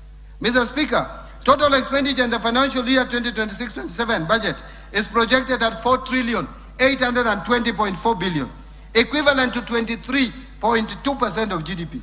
And of this, recurrent expenditure will amount to 3,568.4 billion, which is equivalent to 17.1% of GDP, and development expenditure, including allocations to domestic and foreign finance projects, contingency fund, and equalization fund, will amount to 750 billion shillings, which is equivalent to 3.6% of GDP.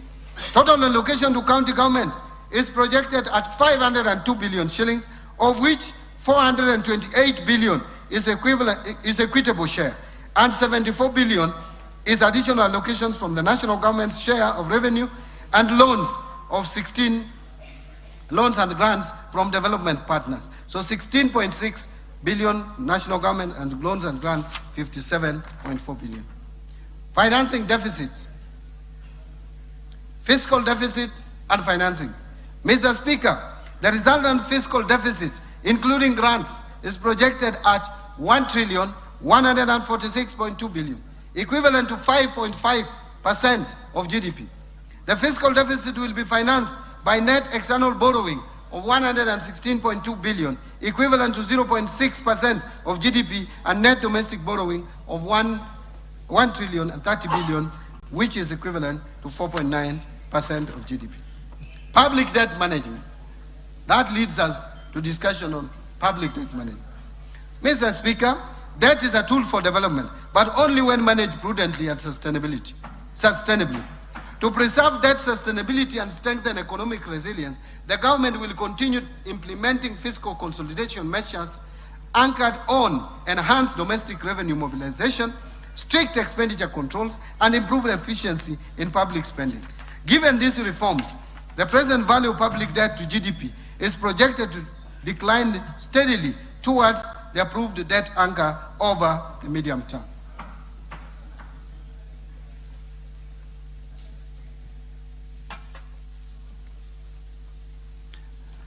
Mr. Speaker, in pursuit of the strategic objective of strengthening debt portfolio diversification, the National Treasury is actively advancing a range of innovative financing instruments.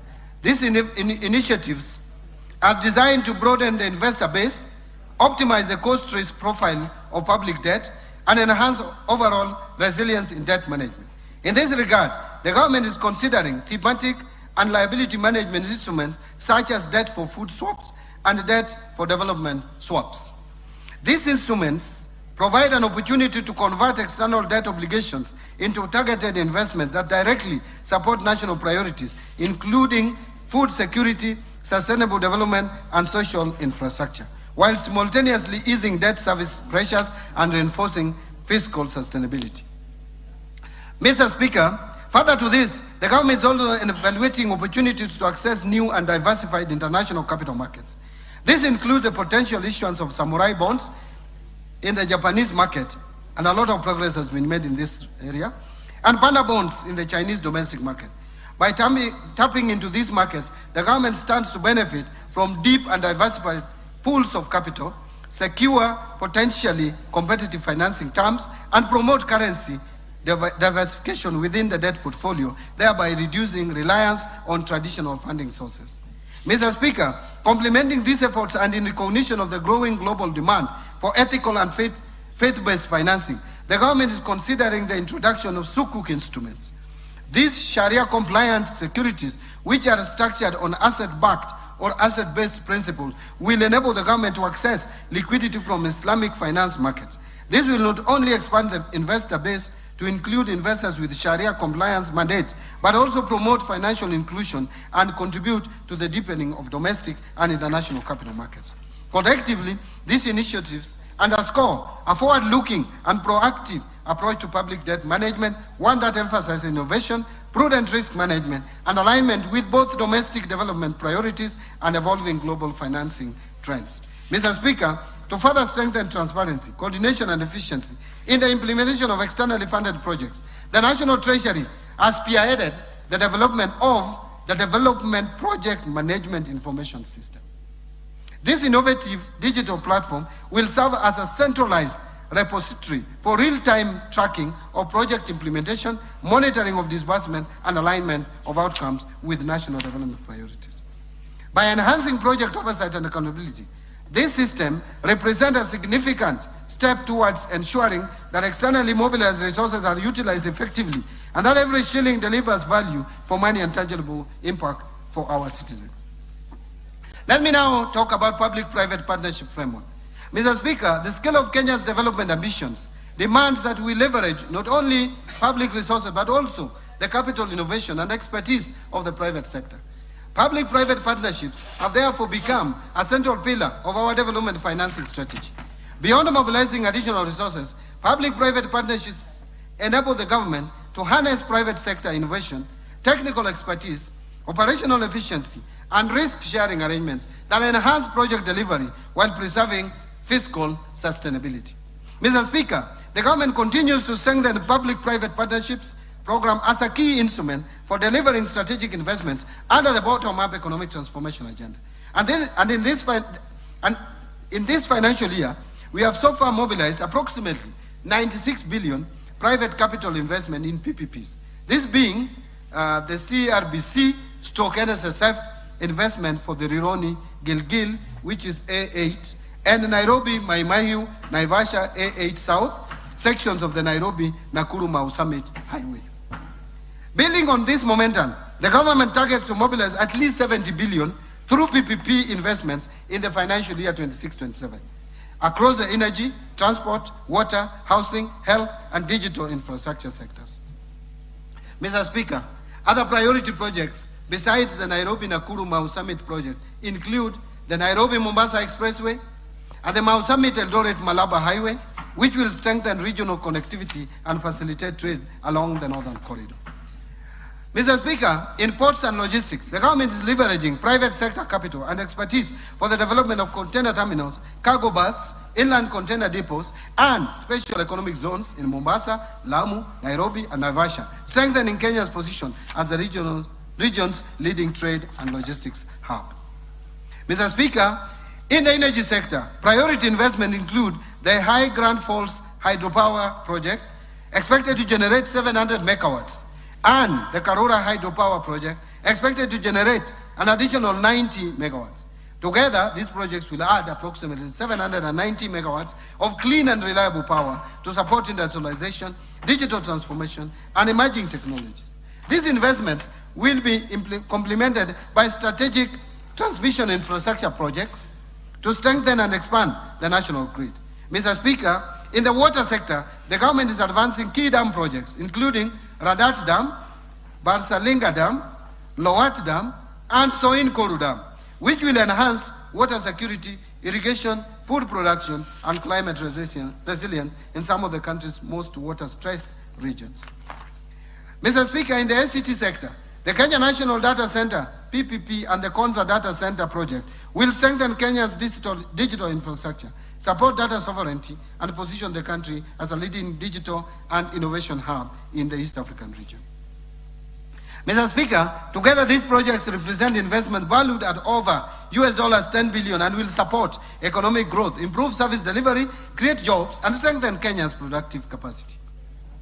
Mr. Speaker, to accelerate project origination and preparation, the National Treasury has established a framework for rapid results initiative, bringing together ministries, departments, and agencies to identify, develop, and fast-track investment opportunities in priority beta sectors. Mr. Speaker, the National Treasury is also at the tail end of finalizing all the required PPP regulations and guidelines to fully operationalize the PPP Act. This is in addition to the recently issued circular on mandatory disclosure requirements for all privately initiated proposals. These circulars aim to enhance uniformity, transparency, accountability, and build public trust by enabling timely disclosures, integrity, and standard reporting. Mr. Speaker, as we expand the PPP program, we remain committed to increasing the participation of Kenyan enterprises, investors, and financial institutions to promote local ownership, domestic value creation, and reduce foreign exchange risk. In this regard, the National Infrastructure Fund will play a key role in mobilizing long-term domestic capital and supporting local participation in infrastructure financing. Mr. Speaker, our pension funds, insurance companies, SACCOs, and retail investors will increasingly have opportunity to participate in strategic national investments, ensuring that the benefits and returns generated by these projects accrue to Kenyan citizens while supporting long-term economic transformation. And Mr. Speaker, by mobilizing domestic savings and channeling them into productive investment, we are creating a model of growth that is owned, financed, and sustained by Kenyans. Kenya is not just open for business. Kenya is investing in itself. Now let me turn to resource allocations. Mr. Speaker, over the past 3 years, we have laid a firm foundation for inclusive growth. For financial year 2026-2027, the financial year 2026-2027 builds on those gains and advances the bottom-up economic transformation agenda. The administration's core economic strategy aligned with the fourth medium-term plan of Vision 2030. Better focuses public resources on unlocking productivity and increasing incomes at the base of the economy through deliberate, value chain-driven allocations. And with limited fiscal space, this budget prioritizes interventions that deliver the greatest impact in job creation, higher household incomes, and broader economic participation. Agricultural transformation and inclusive growth as the first pillar. Mr. Speaker, agriculture remains central to better and Kenya's long-term prosperity. It supports more than 2/3 of Kenyan households and generates significant employment multiplier effects, especially among groups historically excluded from modern economic opportunities.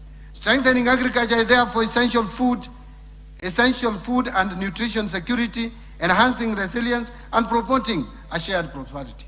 Mr. Speaker, to accelerate agriculture transformation, I propose, and bearing in mind that agriculture is largely devolved, but I propose a targeted allocation of 64 billion across priority programs that boost productivity, value addition, and resilience.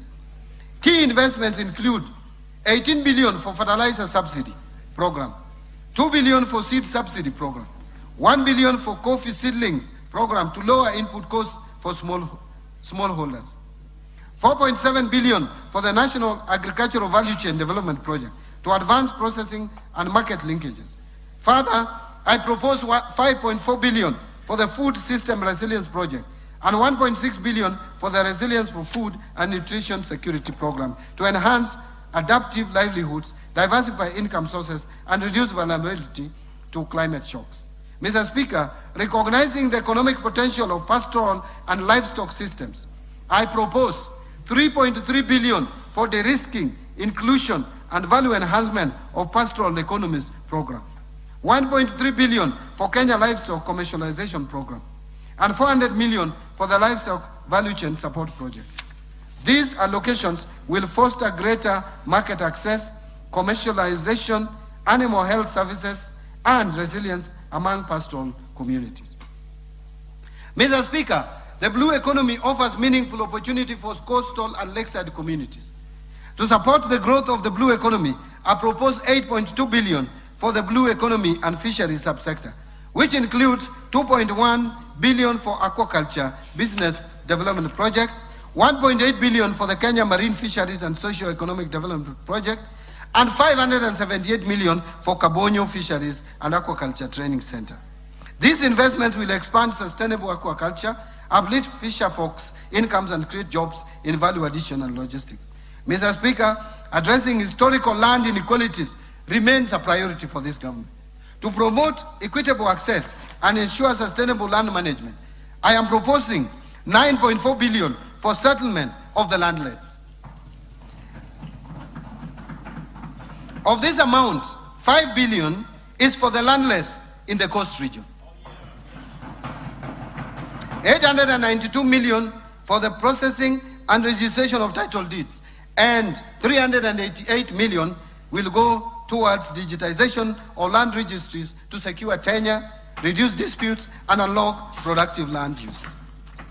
Now let me turn to the second pillar, that is transforming the micro, small, and medium enterprises economy. Mr. Speaker, MSMEs are the backbone of our economy. They account for 98% of businesses, provide approximately 14.9 million jobs, and contribute about 40% to our GDP. They span informal home-based enterprises, artisans, mechanics, tailors, carpenters, fabricators, and medium-sized firms. Nurturing this sector is essential for broad-based job creation and inclusive growth. Mr. Speaker, lack of affordable credit remains a major constraint for MSMEs and households at the bottom of the pyramid. To address this, I propose 550 million for the Center for Entrepreneurship Project to strengthen incubation, skills, and business development services, and 1.1 billion for Rural Kenya Financial Inclusion Facility to expand credit access and financial services to underserved communities. Housing and settlement as the third pillar. Mr. Speaker, decent housing underpins social stability and economic productivity. Our affordable housing program not only provides safe and affordable homes to Kenyans, but also generates jobs directly in construction and indirectly across building materials and services sector. To sustain this momentum, I propose 143.7 billion for the housing sector, urban development, and public works subsectors. This package will include 18.6 billion under the Kenya Urban Program, 50.6 billion for construction of affordable housing units, 20.9 billion for social housing units, and 20.2 billion for the institutional housing, and 18.2 billion for critical social and physical infrastructure. Further, support will include 2.7 billion for the Kenya Informal Settlement Improvement Project Phase 2, and 535 million targeted to support construction of county headquarters. These investments will improve living conditions, provision of services, and local governance capacity. Mr. Speaker, to protect livelihoods or lives and property through compliance with building codes and standards, I propose 2.4 billion for the regulation and development of the construction industry, thus reinforcing safety, quality, and accountability across the sector. Allow me now to turn to the other pillar, that is universal health coverage.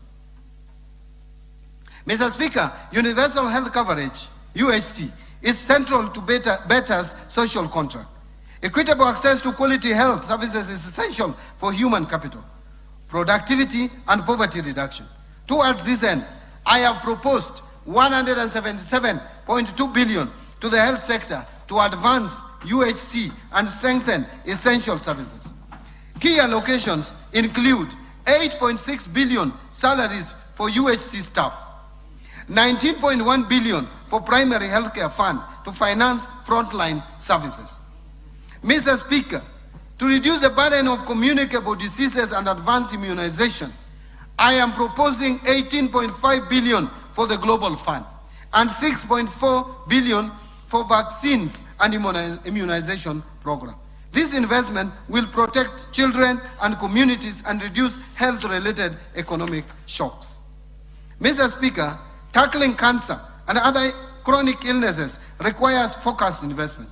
I propose 3 billion to the emergencies, chronic and critical illness fund, 1 billion for construction of a cancer center at Kisii Level 5 Hospital, 300 million to strengthen cancer management in Kenyatta National Hospital, and 150 million for the expansion of comprehensive cancer center at Kenyatta University Teaching Referral and Research Hospital.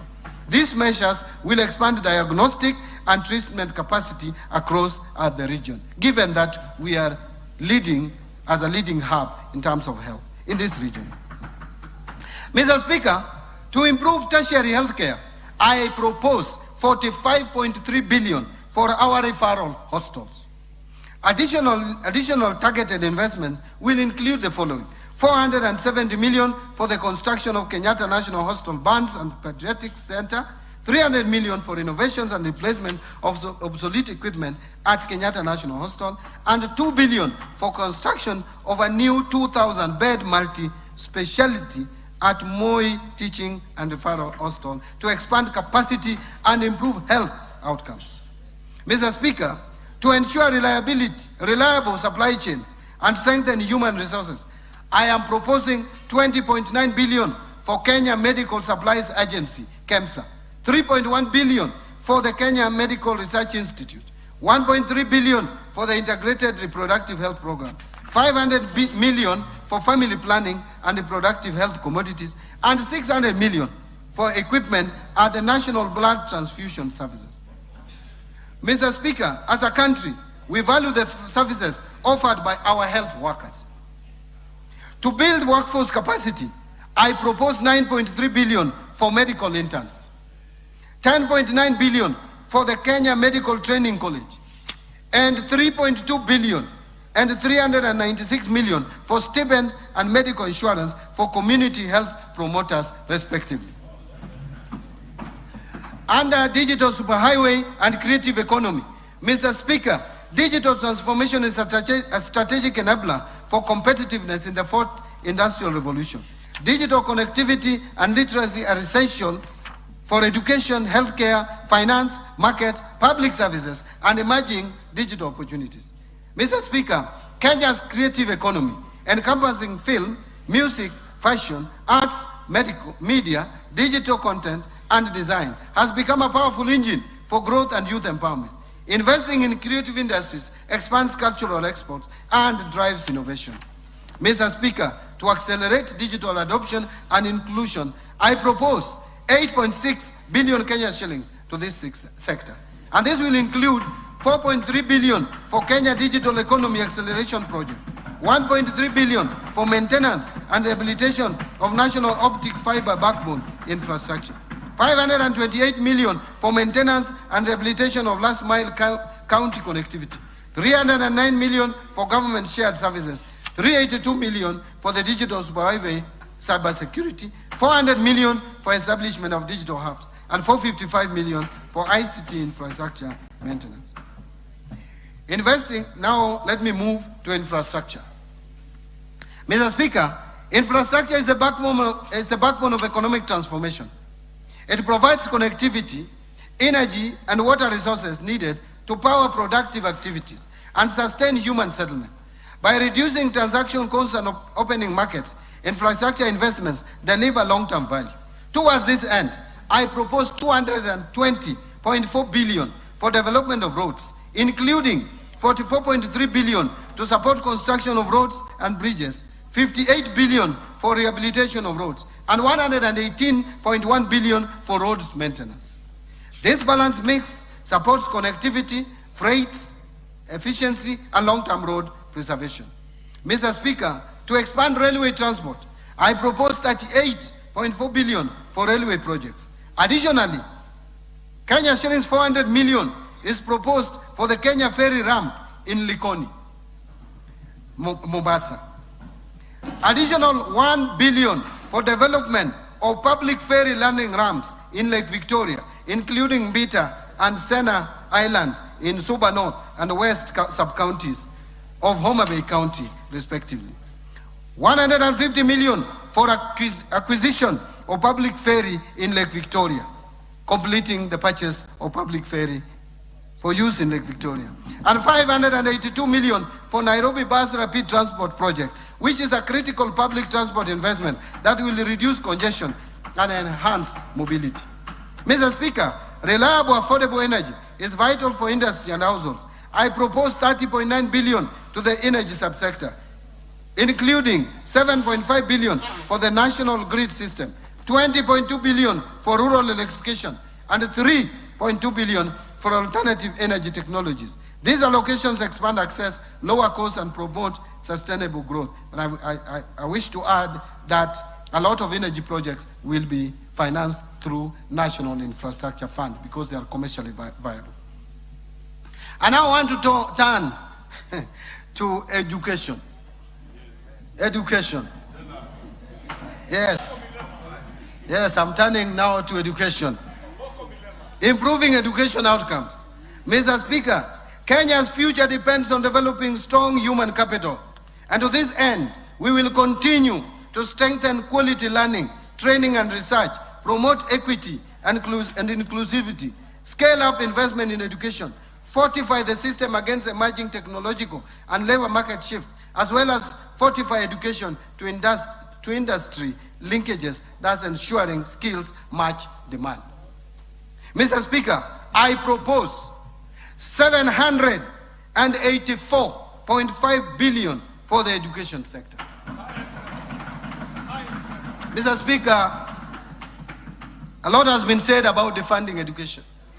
But in 2026-27, we are proposing 784.5 billion shillings, which is 26.4% of the ministerial budget. Compare that to 2021-2022 budget, before this administration came into office. The budget for education was 526 billion shillings. That has increased now by 49%. And it was 24.5% of the ministerial budget. Now it is 26.5% of the ministerial budget. Therefore, Mr. Speaker, it is not correct that this government, this administration is defunding education. In fact, we are funding it more. So this 784.5 billion includes Kenya shillings 424 billion to Teacher Service Commission for payment of our teachers. And that has moved from 290 billion in 2022 to now 421 billion shillings. Basic education. Basic education is now 136. I'm proposing 136.6 billion. Compare that to 107 billion in 2022. 163.9 billion for higher education, which was 105 billion in 2022. 1.3 billion for science, innovation and research, and 58.5 billion for technical, vocational education and training. This comprehensive allocation safeguards service delivery and expands opportunities across the learning continent. Mr. Speaker, within this funding to the education sector, I propose 7 billion for free primary education, 54.6 billion for free day secondary education, and 30.7 billion for junior secondary school capitation. Those two lines, the free day secondary education 54.6 plus junior secondary education of 30.7 adds to a total of 85.3 billion. What was it in 2022?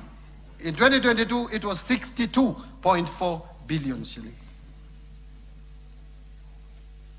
I also propose 9.9 billion for administering national exams, and that is in addition to what we have just provided before the end of this year to pay the arrears of 1.5 billion to teachers. So teachers who marked exams, they will be paid before the end of this financial year, 1.5 billion. 3 billion for school feeding program. Again, this school feeding program in 2022 had 2.2 billion. Now it is 3 billion. Mr. Speaker, I am proposing 4.9 billion to be provided for conversion of 20,000 intern teachers into permanent and pensionable from January 2027. Further, the newly recruited 24,000 intern teachers will be converted into permanent and pensionable terms in July 2027. In this respect, I am proposing an allocation of 8.2 billion for intern teachers to address staffing gaps and improving learning outcomes. Mr. Speaker, this government, by the time we reach next year, we will have employed 116,000. If you put it in terms of averages, over 20,000 teachers per year. There is no any other government that has ever employed more than 10,000 teachers per year. This government is employing on average 20,000 teachers per year. Mr. Speaker, to improve learning environment and skills training, I am proposing 4.1 billion for primary and secondary school infrastructure and 2.1 billion for construction and equipping of TVET centers, 7.1 billion for the Kenya Primary Education Equity and Learning Program, and 4.7 billion for Kenya Secondary Education Quality Improvement Project. Mr. Speaker, further investments in this sector include the following: 56.3 billion for Higher Education Loans Board for provisional loans to university and TVET students. And how much was it in 2022? 15.39. It has moved from 15.39 to 56.3 billion in this financial year. There is additional 30.9 billion for university scholarships. There is also 9.2 billion dedicated specifically for TVET scholarships and 6.7 billion for CBA arrears for universities and 2021-2022 CBA, and another 5.9 billion for ongoing projects in universities across the country, measures that expand access and strengthen human capital for a competitive economy. Mr. Speaker, let me talk now or speak to supporting manufacturing for job creation. Mr. Speaker, manufacturing is a linchpin for structural transformation. We will therefore continue to strengthen local value chains, deepen backward and forward linkages, and enhance competitiveness in domestic and export markets. Mr. Speaker, to continue promoting local industries, I propose 16.7 billion to support manufacturing initiatives across implementing agencies. This includes 2.6 billion for equipping county integrated agro-industrial parks, the ones that have been completed. 5.4 billion for supporting access to finance and enterprise recovery projects. 602 million for development of a three-river textile hub. 300 million for establishment of flagship export processing zone SAP, and 604 million for the development of special economic zone textile park in Naivasha, and 2.4 billion for Kenya jobs and economic transformation. These measures will deepen industrial clustering and create high-quality jobs. Mr. Speaker, I further propose 500 million for coffee cherry revolving fund, 2 billion for coffee debt waivers, and 2.7 billion for sugar sector reforms in order to stabilize key agricultural industrial value chains and protect livelihoods. Mr. Speaker, to prepare our youth for industry needs, I propose Kenya shillings 500 million for construction of industrial research laboratories that will foster innovation, internship, and industry academia collaboration. Now, improving security, which is of concern to all of us. Mr. Speaker, a safe and stable environment is indispensable for investment, trade, and economic growth. I therefore propose 252.1 billion for defense, 144.7 billion for the National Police Service, 64 billion for the National Intelligence Service, 63.9 billion for internal security and the national administration, and 42.6 billion for prison services. And these allocations strengthen national security and uphold the rule of law. Specific security interventions or investments include 13 billion to cater for leasing of police motor vehicles, 7 billion for police modernization program, 1 billion for construction and modernization of national forensic facilities. I have also proposed 3.9 billion for stipend to village elders for the first time, something that has been talked about for years, to enhance local administrative capacities, to appreciate. Thank you very much. Mr. Speaker, let me repeat. I have also proposed 3.9 billion for stipend to village elders to enhance local administrative capacities and to appreciate and recognize to recognize the role played by village elders in helping address security and other societal challenges. Mr. Speaker, allow me now to turn to protecting the vulnerable groups in our society. Mr. Speaker, social safety nets remain central to BETA's objective of poverty reduction and inclusive growth.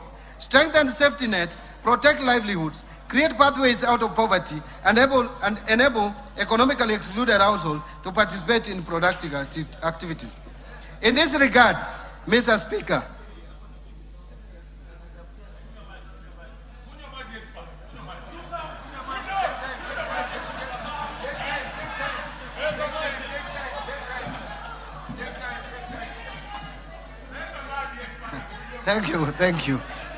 Thank you, Mr. Speaker. In this regard, I propose 41.8 billion to protect the vulnerable Kenyans, including 24.6 billion for cash transfers to the elderly persons, 8.9 billion for cash transfers to orphans and vulnerable children, and 1.5 billion for cash transfers to persons living with severe disabilities. These measures provide immediate relief and sustain basic consumption. And Mr. Speaker, the allocation also includes 4.3 billion for the Kenya Hunger Safety Net Program, 550 million for the National Fund for the Disabled of Kenya, 1.1 billion for the Child Welfare Society of Kenya, and 200 million to support autism and albinism programs in order to strengthen social protection and community support systems. Under equity, poverty reduction, women and youth empowerment. Mr. Speaker, anchored on the Kenya Young People's Agenda, we are funding key government interventions that will equip young youth with entrepreneurial and life skills, promote local and international employment, and unlock opportunities for youth-owned MSMEs. Mr. Speaker, the government will also fund initiatives that advance gender equality by promoting meaningful inclusion of women in decision-making, enhancing their economic empowerment, and in intensifying efforts to eliminate gender-based violence and harmful practices such as female genital mutilation. Mr. Speaker, to empower youth, women and constituencies across the country, I propose 110.2 billion for targeted initiatives. This includes 12.5 billion for the National Youth Service, 4.9 billion to National Youth Opportunity Towards Advancement, that is NYOTA project, 1.6 billion for Youth Employment Support Program, and 1 billion for film development services. This investment will spur skills development, civic engagement, and growth in creative industry. Mr. Speaker, to support women and girls, I propose 402 million for the Women Enterprise Fund and 4.9 billion for the National Government Affirmative Action Fund to enhance their inclusion, dignity, and economic participation. Mr. Speaker, to promote regional equity and strengthen local development, I propose 61.8 billion for the National Government Constituency Development Fund,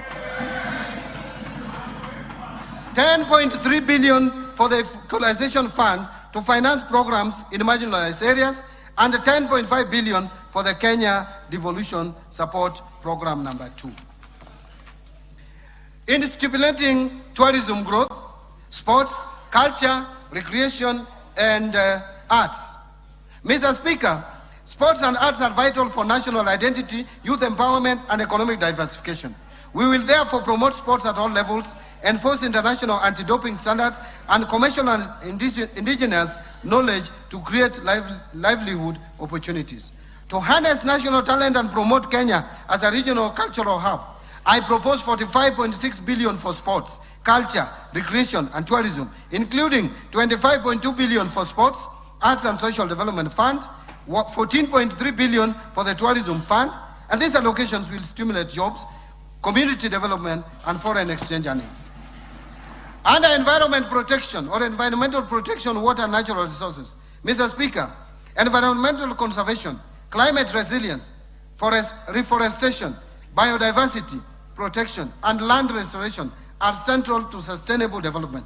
Access to clean water, improved sanitation, and expanded irrigation are equally crucial for health, productivity, and agricultural growth. Towards this end, I propose an allocation of 124.8 billion for the cluster. And Mr. Speaker, to safeguard ecosystem and tackle climate risk, I propose 13.4 billion for forest resources conservation and management, 1.7 billion for forest research and development. I also propose 3.2 billion for tree growing campaign. Mr. Speaker, I further propose 4.7 billion for environment management and protection, 8.9 billion for the Kenya Financing Locally Led Climate Action Project, FLOCA, and 1.8 billion for meteorological service. Mr. Speaker, in order to support solid waste management in Nairobi, I propose 2.5 billion and 1 billion for the removal of asbestos as well. Additional targeted allocations in this sector include 13 billion for wildlife security, conservation and management, 1.2 for wildlife research and development, 1.1 billion for human-wildlife conflict compensation, 800 million for wildlife insurance. And these investments protect natural capital that underpins tourism and rural livelihoods.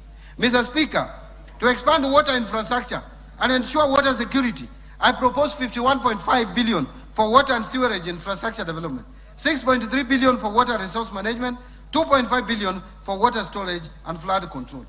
Mr. Speaker, to promote irrigation development in the country and reduce reliance on rain-fed agriculture, I propose 1.1 billion for irrigation and drainage development, 1.8 billion for large-scale commercial irrigation development, 3.3 billion for community-managed irrigation development, 3 billion for public irrigation schemes, 1.6 billion for revitalization of irrigation in asal areas, and these allocations will improve access, productivity, and resilience in agriculture and settlement. Now, improving governance and sustaining the fight against corruption. Mr. Speaker, strong institutions and adherence to the rule of law are prerequisites for sustainable development. Effective governance strengthens investor confidence and ensures efficient delivery of public services. To strengthen accountability and the rule of law, I propose 5.1 billion for the Ethics and Anti-Corruption Commission, 7 billion for the Office of the Director of Public Prosecutions, 6 billion to the State Law Office, 9.8 billion for the Office of the Auditor General, and these allocations will intensify anti-corruption efforts and reinforce public sector integrity. Mr. Speaker, to enhance parliamentary oversight and legislative functions, I propose 50.9 billion for Parliament. Further, to support administration of justice, I propose 30.4 billion for the judiciary. These allocations are essential to uphold democracy, transparency, and citizen trust in public institutions. Now, allocations to county governments. Mr. Speaker, the government remains committed in supporting devolution through intergovernmental fiscal transfers in line with Article 202 of the Constitution. I therefore propose to allocate 428 billion in equitable share, which shall be transferred to the respective county governments as per the first basis formula during the financial year 26-27. The 428 billion represents 21% of the most recently audited revenues for the financial year 22-23, way higher than the minimum of 15% prescribed in Article 203(2) of the Constitution. Mr. Speaker, including the additional allocation from the national government share of revenue of 16.6 billion to the proposed shareable of 428 billion, implies that the county governments will receive a total of Kenya shillings 444.6 billion, just a few billions, less than about 5 billion less than what is in the 10-point agenda. Further to this allocation, I have proposed an additional allocation of 57.4 billion from loans and grants from development partners. Mr. Speaker, the National Treasury has developed the draft Public Finance Management Bill 2025, which proposes to amend sections 42 and 191 of the Public Finance Management Act, Cap 412. These amendments aim to provide for submission of two separate bills, one on the county government's additional allocations, national government share of revenue bill, and the other on proceeds from loans and grants from development partners bill. This will mitigate delays in the approval and disbursement of county government's additional allocations. Now let me speak or talk about equalization fund. Mr. Speaker, to support implementation of projects in the marginalized areas, 10.3 billion has been proposed as an allocation to to the equalization fund in the financial year 26-27. Mr. Speaker, now I turn to county government spending bills. Mr. Speaker, the growing stock of pending bills in county government poses a fiscal risk. As of 30th June 2025, county governments reported outstanding pending bills of 183 billion. And Mr. Speaker, during its 27th ordinary session, the Intergovernmental Budget and Economic Council, IBEC, approved and adopted the county government spending bills action plan submitted by the Controller Budget. The Council directed all county governments to customize and implement their respective pending bills action plans to progressively reduce the stock of pending bills. I urge county governments to ensure full implementation of the agreed action plans. Now let me turn to taxation measures. Having talked about expenditure, the money being allocated here and there, now it is the time to see where money is coming from. Taxation measures. Mr. Speaker, following the tragic events of 25th June of 2024, which I hope will never be repeated again in this country, a day that remains etched in our hearts, government was reminded of the need to always listen to the voices of our citizens. As I mentioned at the beginning of this statement, I championed public engagements with Kenyans of all walks of life while putting together this budget and the supporting policy measures. Mr. Speaker, over the last 1 month, focus has been more on the Finance Bill 2026. And like I mentioned, I engaged Kenyans widely in town hall meetings, various media stations, Bunge la Mwananchi at Jivanji Gardens here in Nairobi, Ongata Rongai in Kajiado, comrades at the University of Nairobi, Citizen Digital Express, just to mention but a few. I wish to thank all Kenyans who took time to attend these forums and engage with me. My assurance is that their voices have been reflected in the proposal that I'm presenting today. Mr. Speaker, in preparing these proposals, I have been guided by the overriding principle of placing the well-being of the common Mwananchi first. In this regard, I have deliberately chosen not to introduce new taxes or increase tax rates that would further overburden the hardworking Kenyans and their families.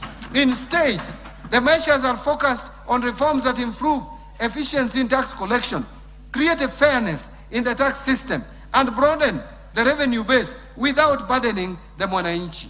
Mr. Speaker, allow me to share a striking reality. Today, only 3.1 million working Kenyans contribute to pay as you earn. Yet, millions of other Kenyans that make money in our economy do not contribute to the taxes we collect. Many of these people have been filing nil returns year after year. The burden of developing this country has therefore been on a few of us. And Mr. Speaker, that this must change. We shall continue to broaden our tax base, a process that will help us lower tax rates to ease burden on the few that are tax compliant. Mr. Speaker, to support financing of the 2026-27 budget, I will today present highlights of two sets of proposals. The first set of proposals relates to custom measures agreed upon by the East African Community Ministers, Cabinet Secretaries responsible for finance and economic affairs during this year's pre-budget consultations held in Arusha, Tanzania on 15th May 2026, and which we will conclude this coming weekend. The measures agreed upon target to support local manufacturing, promote value addition, strengthen industrial competitiveness, enhance food security, protect jobs, and align the regional tariff structure with Kenya's economic development projects. The second set of proposals are contained in the Finance Bill of 2026. These measures are guided by three key principles. First, efficiency, to ensure tax collection is done with minimal leakages and ease compliance. Second, fairness, to ensure that the tax burden is shared equitably among all. And third, simplicity, to ensure that compliance with tax laws is straightforward, transparent, and predictable for all Kenyans.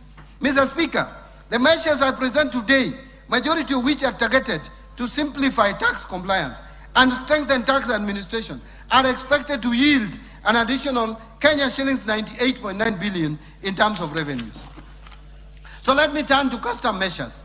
Mr. Speaker, allow me to express my sincere appreciation to this House for the approval granted to the custom measures on 8th of May 2026, which are subsequently presented during the pre-budget consultations held in Arusha, Tanzania on 15th May of 2026. I wish to inform this House that all those measures were subsequently adopted by the East African Community Ministers, Cabinet Secretary responsible for finance and economic affairs. These measures will take effect from 1st July 2026. I will now highlight some of them. Mr. Speaker, high production costs continue to constrain growth and competitiveness of local industries, particularly where manufacturers rely on imported inputs that are not available locally.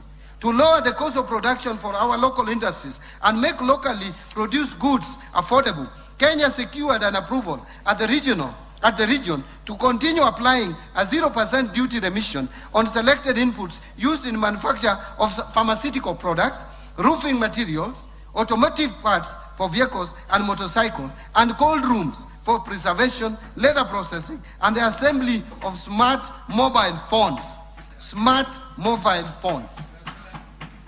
Laptops and tablets. Kenya also secured approval to continue applying a duty remission rate of only 10% on selected inputs used in furniture and door manufacturing, as well as completely knocked down kits for assembly of motorcycles. Through these measures, jobs created by the industries in these categories remain protected to support livelihood of our people. Mr. Speaker, food security is one of the pillars under the bottom-up economic transformation agenda, and therefore remains a national priority. To support affordability of food and animal feeds by Kenyans, Kenya was allowed to continue importing wheat at a duty remission rate of 10% instead of the common external tariff rate of 35%. Continue importing imports for manufacture of animal feeds. I want to repeat. Continue importing inputs for manufacture of animal feeds duty-free under the East African Community Duty Remission Scheme, and apply a 0% import duty on dates consumed by our Muslim brothers and sisters during the period of Ramadan in 2027. Kenya also secured approval to continue applying an import duty of 35% or US dollars 200 per metric ton, whichever is higher, on imported rice instead of the common external tariff rate of 75% or US dollars 345 per metric ton. Mr. Speaker, to promote value additional products locally grown by our farmers, Kenya was allowed a stay of application of East African Community Common External Tariff Rates and apply a duty rate of 35% or equivalent specific duty rates on selected processed food products, including preserved vegetables, peas, sweet corn, tomato products, sauces, jams, edible oils, malt extract, and other prepared food products. This will cushion the local industries from imported products and make Kenyan products more competitive in the domestic market. Protect these agro-based industries, thus safeguarding income of our farmers and the local jobs created in the agro-processing value chain. Mr. Speaker, to protect local manufacturers in the textile, apparel, leather, and footwear sectors, and the many jobs in these industries, Kenya was granted an extension of a stay of application of EAC common standard tariff and apply higher duty rates ranging between 25% and 35% on imported textiles, apparel, blankets, bed linen, carpets, tarpaulins, leather products, and worn clothing, while maintaining 0% duty remission on selected inputs for leather processing. Mr. Speaker, to strengthen digital connectivity and part of the digital superhighway pillar of BETTER, the local assembly of smart devices remains a key priority. Expanding access to affordable smart telecommunication devices will enable more Kenyans participate in the digital economy and benefit from emerging opportunities in business and innovation. With this in mind, Kenya requested and was granted a 0% duty remission on inputs used in the assembly of smartphones, laptops, and tablets. Additionally, optical fiber cables and recorded software products will be imported at a higher tariff rate of 10% instead of the EAC common external tariff rate of 0%. Mr. Speaker, to lower the cost of construction materials for the delivery of affordable housing as part of BETTER priorities, Kenya was allowed to continue applying 0% duty remission on selected inputs for the manufacture of roofing materials and related industrial products. Further, to protect local industries that manufacture steel products, aluminum products, pipes, electrical equipment, ceramic tiles, and other construction materials, Kenya was also allowed to continue applying stays of application at duty rates ranging from 25% to 35%, together with equivalent specific duty rates where applicable, to discourage under declaration of import values. Mr. Speaker, given the limited fiscal space, Kenya continues to explore alternative financing models, particularly the public-private partnership arrangements in developing infrastructure projects. With this in mind, Kenya was granted a stay of application of the common tariff and apply a 0% import duty on goods, materials, and equipment imported for use in the PPP projects. Mr. Speaker, local assembly of motor vehicles and the manufacturing of automotive parts continue to create jobs for Kenyans. In this respect, Kenya applied to protect these industries and the associated value chain. Kenya was granted a 0% duty remission on selected inputs used in the manufacture of automotive parts. Mr. Speaker, to support local manufacturing of paper and paper products, Kenya was allowed to continue applying stays of application at a rate of 35% on craft paper and paperboard, printed polybags, sacks and bags, and related packaging materials instead of the common tariff rates of 25%.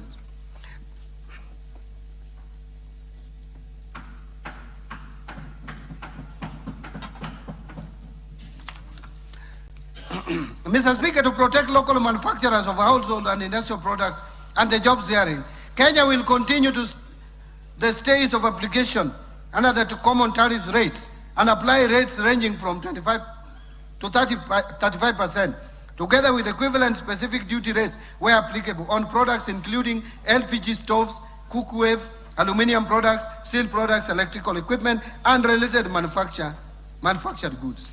Now let me turn to the highlights of proposals in the Finance Bill. Mr. Speaker, I now turn to the proposals in the Finance Bill 2026 that target to amend various domestic tax laws to improve revenue collection, ease tax compliance, and create fairness within the tax system.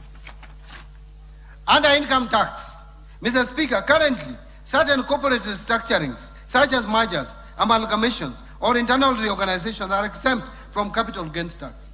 To encourage the establishment and growth of real estate investment trusts, the bill is proposing to extend the exemption to qualifying property transfers into approved real estate investment trusts to avoid selective treatment or application.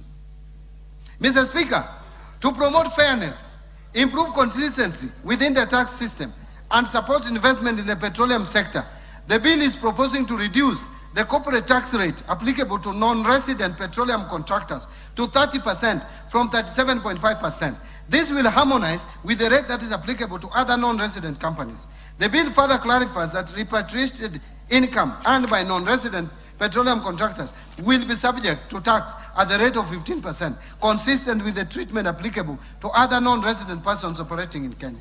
Mr. Speaker, the current framework for taxation of trusts is complex and may create uncertainty in the taxation of trust incomes and distribution.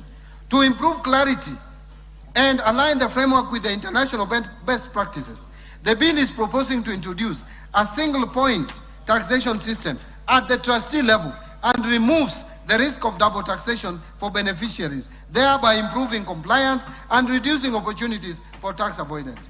Mr. Speaker, the bill does not propose to increase monthly income tax. I wish to state that.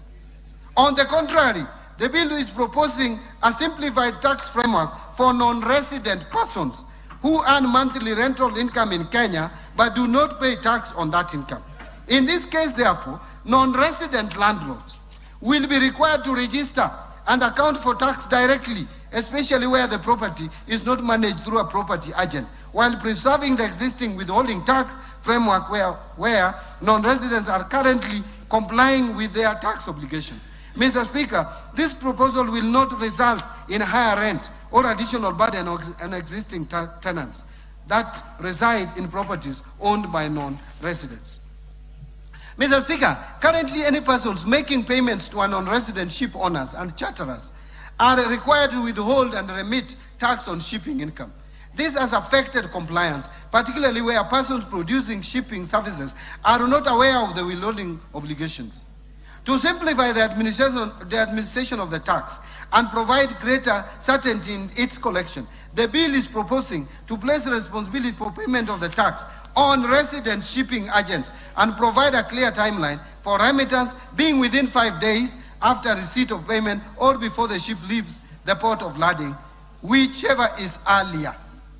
Mr. Speaker, currently the deadline for filing tax returns is 30th June of every year for all categories of income, which leaves no room for verification and validation of filed returns before the commencement of another financial year.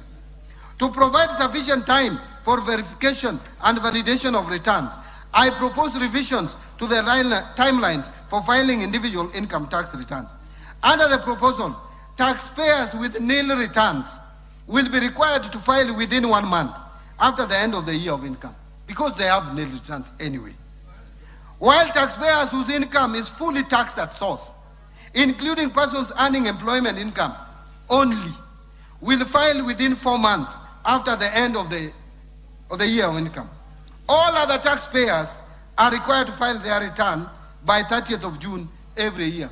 All businesses will still continue to file their returns by 30th of June every year.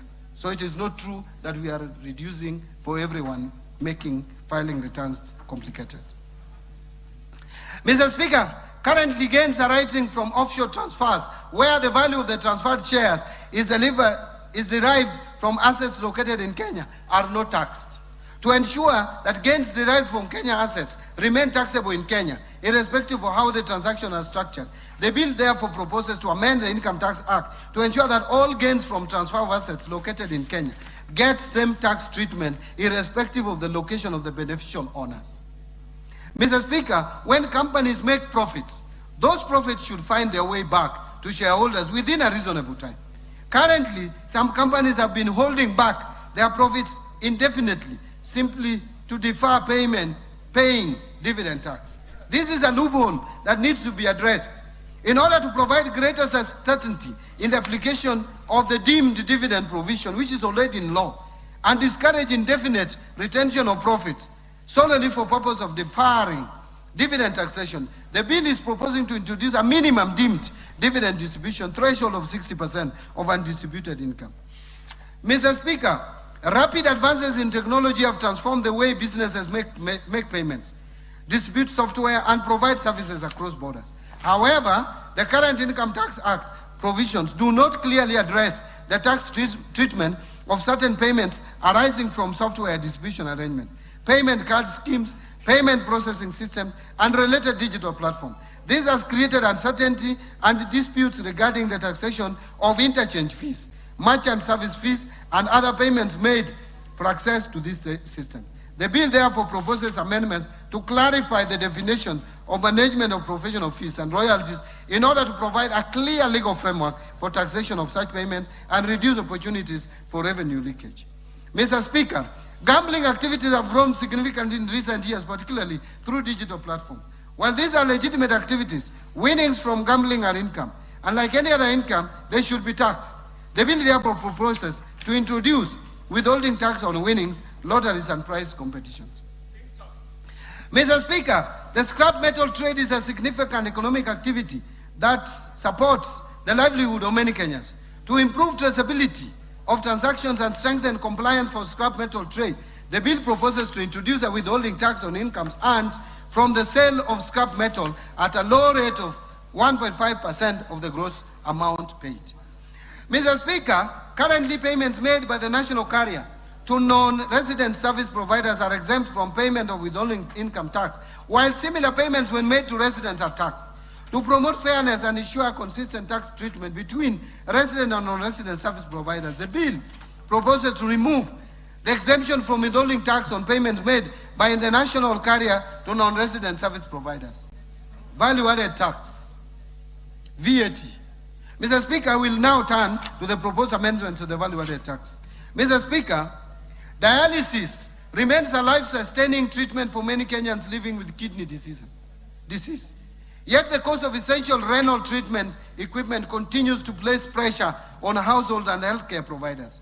The bill therefore proposes to exempt dialyzers, which is a critical life-saving component for patients experiencing kidney failure, from VAT to reduce their cost and make renal treatment affordable. Mr. Speaker, the government recognizes the important role that trade is in used clothing and footwear, commonly known as mitumba, continues to play in supporting livelihood and affordable access to clothing across the country.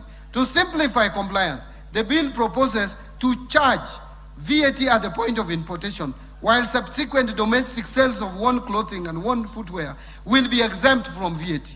This means that mitumba traders selling to everyday Kenyans will not be burdened with VAT obligations. Contrary to what is being said out there, we are making mitumba more and more cheap because there will be no multiple VATs. You only pay once at the point of entry. Mr. Speaker, currently passengers arriving at the ports of entry in Kenya are allowed VAT exemption on value of goods not exceeding only $300. This threshold has remained unchanged and has not kept pace with the current realities. The bill, therefore, is proposing to increase the VAT exempt threshold on value goods for passengers arriving at the ports of entry from $300 to $2,000.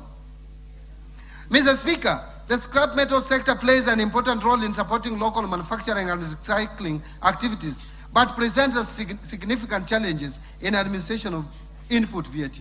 To simplify VAT administration within the sector, while complementing the withholding income tax framework proposed under the Income Tax Act, the bill therefore proposes to exempt scrap metal from payment of VAT.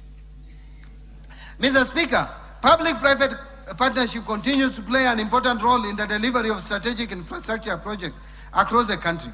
To reduce the cost of implementation of the project, the bill proposes a VAT exemption for goods and services imported or procured locally for use solely in the approved public-private partnership infrastructure projects. Mr. Speaker, the rapid growth of digital payment platforms has created uncertainty regarding the VAT treatment of certain payment facilitation and processing services. While these services support financial transactions, they are distinct from the underlying financial services. The bill therefore seeks to clarify that core financial services, including money transfer services such as M-Pesa, will remain exempt from VAT, while platforms that facilitate services such as merchant acquiring, payment gateway, aggregation, and settlement services will not qualify for exemption. Mr. Speaker, to promote consistency in the treatment of input VAT and support proper administration of the VAT framework, the bill is proposing to require adjustment of input VAT previously claimed where goods that were intended for taxable supply subsequently become exempt while still in stock. Mr. Speaker, Kenya's tax expenditure was estimated at 286 billion or 1.8% of GDP in 2024, a decline from 368 billion or 2.4% of GDP in 2023. But Mr. Speaker, to further reduce tax expenditures, I propose to rationalize some of the existing incentives, such as to remove VAT exemption on certain goods and services currently exempt, including denatured ethanol, direction finding compass, affordable housing construction inputs, tourism facility construction inputs, and aircrafts of Chapter 88, excluding parts and large aircrafts of over 2,000 kilograms. These are what we call choppers, helicopters. We are removing them from VAT exempt. But aircraft parts will still enjoy VAT exemption. To exclude from VAT exemption spare parts applicable to official aid-funded projects to reduce opportunities for misuse of the exemption. So we exempted the vehicles, but not the parts.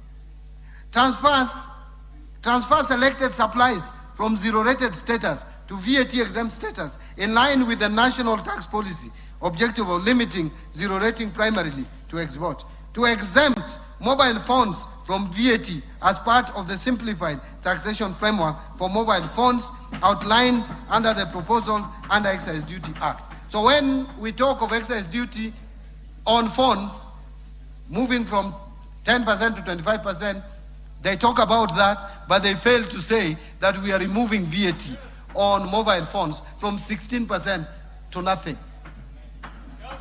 So the above measures are expected to further lower tax expenditures as a share of GDP, hence revenue collection. Excise Duty Act. Mr. Speaker, we now turn to the proposed amendments to the Excise Duty Act. Mr. Speaker, currently, more Kenyans are drinking bottled water in both urban and rural areas. The bill is proposing to remove excise duty of 6 shillings and 41 cents per litre of bottled water. We are removing excise duty on bottled water. Mr. Speaker, it is expected that the vendors of bottled water will pass this benefit to the ordinary citizen by lowering the price of bottled water because it has ceased to be a luxury. Mr. Speaker, mobile phones have become essential tools for enhancing communication, access to information, and delivery of services. They support among others, education, businesses, financial services, e-commerce, healthcare, and social interaction, while also promoting digital inclusion, productivity, and social economic development. Mr. Speaker, to further encourage use of mobile phones in the country, the bill is proposing to simplify taxation of mobile phones by replacing the existing multiple taxes and levies with a single excise duty charged at the rate of 25% at the point of activation on any telecommunications network. This measure will lower the prices of mobile phones in the country. I heard another leader saying 25%, but I'm asking, why is he complaining about 25%? Does he want us to remain at 55.5%? Because that is the rate as at today.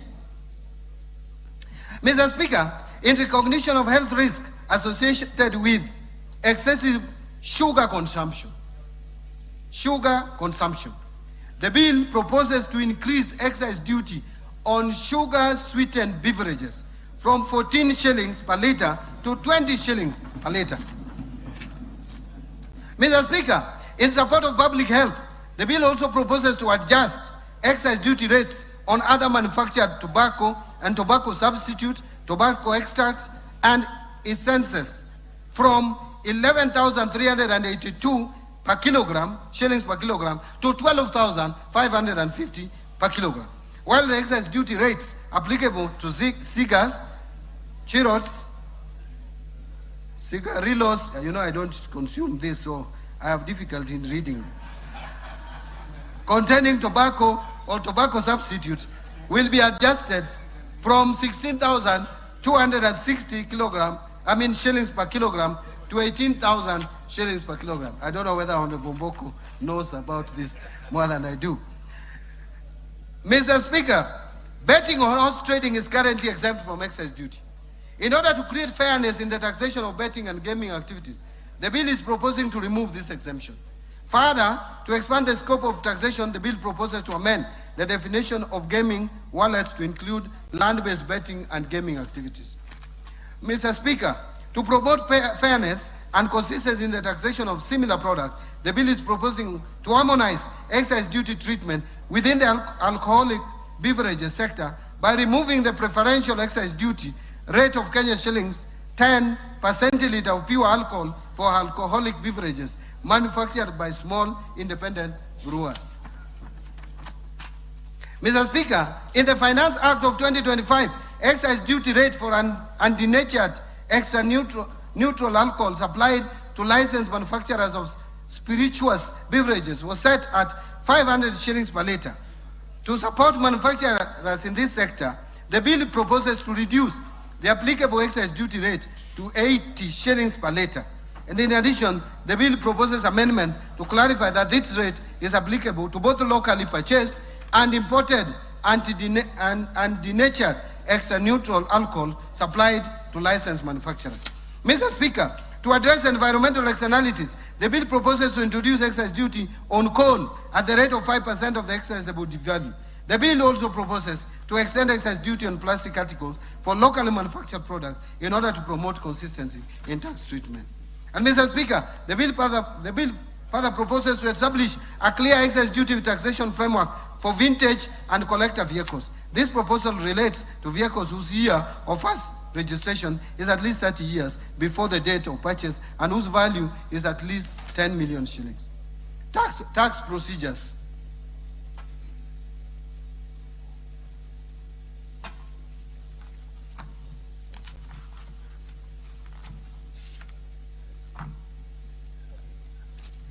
Mr. Speaker, I have about 30 more pages. Nobody's complaining.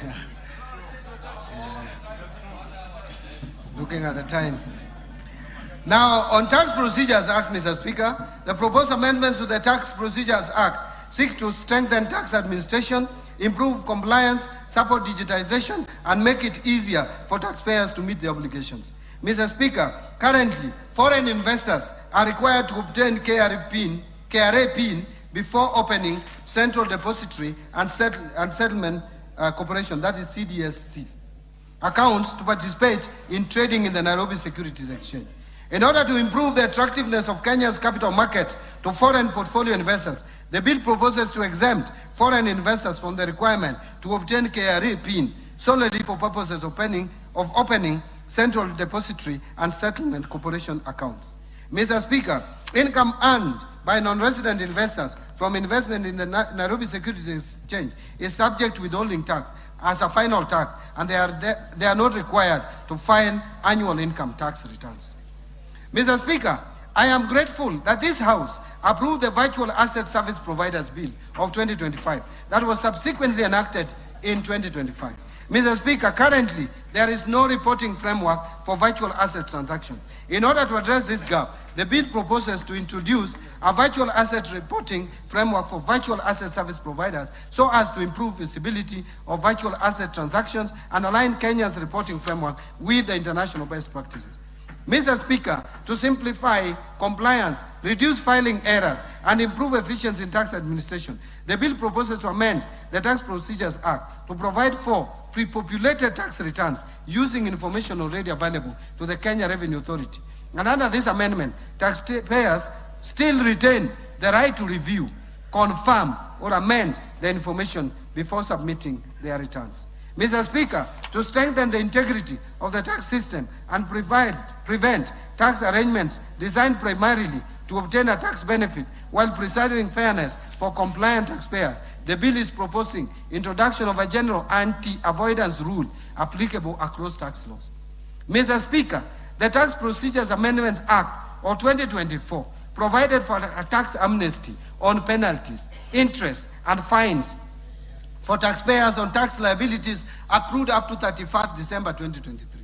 This facilitated taxpayers to clear principal tax liabilities to government.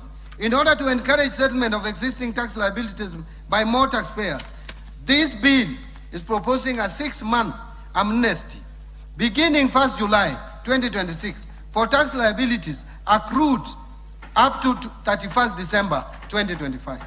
Under this amnesty, taxpayers who settle the principal tax due within the amnesty period will qualify for waiver of the related penalties, interest, and fines. Mr. Speaker, to support faster resolution of system-related issues and improve taxpayer confidence in digital tax administration, the bill proposes to allow for waiver of penalties and interest by the Commissioner up to a specified threshold of 2 million arising from electronic tax system errors.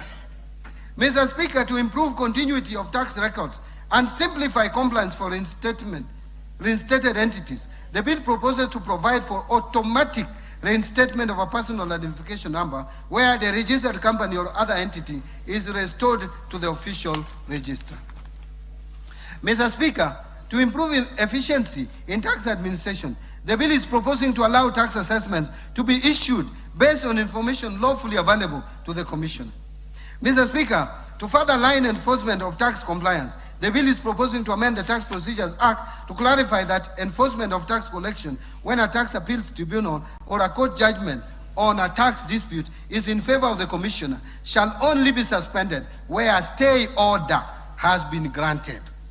Mr. Speaker, to lower compliance costs and simplify customs clearance procedures, the bill is proposing to remove the requirement for importers to present certificates of origin where such certificates are not necessary for purposes of claiming preferential tariff treatment. Now let me turn to Miscellaneous Fees and Levies Act. Mr. Speaker, under the Miscellaneous Fees and Levies Act, the bill proposes to rationalize the application of import declaration fee and railway development levy exemption on aircraft by limiting the exemption to aircraft parts and large aircraft used for commercial air transport. This measure is intended to better target the exemption while supporting Kenya's position as a regional hub for aircraft maintenance and aviation services. Mr. Speaker, the bill is also proposing amendments to clarify the application of customs procedures to all fees and levies imposed under the Miscellaneous Fees and Levies Act. These measures are intended to improve administration and support prudent fiscal management. Mr. Speaker, to support the growth of real estate investment trust market and development of Kenya's capital markets, the bill proposes to exempt from stamp duty transfers of beneficial interest in property into approved real estate investment trust. This measure complements the proposed amendments under the Income Tax Act on exemption of real estate investment trust from capital gains tax. Mr. Speaker, in line with the proposed simplified framework under the Excess Duty Act on mobile phones, the bill is proposing to exempt imported mobile phones from imported declaration fee and railway development levy, another benefit that is not being talked about by naysayers of the bill. Mr. Speaker, to increase resources available for road maintenance while ensuring that existing annuity obligations continue to be met, the bill proposes amendments to the Road Maintenance Levy Act to reduce the allocation to road annuity fund from 3 shillings per litre to 1.5 shillings per litre of fuel. And this reduction of 1 shilling and 50 cents per litre of fuel will be allocated to road maintenance levy funds. Mr. Speaker, let me now conclude. Mr. Speaker, as I conclude, I want to underscore that we have navigated a period of extraordinary challenge, yet the economy has held firm. Kenyans have demonstrated remarkable resilience and patience, and this government has remained steadfast in its commitment to deliver on the promises of the bottom-up economic transformation agenda at the most difficult period in the history of this country. Mr. Speaker, this budget was carefully crafted against a backdrop of limited fiscal space and competing priorities. It reflects prudent choices and disciplined fiscal management while directing resources towards programs and interventions that will have the greatest impact on the lives of ordinary Kenyans while staying firmly on course with our fiscal consolidation plan.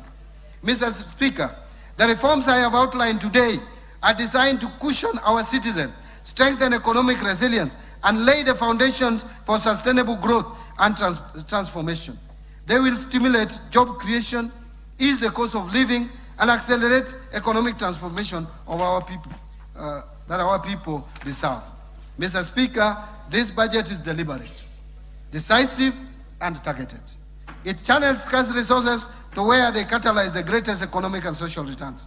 To smallholder farmers and pastoralists, to MSMEs and youth, to health and education, to infrastructure that connects markets, and to institutions that uphold the rule of law.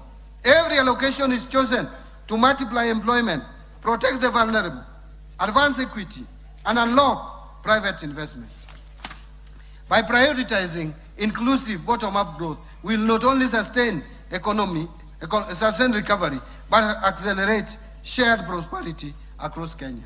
This is therefore a budget for Mwananchi. This is a budget for the people. I call upon honorable members and all Kenyans to stand behind its implementation as we work together with purpose and resolve towards our shared prosperity. Together, we can translate these investments into jobs, higher incomes, and a better future for every Kenyan.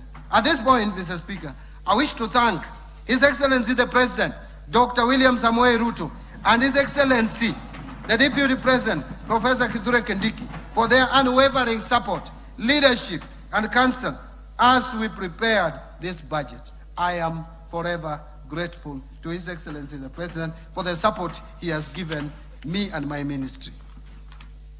I am also greatly indebted to the Prime Cabinet Secretary, the Attorney General, my fellow Cabinet Secretaries, all the Principal Secretaries, accounting officers, and all personnel across government ministries, departments, and agencies who have diligently contributed to the development of financial year 26-27 budget. Allow me to thank you, Honorable Speaker of the National Assembly, and your counterpart in the Senate, the majority and minority leaders, and the entire House leadership, including the respective clerks, for supporting the approval process of the financial year 26-27 budget.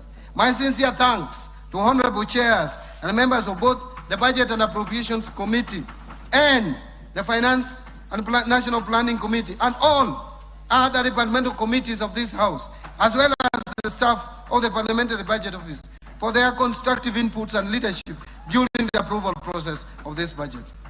I appreciate in a special way Dr. Chris Kipto, the Principal Secretary for the National Treasury, and the staff of the National Treasury who have worked tirelessly, hard, and long hours to ensure that this budget and the supporting documents are prepared and supported and submitted within the legal timelines. I also wish to appreciate my two other Principal Secretaries at the National Treasury, namely Dr. Boniface Barasa Makoha, the Principal Secretary for State Department for Economic Planning, and Mr. Cyril Wagunda Odede, the Principal Secretary for State Department of Public Investment and Assets Management, and their respective staff for their support during the preparation and finalization of the budget for financial year 26-27. My sincere appreciation also goes to the Governor of the Central Bank of Kenya, the Commissioner General of the Kenya Revenue Authority, as well as the management and staff of both institutions, and all MDAs for their valuable contributions to the budget process. My gratitude to our multilateral and bilateral development partners for their continued technical and financial support. I also thank the private sector for their participation and contribution in the budget process. I wish to appreciate the members of the Fourth Estate and all non-state actors for the active engagement and participation in the financial year 2026-27 budget process. Mr. Speaker, I cannot forget to mention this. My sincere thanks also goes particularly to my dear wife, Madam Rhoda Mbadi, and my children who have remained my pillar. In the course of the year, calls of duty would be challenging, but when I got home, I felt relaxed among them.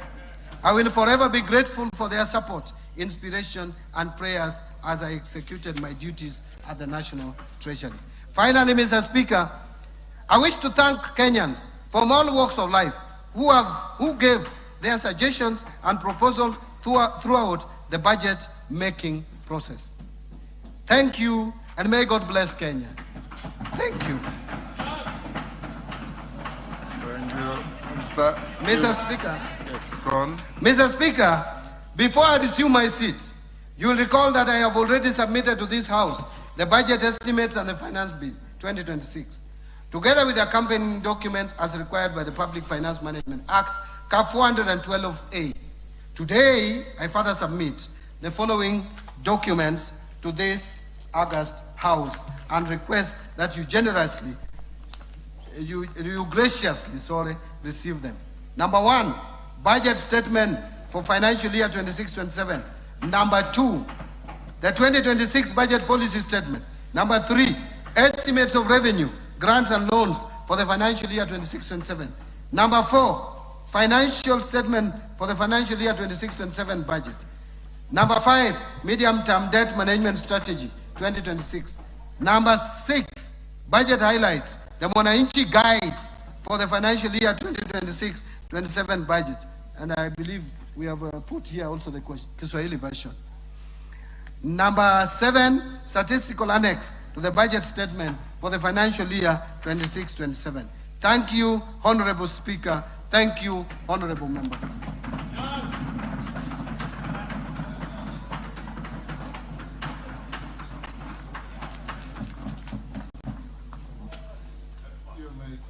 You may take your seat, Minister.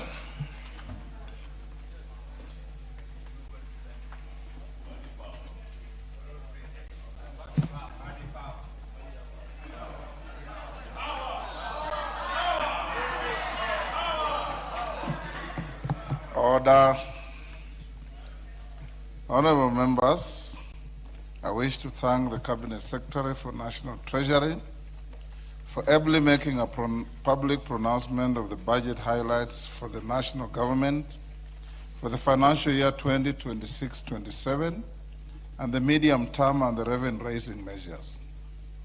In this regard, honorable members, I confirm that in conformity with the provisions of sections 39 and 39A of the Public Finance Management Act, Cap 412A and the Standing Order 244C, the Cabinet Secretary has submitted to the National Assembly the relevant legislative proposals necessary to actualize the revenue-raising measures to finance the 2026-2027 budget.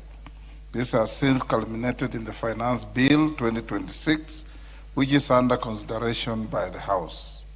Honourable members, it's now my pleasure to invite all honourable members, the Cabinet Secretary for the National Treasury and Economic Planning, other Cabinet Secretaries, representatives of the Judiciary, members of the Diplomatic Corps, and all invited guests to a reception at the Parliament courtyard hereafter. Honourable members, the time now being 6:13, the House now stands adjourned until Tuesday, 16th June 2026 at 2:30 p.m. And the Public Finance Management Act, Cap 171, and on behalf of His Excellency the President, I present to Parliament and the people of Uganda the national budget for financial year 2026-2027 as approved by this Parliament. In this speech, I will, number one, present the recent performance of the economy and the outlook for the year ahead. Two, account to the people of Uganda on commitments made in financial year 2025-2026 that is coming to an end in a few days. Three, highlight government priorities for financial year 2026-2027. And four, outline the strategy for financing the budget. Right Honorable Speaker, allow me to begin by congratulating His Excellency the President and the National Resistance Movement upon the resounding victory in the recently concluded general elections.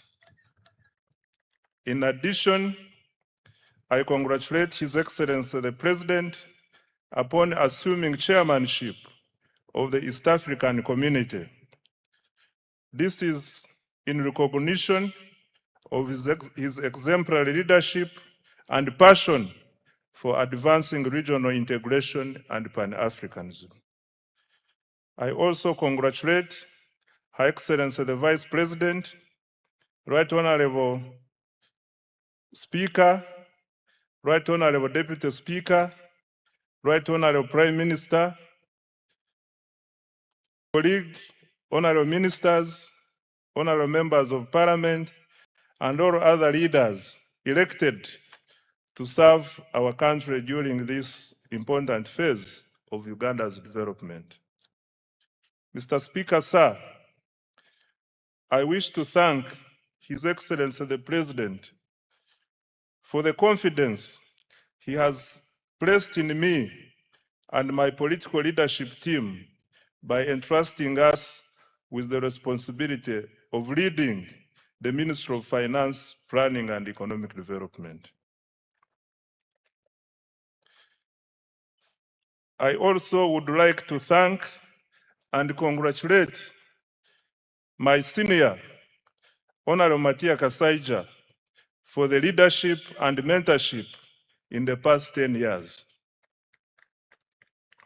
Your Excellency, we accept this responsibility with humility, determination, and a clear understanding of the task before us. That task is to accelerate wealth creation, eliminate poverty, create productive jobs, and transform Uganda into a $500 billion economy in the shortest possible time. Right Honorable Speaker and colleagues, Uganda enters this new political term from a position of strength. Unlike many previous election cycles that were characterized by high inflation, exchange rate instability, and macroeconomic uncertainty, our economy remains stable and resilient and is growing rapidly. Mr. Speaker, sir, this achievement is not accidental. It is a result of deliberate and consistent policy choices under the leadership of His Excellency, the President, and the NRM government. For more than 3 decades, government has prioritized peace and security, macroeconomic stability, infrastructure development, human capital development, wealth creation, and regional integration.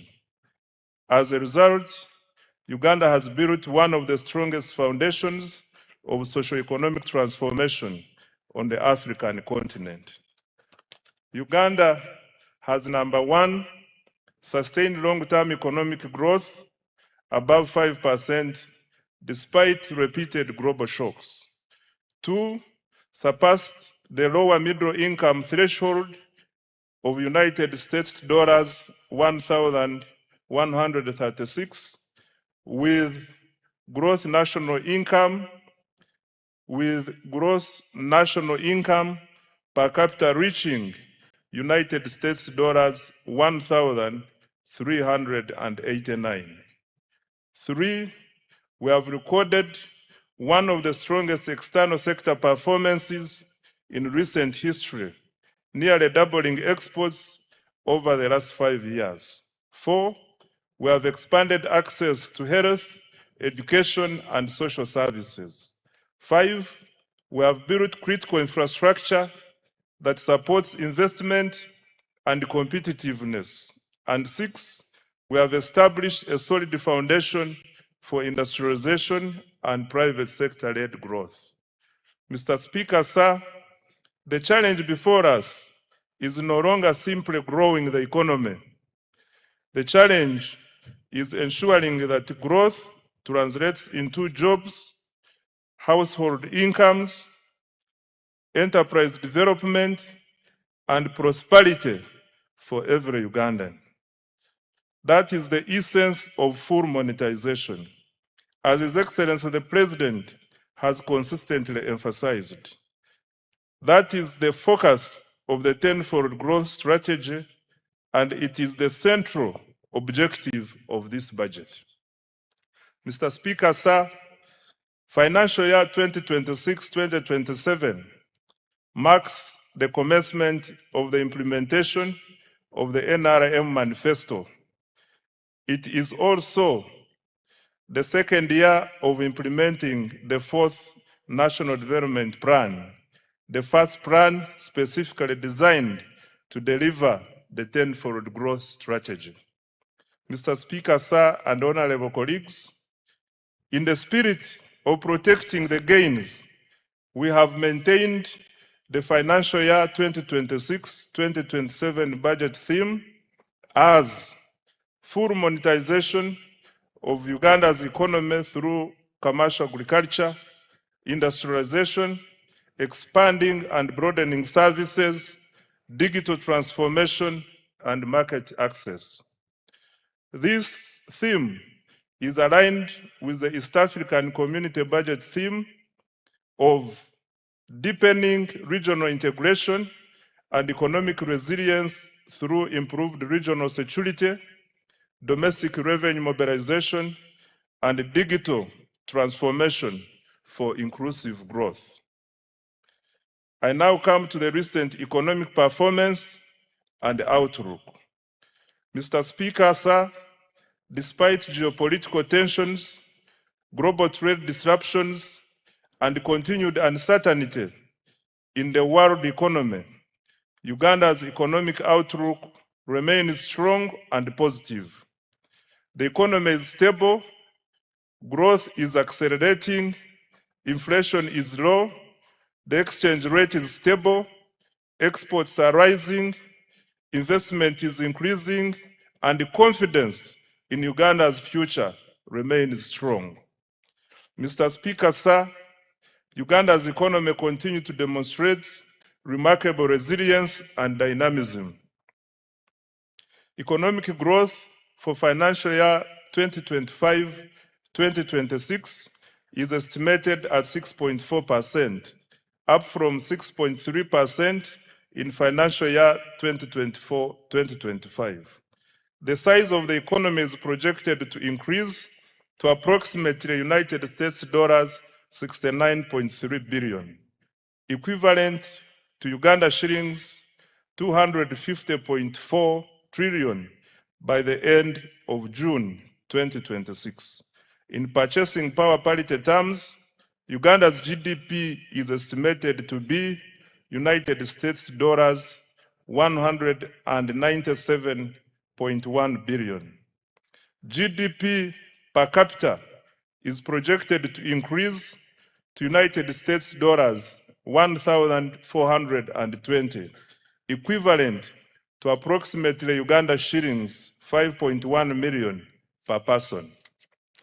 Mr. Speaker, sir, with the commercial oil production commencing later this calendar year, growth is projected to accelerate to 10.2% in financial year 2026-2027. This will mark Uganda's first return to double-digit growth since the reforms of the 1990s. Most importantly, a larger economy will accelerate more jobs, raise household incomes, expand opportunities for businesses, and generate the resources required to invest in quality education, health care, infrastructure, security, and other public services that improve the lives of Ugandans. This performance confirms that our strategy of investing in security, infrastructure, wealth creation, and the productive sectors is delivering results. I thank His Excellency the President for his steadfast leadership, strategic guidance, and insistence on phased prioritization. Mr. Speaker, I wish to repeat this one. This performance confirms our strategy of investing in security, infrastructure, wealth creation, and the productive sectors is delivering results. I thank His Excellency the President for his steadfast leadership, strategic guidance, and insistence on phased prioritization. Colleagues, I invite you to give His Excellency the President a round of applause. I now come to inflation. Mr. Speaker, sir, inflation remains low and stable. Average inflation during financial year 2025-2026 is estimated at 3.8%, compared to 3.5% recorded the previous financial year. This stability has been supported by effective coordination between fiscal and monetary policy, stable food prices, and improved management of fuel supply. Low inflation protects household incomes, supports business planning, and strengthens investor confidence. The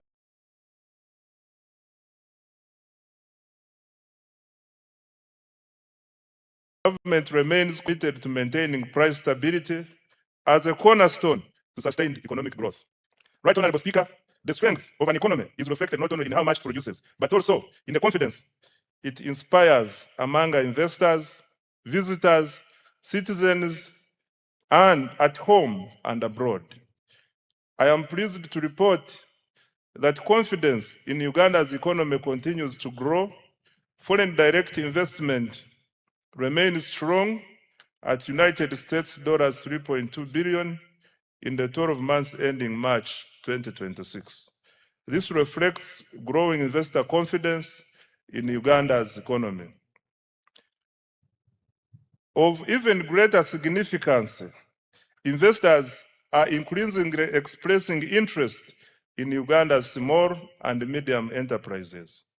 Kampala-based startups attracted about United States dollars 30 million in 2025, up from just United States dollars 4 million a year before. This surge signals growing confidence in Uganda's innovation ecosystem and affirms our emergence as a destination for entrepreneurship, technology, and investment. Mr. Speaker, remittances from Ugandans working abroad have significantly increased to US dollars 2.8 billion in the 12 months to March 2026 from US dollars 1.9 billion a year before. Remittances provide an important source of foreign exchange, investment, capital, and household income. Mr. Speaker, sir, tourism has fully recovered from the effects of the COVID-19 pandemic. Tourism receipts increased to United States dollars 1.86 billion in 2025, compared to United States dollars 1.4 billion in 2018-2019, before the COVID pandemic. This remarkable recovery from the lowest receipts of US dollars 562 million recorded in 2020 demonstrates growing international confidence in Uganda as a destination for business, investment, and leisure. Government remains committed to safeguarding and expanding this vital source of foreign exchange and jobs. By increasing investment in tourism infrastructure, the sector, security, and our missions abroad to effectively advance economic and commercial diplomacy. Mr. Speaker, sir, the Uganda shilling remains one of Africa's best performing freely floating currencies. This stability reflects prudent macroeconomic management, a liberalized foreign exchange regime, and a strong foreign exchange inflows from exports, tourism, foreign direct investments, portfolio inflows, and remittances. As a result, Uganda's foreign exchange reserves are now at United States dollars 6 billion. In the 12 months to March 2026, up from United States dollars 3.6 billion a year before. Government's decision to directly import petroleum products through the Uganda National Oil Company, UNOC, has further strengthened supply stability and reduced speculative pressures in the foreign exchange market. We expect the exchange rate to remain broadly stable despite ongoing global uncertainties. On the external sector, Right Honorable Speaker, Uganda's export performance has been exceptional. Over the last 5 years, exports of goods and services have increased by approximately 204%. Total exports earnings reached US dollars 18.04 billion in the 12 months to March 2026, from US dollars 5.93 billion in the 12 months to March 2022. The leading exports include gold, coffee, cocoa, fish products, steel products, sugar, and a growing range of manufactured goods. Our coffee exports reached USD 2.46 billion for the year ending March 2026, up from USD 1.84 billion a year before. Uganda's exports mainly go to the Middle East, which accounts for US dollars 6.3 billion. Africa accounts for US dollars 4.1 billion. Asia accounts for US dollars 2.0 billion. And the European Union accounts for 2.5 billion US dollars. And the rest of the world accounts for 3.1 billion. This success reflects the deliberate government policy focused on industrialization, value addition, export promotion, and market access. The exports are not merely a trade statistic. They are the engine of Uganda's transformation. They generate foreign exchange, they create jobs, they support enterprise growth, and they strengthen economic resilience.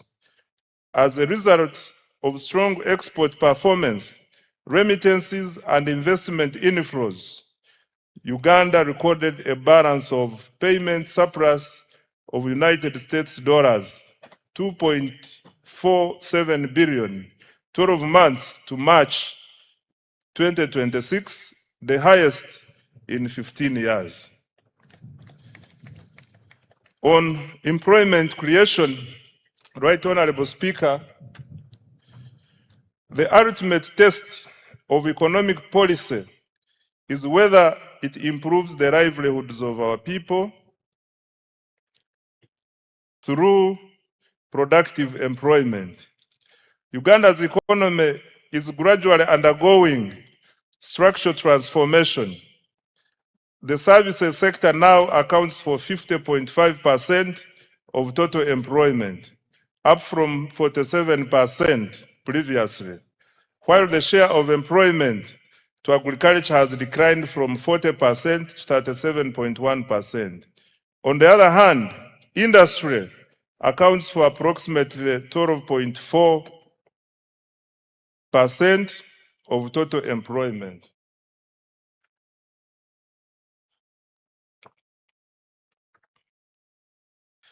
These shifts are good and are consistent with the structural transformation experienced by today's rich economies, which moved from raw to higher productivity sectors. Mr. Speaker, sir, the capacity of our economy to generate formal employment continues to improve. Employment in private formal establishments has increased by 245%, from approximately 672,300 workers in financial year 2016-2017 to over 2,319,683 workers in financial year 2024-2025. This is in addition to the 503,738 public sector jobs and 10,513,14 informal jobs reported in April 2026. This growth in jobs confirms that Uganda's economy is not only growing, but also creating productive jobs for Ugandans. This is on account of deliberate government interventions to create jobs through industrialization and wealth creation. However, creating more productive jobs for our rapidly growing population remains an urgent economic priority.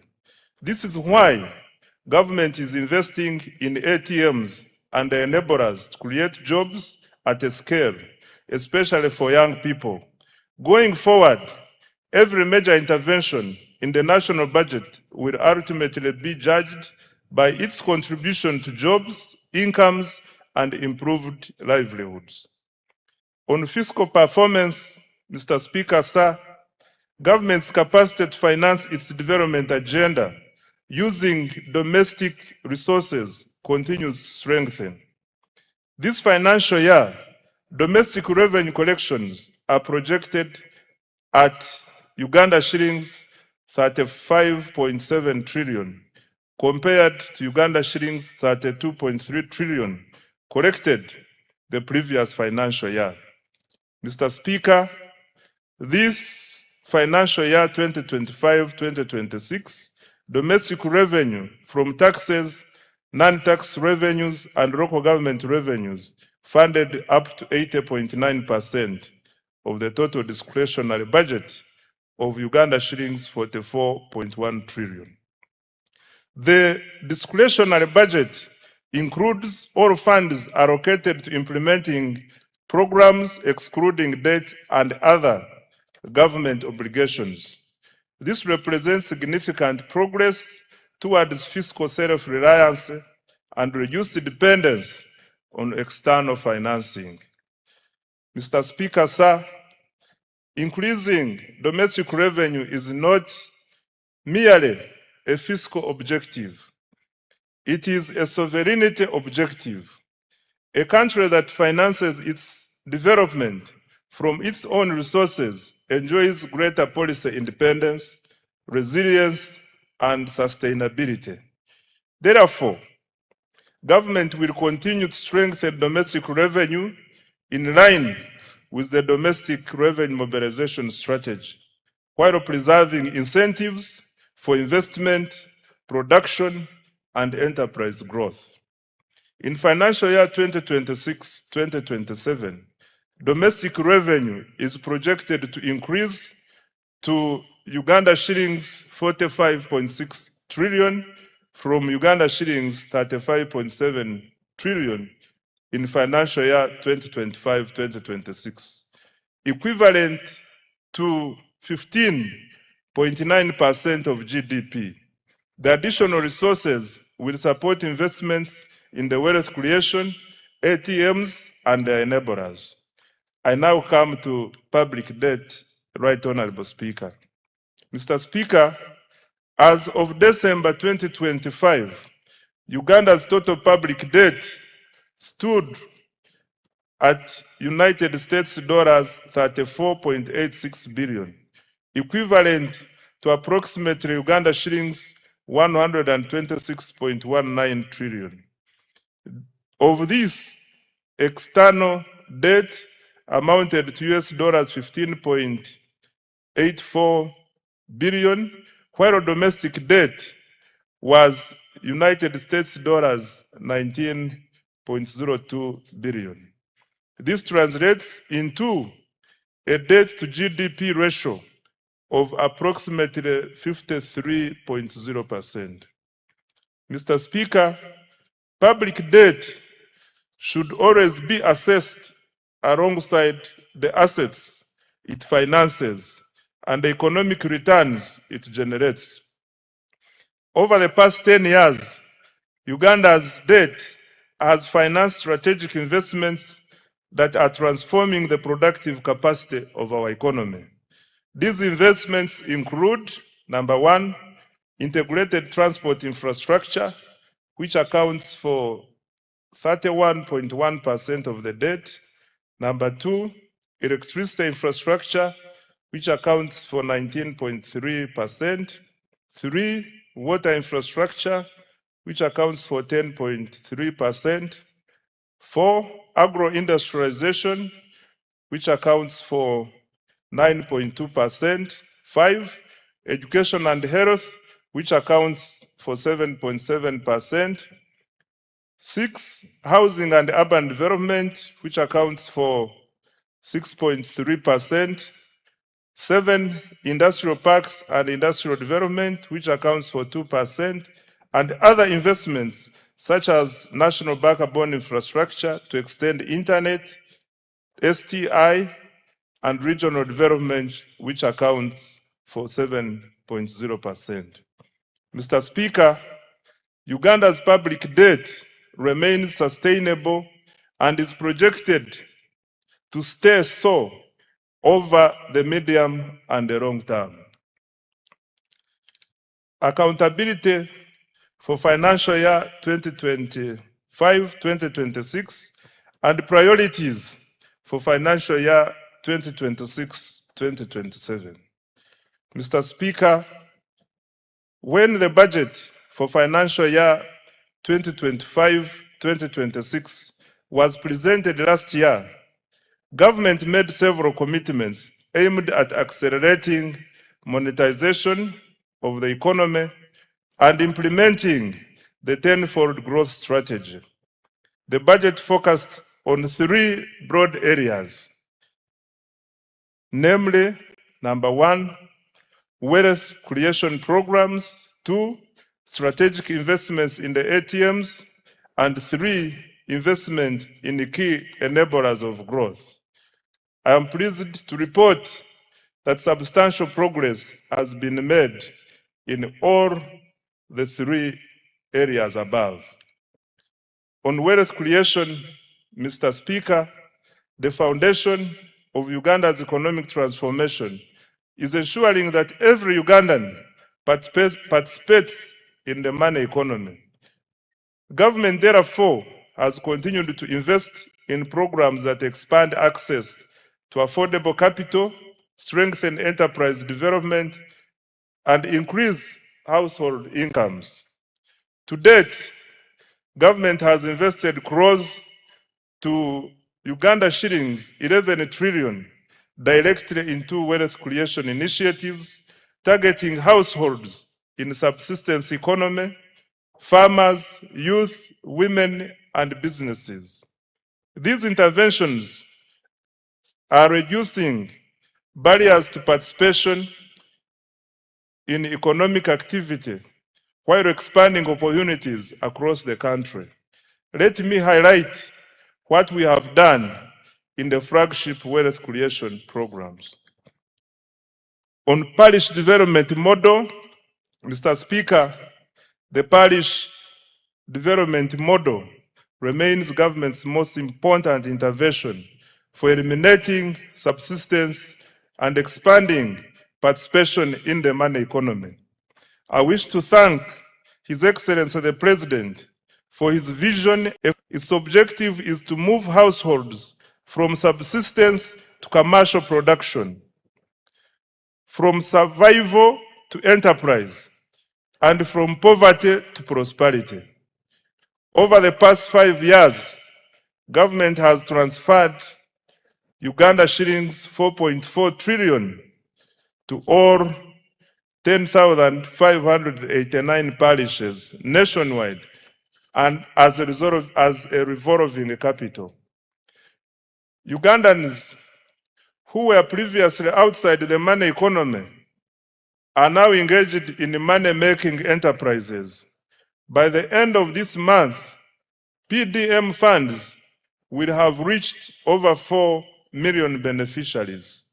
The PDM is raising household incomes, improving food security, and creating local economic opportunities for Ugandans who previously relied on subsistence production. Mr. President, thank you for your visionary leadership. The next phase of the PDM will focus on boosting productivity, strengthening value addition, and improving market access for the PDM beneficiaries. My ministry will seek policy guidance to ensure that the underserved and densely populated parishes, particularly in urban areas, receive adequate funding. Equally important, we will begin a gradual deliberate transition from government transfers to a self-sustaining financial ecosystem. Ultimately, a PDM bank underpinned by strong repayment performance, governance, and value chain development. I now come to other wealth creation programs. Mr. Speaker, in addition to the PDM, government has continued supporting enterprise development through other wealth funds, namely, 1, Emyoga. Government has capitalized the program with Uganda shillings 760 billion in revolving funds. To date, 7,148 Emyoga circles have been established with over 2.48 million members and cumulative savings of Uganda shillings 95.3 billion. An additional Uganda shillings 100 billion has been allocated in financial year 2026-2027. Number 2, Katale Loan Facility. The government, through the Microfinance Support Center, introduced this wealth fund to expand access to affordable working capital for market vendors and urban informal operators. It is currently piloted in 6 major markets within the Kampala metropolitan area and will be rolled out nationwide in financial year 2026-2027.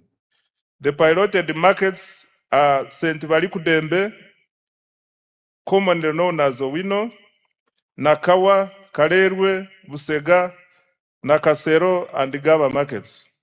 The facility is providing working capital loans at an interest rate of 8% per annum. 3, the Small Business Fund. This fund, initially called the Small Business Recovery Fund, was established in 2021 to help small businesses affected by COVID-19 to recover. The fund has disbursed over Uganda shillings 82.1 billion to more than 4,031 small and medium enterprises. It provides affordable financing of up to Uganda shillings 500 million at a 10% interest rate to formal enterprises employing at least 2 people. 4 is the agricultural credit facility. Government has invested a total of Uganda shillings 371.7 billion in the facility as a co-financing with participating financial institutions. The facility has cumulatively disbursed Uganda shillings 1.35 trillion to more than 14,000 beneficiaries. In financial year 2026-2027, an additional Uganda shillings 47.68 billion has been allocated to further capitalize the facility. 5, large-scale commercial farmers financing scheme. In financial year 2025-2026, Uganda shillings 41 billion was provided for interest payments on behalf of the large-scale farmers cultivating over 50 acres of grain and animal feeds. This support has so far enabled 186 farmers to access a total of Uganda shillings 169.1 billion from government-owned commercial banks. The farmers are expected to repay the principal while government pays the interest on their behalf. An additional 41 billion Uganda shillings has been allocated for financial year 2026-2027. 6, Uganda Development Bank. Government has cumulatively capitalized Uganda Development Bank with shillings 1.6 trillion to provide long-term patient capital to strategic sectors vital for industrialization and value addition. The bank has extended over Uganda shillings 2.45 trillion in financing to more than 600 businesses across agriculture, manufacturing, tourism, construction, and services. An additional Uganda shillings 442.2 billion has been allocated in financial year 2026-2027 to further capitalize Uganda Development Bank. 7, Grow and other women funds. Through the World Bank financed Grow project, Uganda shillings 133.14 billion in soft loans has been extended to 6,584 women-owned businesses to support their transition from informality. This complements Uganda shillings 153.5 billion previously disbursed under the Uganda Women Entrepreneurship Program WEP, which has benefited 244,805 women. 8. Youth empowerment programs. The Youth Livelihood Program has financed 24,859 projects, benefiting 275,034 youth at a cost of Uganda shillings 195.4 billion, while 57,849 youth have benefited from the Youth Venture Capital Fund. Number 9 is the revolving fund for the creative artists.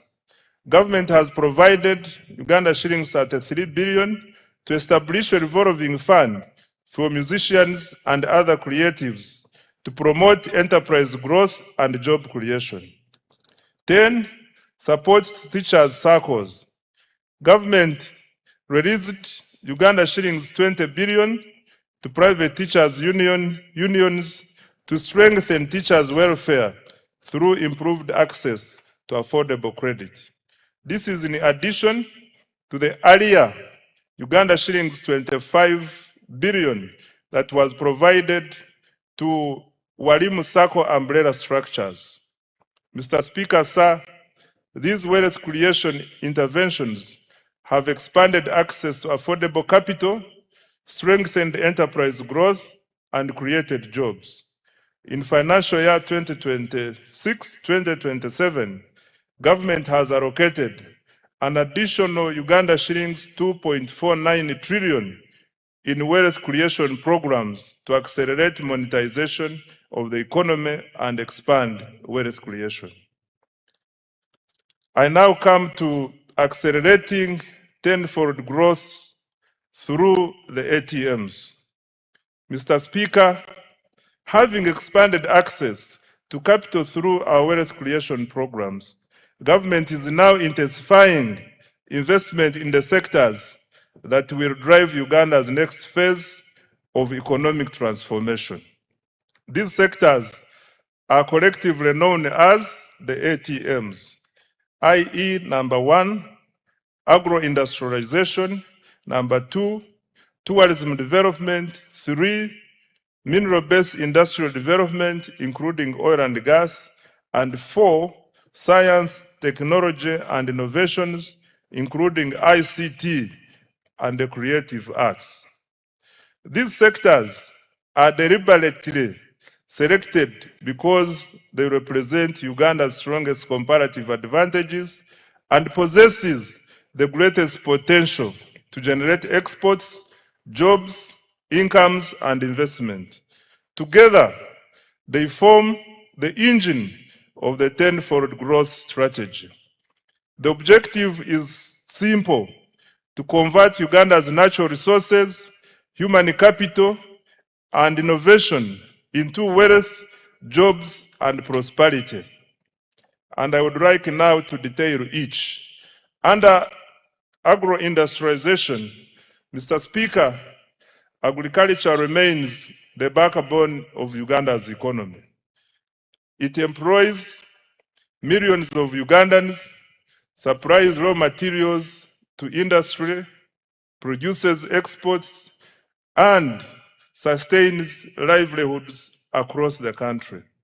However, Uganda's future prosperity will not come from producing more raw commodities alone.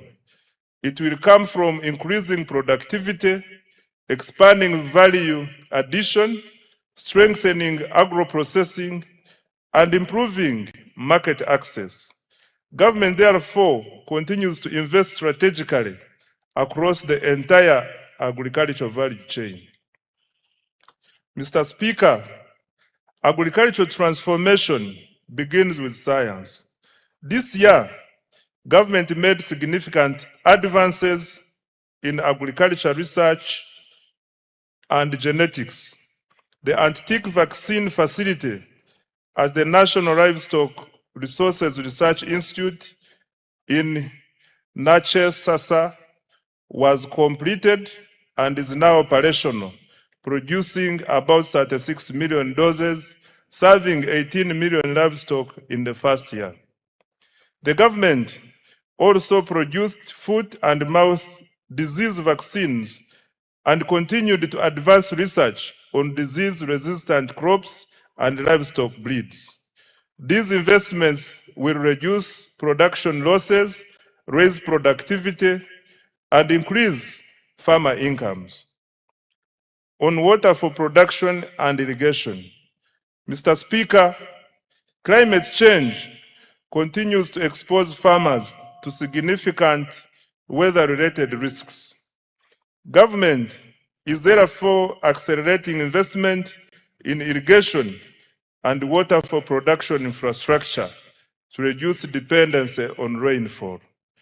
Progress was registered on several major irrigation projects, including Kabuyanda Dam in Isinjiro District, Atali in Buramburi District, Wadelai in Pakwach District, Achomai in Bukedea District, Namaisu in the Bududa District, Chembo Mbai in the Buko District, SIP irrigation scheme in the Buramburi District. Solar-powered irrigation schemes are also being rolled out across the country. These investments will support all year-round production, increase resilience, and improve agricultural productivity. On mechanization and animal health, Mr. Speaker, government continued developing regional agricultural mechanization centers and animal disease control centers to improve efficiency and productivity in the agricultural sector. Progress was registered in Chiruhura, Mbale, Chijandongo, Bunyangabo, Nakaseke, Katine, and several other districts. These facilities are improving access to modern agricultural equipment, veterinary services, and disease surveillance systems. On expanding commercial coffee production, Mr. Speaker, sir, coffee remains one of the Uganda's most important export commodities. Government has therefore expanded coffee cultivation into northern and eastern Uganda. During the year, 2 coffee mother gardens were established and over 1.4 million coffee seedlings distributed to 7,532 farmers in northern Uganda. This intervention will broaden participation in one of the Uganda's most profitable agricultural value chains. Financial year 2026-2027 priorities for agro-industrialization. Mr. Speaker, a total of Uganda shillings 2.26 trillion has been allocated to the agro-industrialization program in financial year 2026-2027. This is the highest allocation ever to this program. Priority interventions include 1, agricultural research and innovation, including funding for anti-tick vaccine commercialization. 2, irrigation and water for production. 3, extension services, more extension workers and their facilitation to reach farmers. 4, provision of good quality agricultural input. 5, post-harvest handling and storage. 6, agro-processing and value addition. 7, quality assurance and certification. And 8, expanding market access. The objective is to move Uganda from exporting low commodities to value addition agricultural products. On tourism development, Mr. Speaker, sir, tourism is one of Uganda's most powerful export industries. It generates foreign exchange, it creates jobs, it supports thousands of enterprises, and showcases Uganda to the world. The following achievements have been registered this financial year. Uganda's global tourism visibility is at an all-time high, driven by the aggressive destination marketing under the Explore Uganda, the Power of Africa brand, the country's growing international profile, and industry endorsements are evident in its recent global presence and awards. In the North America market, Uganda won the Best in Show Africa at the 2026 New York Travel and Adventure Show, bolstered by endorsements from the renowned travel journalists. In the Asian market, the country won the Best Exquisite Destination Award at the Outbound Travel Mart in Mumbai and gained strong visibility at the South Asia's leading travel and tourism exhibition in New Delhi. Mr. Speaker, government has intensified the international marketing of destination Uganda through participation in major tourism exhibitions and targeted promotion campaigns in Europe, the United Kingdom, North America, Asia, East Africa, and North Africa. Government also leveraged high-profile platforms, including the Africa Cup of Nations AFCON 2025 tournament in Morocco and the 2025 World Travel Market in London to showcase Uganda's tourism potential and attract visitors. In addition, Uganda successfully secured a bid to host 2 international conferences, further strengthening its position as a preferred destination for meetings, incentives, conferences, and exhibitions. Uganda also launched the economic and commercial diplomacy strategy as a key instrument for advancing Uganda's economic transformation. Under this strategy, Uganda missions abroad have been assigned clear performance targets focusing on 4 measurable economic outcomes, mainly tourism marketing, trade promotion, investment attraction, and diaspora mobilization. The economic and commercial diplomacy strategy is contributing to improved economic performance with increased international tourist arrivals and receipts, foreign direct investment inflows, and merchandise export earnings. Government will continue to leverage its missions abroad to market Uganda as a preferred tourism, conference, and investment destination, expand market access for Ugandan products, attract strategic investors, and mobilize the diaspora to support national development. On tourism infrastructure, Mr. Speaker, government continued to invest in tourism infrastructure and attractions. Progress was made in the development of museums and cultural heritage sites in Moroto and Dokoro. Investments are also underway in the Gwenzori Central Circuit Trail, Chitagata Hot Springs, and visitor facilities at the source of the Nile in Jinja, including an observatory deck and a modern restaurant. Government also established a new wildlife education center in Mbale. These investments are enhancing visitor experiences and strengthening Uganda's competitiveness as a tourism destination. In financial year 2026-2027, the priorities under tourism are the following. Mr. Speaker, the government has allocated Uganda shillings 567.32 billion to continue developing the tourism sector next financial year. The priority interventions will include 1, branding and marketing of Uganda as a tourism and investment destination. 2, tourism infrastructure development. 3, construction of highway sanitation facilities and tourism site refreshment centers. 4, improving and enforcing hospitality standards and training. 5, conservation and wildlife protection to increase wildlife population across the national parks. 6, health tourism, and 7, economic and commercial diplomacy. I now come to mineral-based industrial development. Mr. Speaker, sir, Uganda is richly endowed with minerals.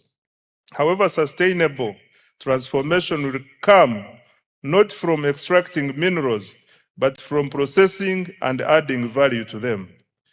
Government strategy is therefore to transform mineral wealth into industrial wealth, and the following steps have been taken in that direction.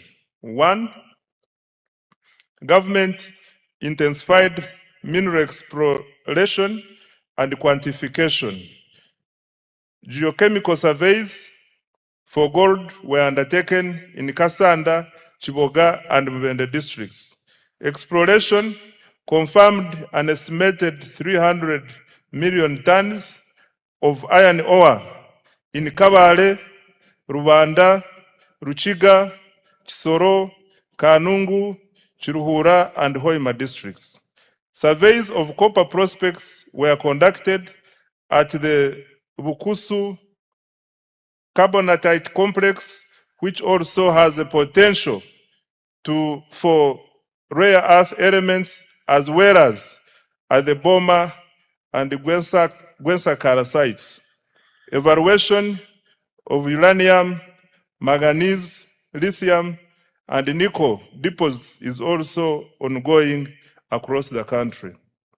Number 2, to add value to Uganda's limestone, a new clinker factory was commissioned in Moroto district to produce inputs for cement production. The factory operates a 6,000 ton per day clinker production line with annual production capacity of 2 million tons of clinker and 3 million tons of cement. The project is expected to save the country up to US $260 million annually in clinker imports and create up to 4,000 jobs. Number 3, government continued to make substantial progress towards fast oil. Construction of the East African crude oil pipeline and the central processing facilities is at advanced stage and nearing completion. The Tilenga and Kingfisher upstream development projects also registered significant progress despite logistical challenges arising from the ongoing conflict in the Middle East. During the year, 51 additional wells were drilled, bringing the cumulative number to 199 wells, exceeding the 189 wells required for fast oil production later this year. 4, government completed the first phase of Kabalega International Airport, providing critical logistics, infrastructure to support oil and gas development, tourism, trade and investment in the Albertine region.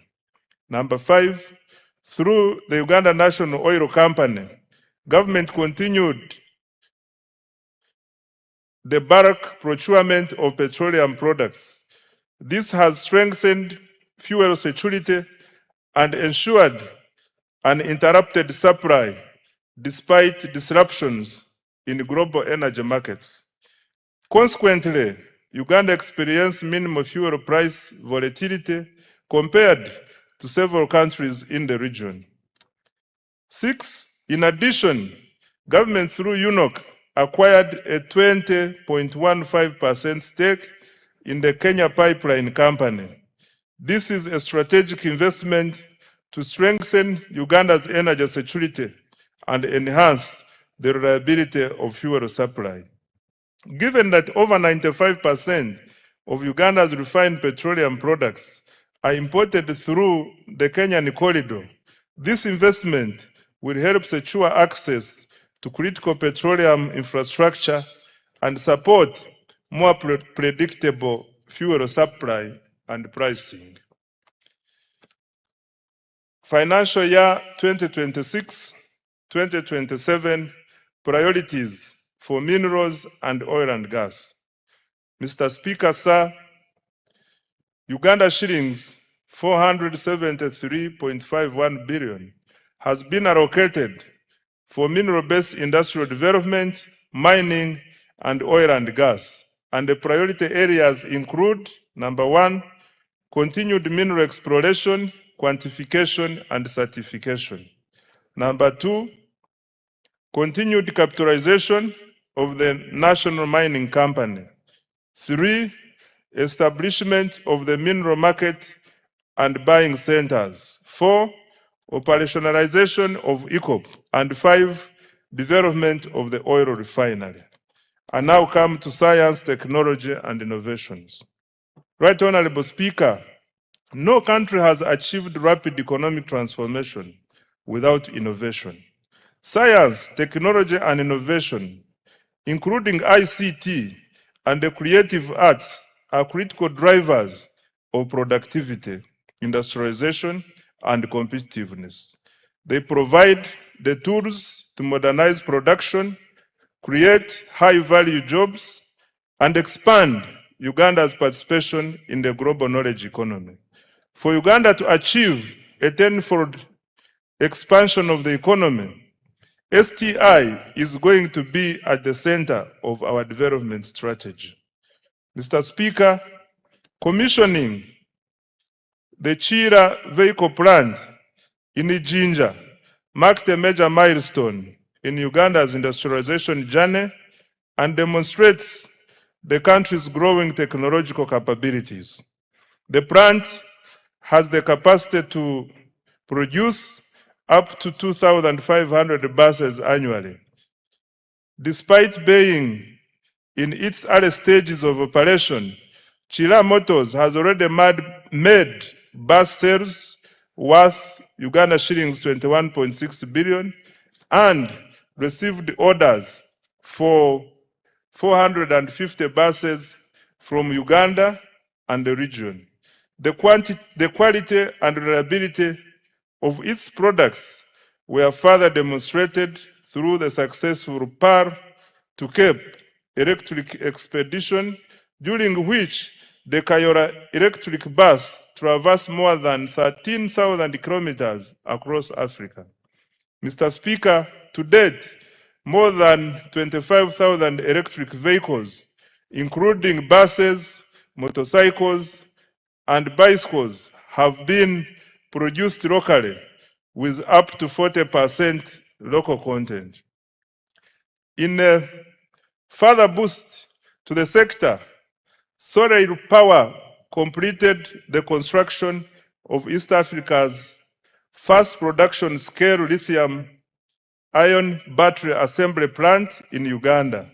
This has strengthened domestic manufacturing capacity and positioned the country as a regional hub for electric mobility and clean energy technologies.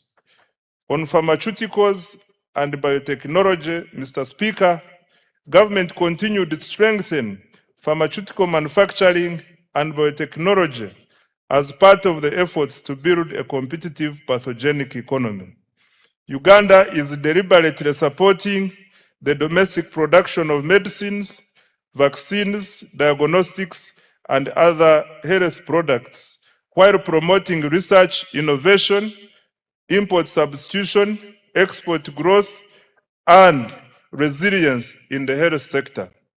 Significant progress was registered through strategic investments in and government procurement from local pharmaceutical and biotechnology companies, including Macrohim Scientifics, Day Pharma, Jena Herbal, and other emerging manufacturers. Macrohim Scientifics has established itself as a leading African manufacturer for rapid diagnostic kits, recording annual sales of approximately United States dollars 75 million from products used in the diagnosis of malaria, HIV/AIDS, and sickle cell diseases. Day Pharma has operationalized manufacturing lines for generic, oral solid, and liquid medicines and secured approvals from the National Drug Authority for a range of essential medicines. Jenna Habo, the manufacturer of Covidex, has established a pharmaceutical manufacturing facility in Soroti, expanding Uganda's capacity to produce health products locally and strengthening the country's pharmaceutical value chain. These investments are improving health security, reducing imports, and creating high-value jobs. On advancing Uganda's space science, Mr. Speaker, government has strengthened Uganda's space science and satellite technology capabilities. Government established modern ground satellite infrastructure at the Uganda National Space Center at Mpoma Mukono district. This has enabled our scientists to successfully deploy a climate camera to the International Space Station. This has expanded the country's capacity to generate real-time data for climate monitoring, environmental management, disaster preparedness, and evidence-based decision-making.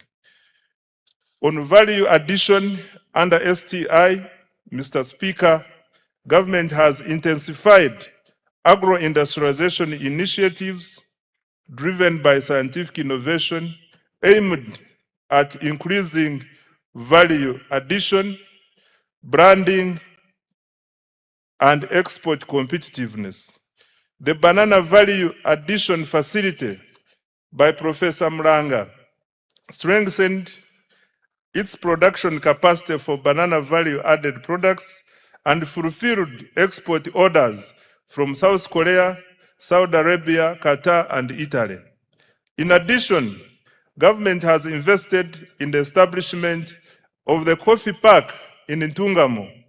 The Africa Coffee Park has innovated 18 products of value-added coffee ready to go into the market for roast, freeze-dry, and spray-dry high-level technology.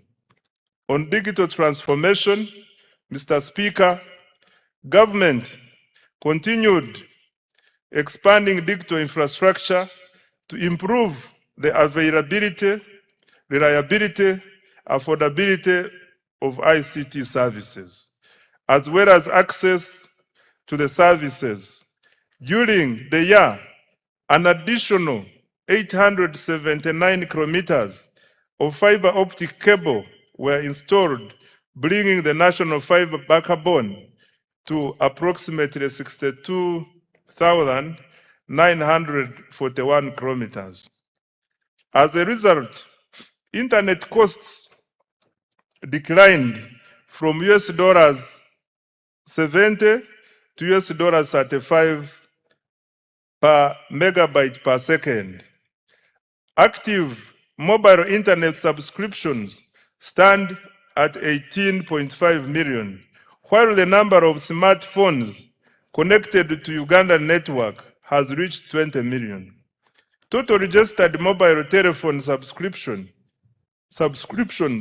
have reached 57.3 million, placing Uganda among the most connected markets in the region. The increased penetration of mobile telephones has increased financial inclusion and improved access to e-commerce, telemedicine, marketing, and agricultural information for farmers. In the year ending March 2026, mobile money transactions rose by 29% to Uganda shillings 392.7 trillion. Active mobile money accounts stood at 36.7 million. As at 31st March 2026, the number of mobile money agents had reached 1.22 million. I now come to creative arts. Mr. Speaker, to protect intellectual property and artistic works, government enacted the Copyright Enabling Rights Amendment Act 2025. Government also established the Uganda Creatives Revolving Fund to provide affordable financing circles in the creative economy. By December 2025, approximately Uganda shillings 18.99 billion had been disbursed to 50 circles of musicians, benefiting 3,047 individuals, of whom 62% are youth and 43% are women. Government is also finalizing the acquisition of a dedicated home for creative artists to serve as a common user facility for young talents to create wealth and jobs. The priorities for financial year 2026-2027 under STI, ICT, and creatives are the following. Mr. Speaker, Uganda shillings 1.140 trillion has been provided in the new budget for science, technology, innovation, ICT, and the creative industries. The priorities next financial year include: 1, commercialization of innovations, especially Chira, motor vehicles, coffee, dairy farmer, drugs, and vaccines, and banana products. Number 2, establishment of a high-tech city. 3, additional investment in science, research, and innovation. 4, expansion of digital infrastructure to increase coverage, reliability, and affordability of internet, government services, and e-commerce. 5, growth of business process outsourcing for job creation. 6, expanding the free-to-air TV signal. And 7, strengthening intellectual property protection. I now come to enablers. Mr. Speaker, government also continued to invest in the key enablers of socio-economic transformation in line with the NDP 4 and the 10-fold growth strategy. These include human capital development, infrastructure, security, and the rule of law, as well as domestic revenue mobilization to finance the transformation agenda.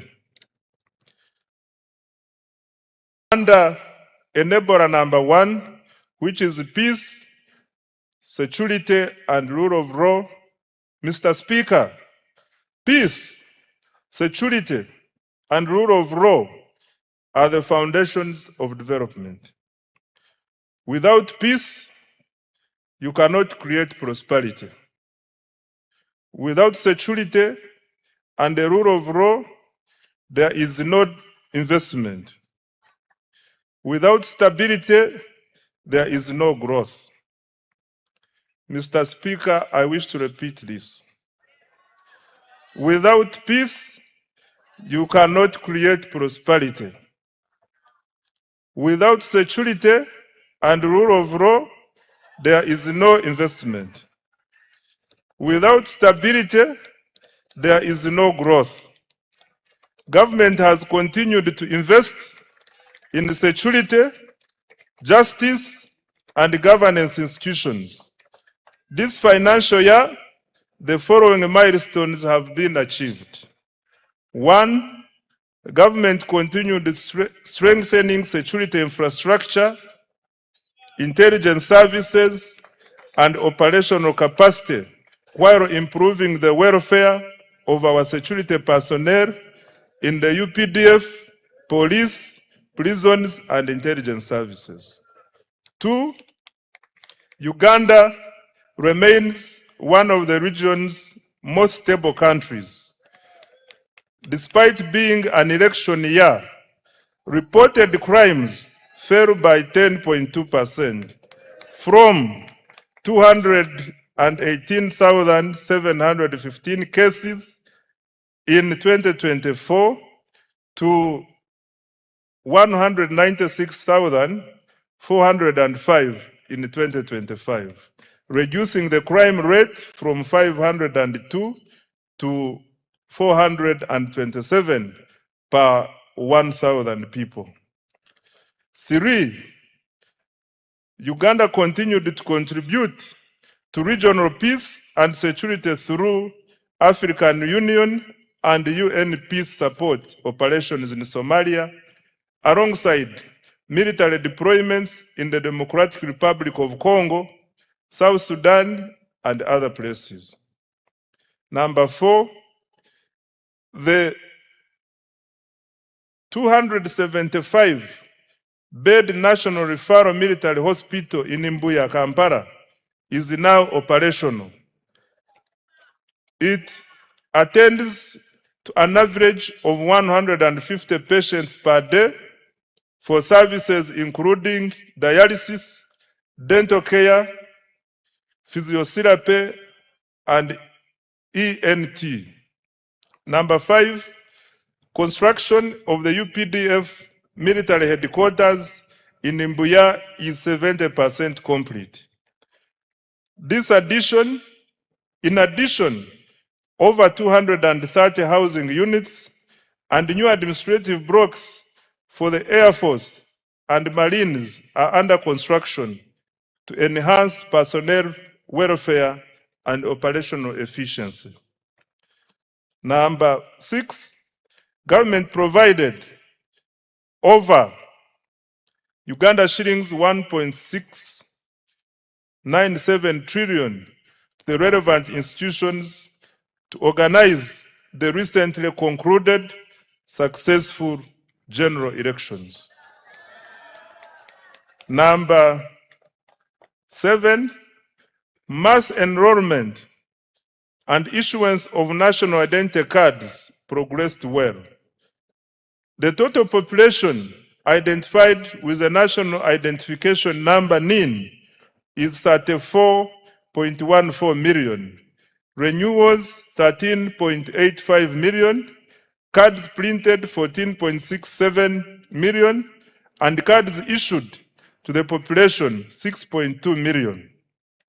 Beyond securing elections and supporting national security, the national ID has improved access to public services, broadened financial inclusion, and eased travel within the East African community. Number 8, cattle restocking has begun in Acholi, Lango, Teso, and Teso, targeting 16,000 households, each receiving 5 million to purchase 2 bulls and 3 heifers. To date, 2,000 households have been compensated. Financial year 2026-2027 priorities for security, governance, and rule of law are the following. Mr. Speaker, government has allocated Uganda shillings 10.21 trillion security, governance, and rule of law institutions for financial year 2026-2027, and the priority interventions include: 1, continued modernization, training, and welfare of the UPDF. 2, full equipping of the National Referral Military Hospital and completion of the UPDF headquarters. 3, strengthening of broader security, counter-terrorism, and regional peace support operations. 4, enhancing community policing, crime intelligence, forensics, and CCTV coverage. 5, cyber security and protection of critical national infrastructure. 6, improving immigration services, NIN/ID enrollment, and e-passport issuance. 7, fighting against corruption. 8, continued cattle restocking in the Acholi, Rango, Teso sub-regions. I now come to enabler number 2, which is infrastructure development. Mr. Speaker, sir, transport infrastructure is the bone marrow of the economy. It connects farmers to markets, workers to jobs, and industries to inputs, while linking exporters to regional and global markets. Electricity powers industrialization and drives economic transformation.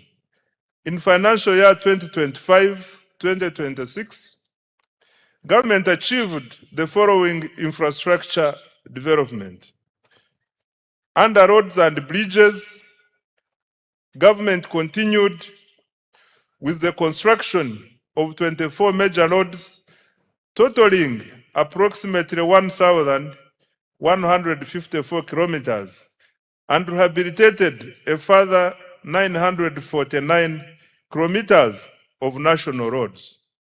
2, government continued developing 14 strategic bridges to enhance connectivity, improve access to socio-economic services, and support the movement of goods and people within and across regions.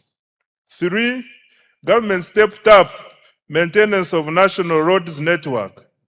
Over 7,400 kilometers of paved and 14,000 kilometers of unpaved roads were maintained through labor-based contracts, and a further 1,282 kilometers of paved and 3,146 kilometers of unpaved roads were looked after under routine mechanized maintenance.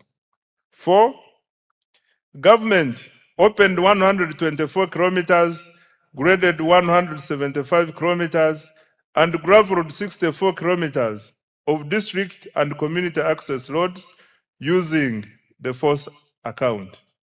5, local governments maintained 2,700 kilometers of district and community access roads, upgraded and maintained 820 kilometers of city and municipal roads, and rehabilitated 120 kilometers of district roads. Under development of Greater Kampala Metropolitan Area infrastructure, Mr. Speaker, government has embarked on revamping road infrastructure in Greater Kampala Metropolitan Area. The target is to upgrade over 600 kilometers in the next 5 years and to maintain all major existing roads. To date, 297 kilometers of roads have been paved, several roads have been rehabilitated and maintained, and 8 major road junctions signaled to improve traffic flow and road safety. Mr. Speaker, Kampala made history as the first city in Africa to be inducted into the international network of 3 cities in the world. Government will continue building on this heritage and global recognition. In this regard, government has prioritized implementation of a cleanup exercise involving restoration of wetlands and green spaces, enforcing integrated physical planning, including pedestrian-friendly roads, enforcing trade order, and restrictions on all forms of pollution, especially noise. I now come to water transport. Mr. Speaker, government has constructed, maintained, and operated 15 ferries to connect island communities to markets and services. The Buyende Kagwara Kabiramaido ferry has commenced operations. 2 ferries on Lake Bunyonyi in Kabale are under construction and are expected to begin service by June 2027. Preliminary works for the Bukasa Inland Port are nearly complete, paving the way for commencement of the actual construction. On railway transport, Mr. Speaker, government has commenced construction of the 273-kilometer standard gauge railway from Maraba to Kampala. Upon completion, container transport costs from Mombasa to Kampala are projected to fall from about US $3,500 to roughly US $1,600, and transit time from 5 days to 1 day. Rehabilitation of the Tororo-Guru meter gauge railway reached 66% completion, while the Kampala-Mukono section has been complete. On air transport, Mr. Speaker, with regard to air transport, physical works for Kabalega International Airport are complete. Government is now finalizing operational requirements to get the airport ready for first oil and AFCON 2027. Construction of Kidepo International Airport is underway to boost tourism in Karamoja. Phase 1 of Entebbe International Airport's rehabilitation and expansion is complete, with a new passenger terminal and expanded cargo facility. The passenger terminal capacity has risen from 2.0 million to 3.5 million travelers per year. 12 regional aerodromes have been maintained to support regional connectivity for tourism and trade. Government is strengthening Uganda Airlines as critical transport infrastructure to enhance international connectivity for tourism, trade, investment, and the diaspora.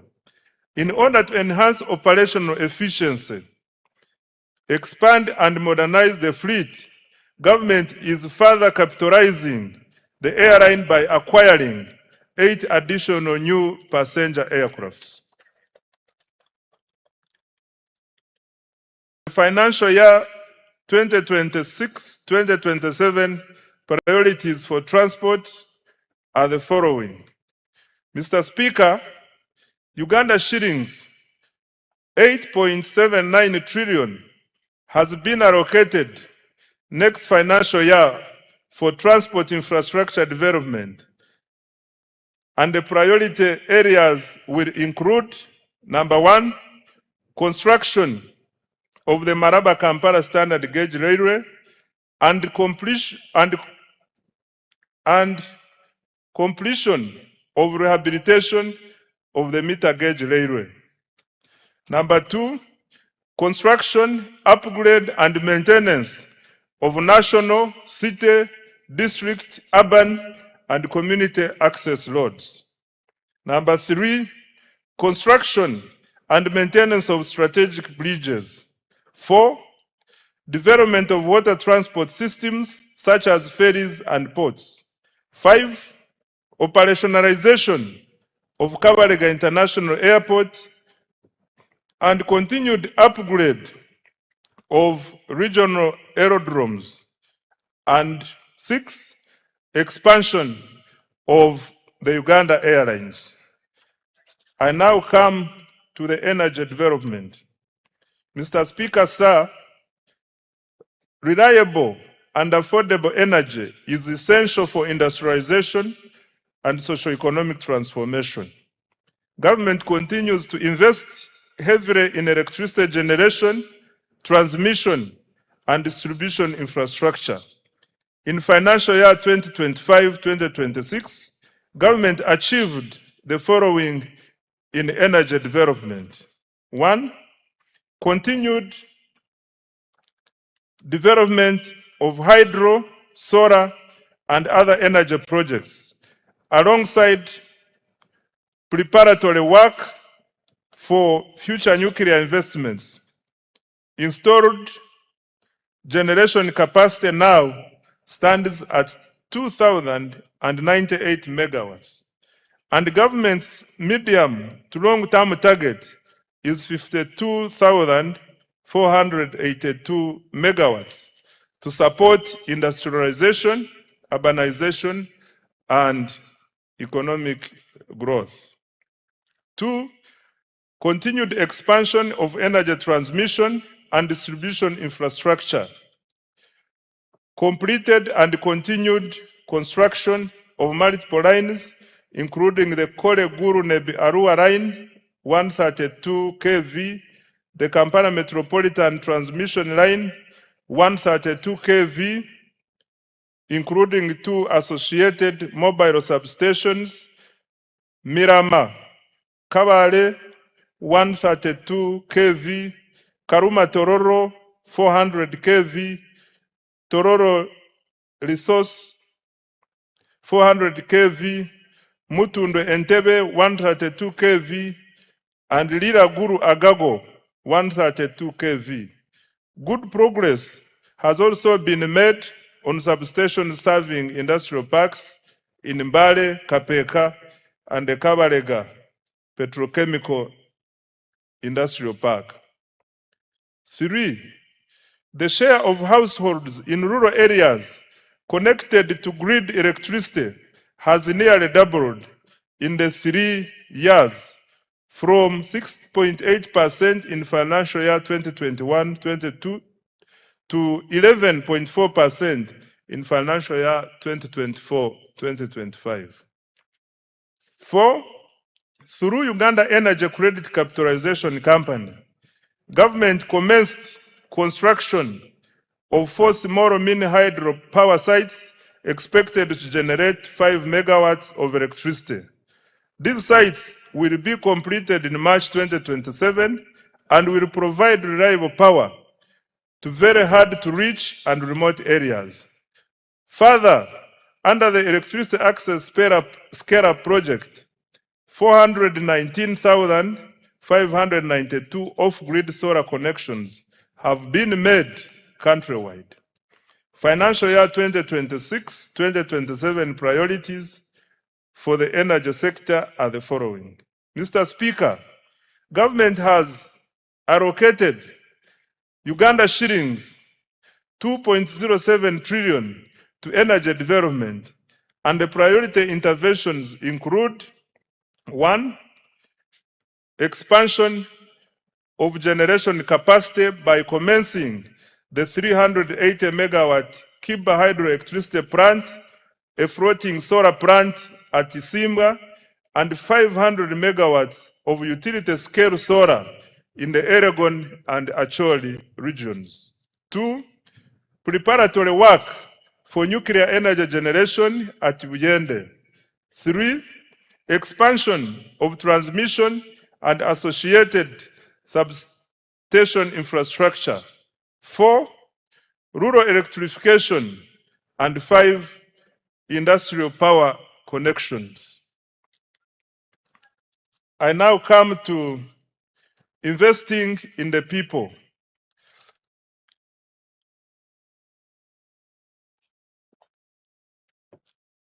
Mr. Speaker,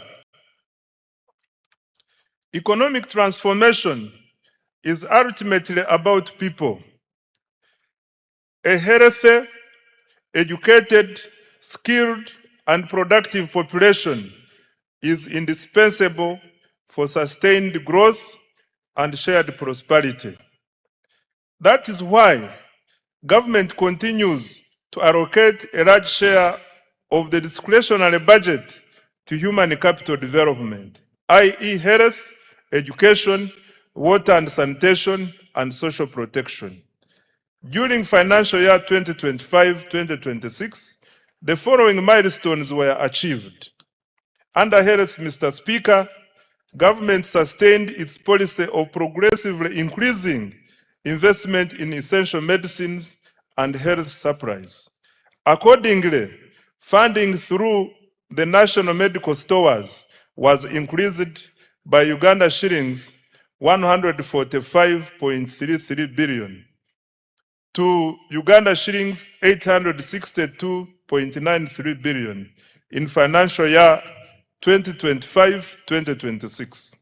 Government will continue to increase domestic financing for essential health commodities with the aim of substantially reducing reliance on donor support. This will guarantee uninterrupted access to essential medicines like antiretroviral medicines, anti-malarial drugs, vaccines, immunization supplies, laboratory commodities, and anti-tuberculosis medicines. Government continued to modernize healthcare infrastructure and equipment. During the year, 17 regional referral hospitals and 25 general hospitals were equipped with neonatal intensive care units. In addition, 14 regional referral hospitals received CT scan machines. Construction and upgrading of 31 health facilities across Karamoja is ongoing.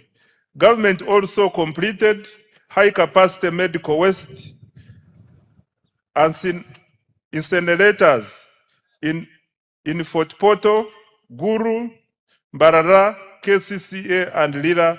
Busorwe, Gombe, Kaworo hospitals were also rehabilitated. Right Honorable Speaker, government continued to promote preventive health care through immunization, disease prevention, and nutrition programs. Immunization coverage for children under 1 year reached 94%, while first dose measles, rubella coverage reached 93%. Government also conducted nationwide campaigns against malaria, HIV, AIDS, Ebola, cholera, and yellow fever, and promoted nutrition education for children, pregnant women, the elderly, and other vulnerable groups. Government also continued to expand specialized healthcare services in oncology, cardiology, and other fields, reducing the need for treatment abroad.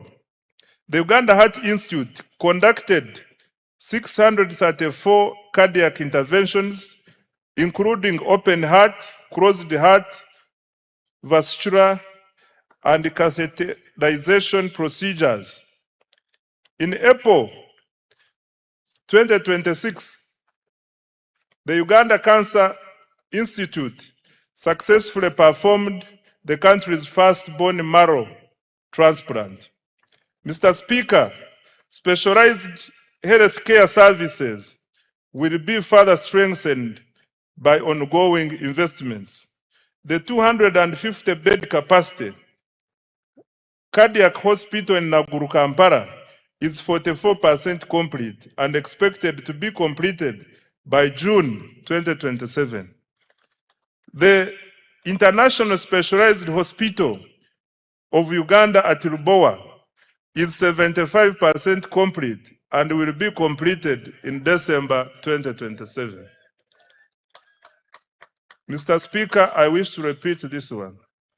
The International Specialized Hospital of Uganda at Lubowa is 75% complete and will be completed in December 2027.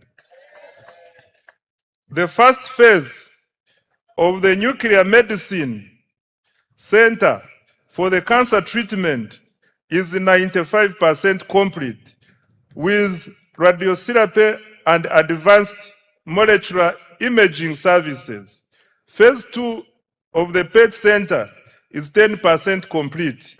Telemedicine, health information management, medicine tracking, and monitoring of health workers' performance.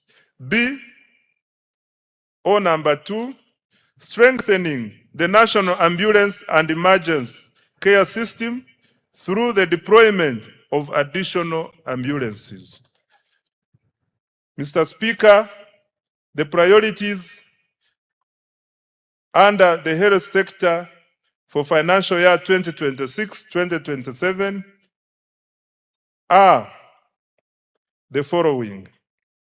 Government has allocated Uganda shillings 5.5 provision of essential medicines, 6 strengthening specialized healthcare services, 7 improving emergency response systems, 8 exploring feasible pathways towards universal health coverage. I now come to water and sanitation. Mr. Speaker, access to clean and safe water remains fundamental to public health. Human dignity and economic productivity. Government has therefore continued investing heavily in water supply and sanitation infrastructure across the country. Access to improved water sources continues to expand, with 71% of households now having access. Coverage stands at 68% in rural areas and 74.5% in urban areas. Mr. Speaker, during financial year 2025-2026, safe water access was extended to 553 villages.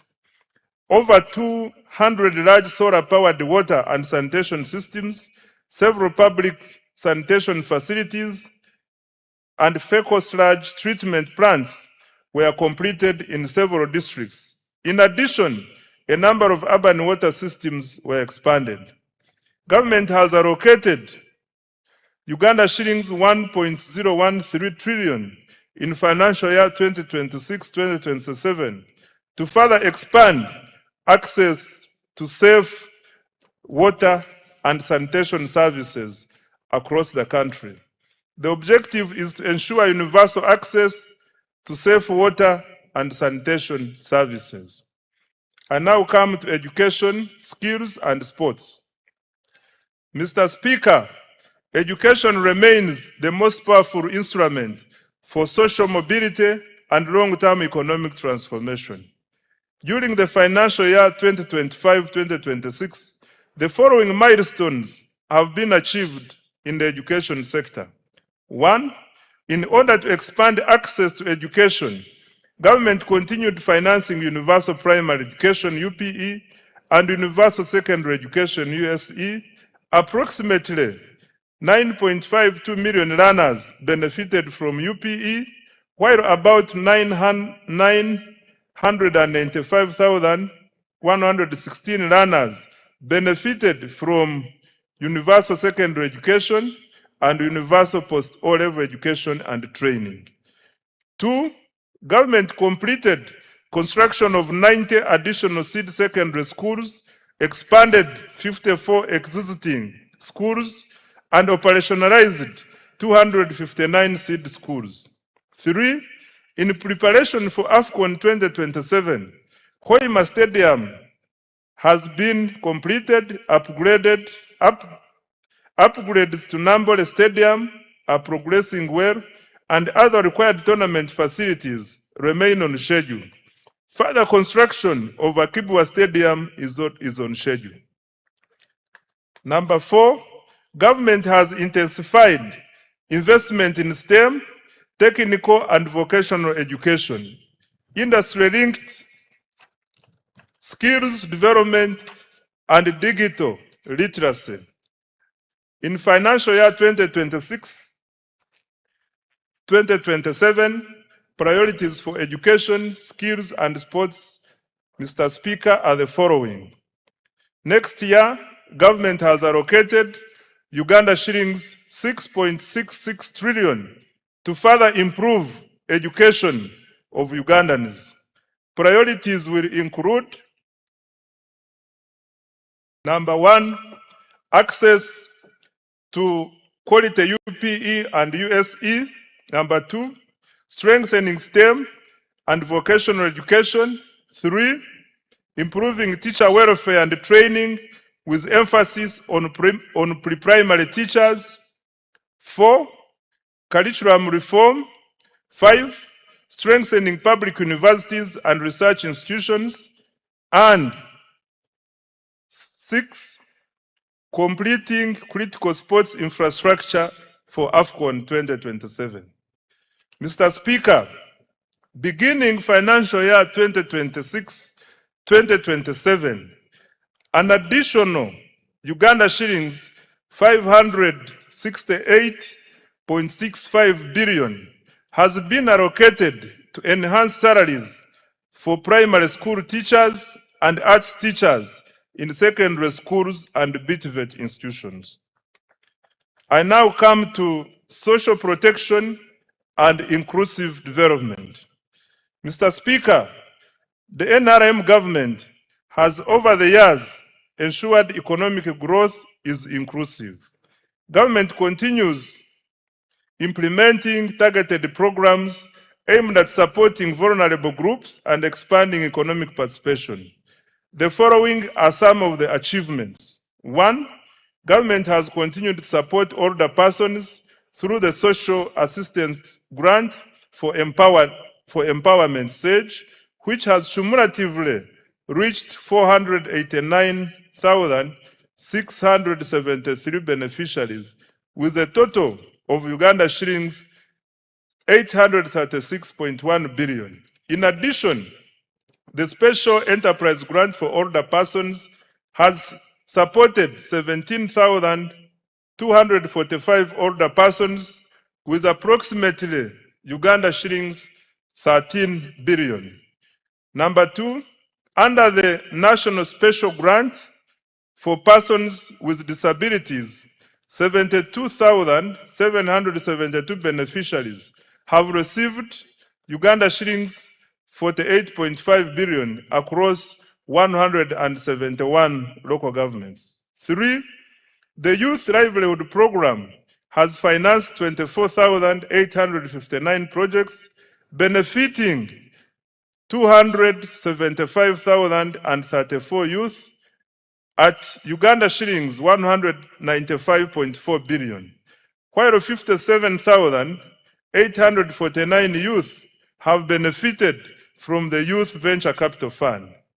4, the GROW project has extended Uganda shillings 111.1 billion in loans to 4,889 beneficiaries, while the Women Entrepreneurship Program WEP has cumulatively supported 244,805 women with Uganda shillings 153.5 billion.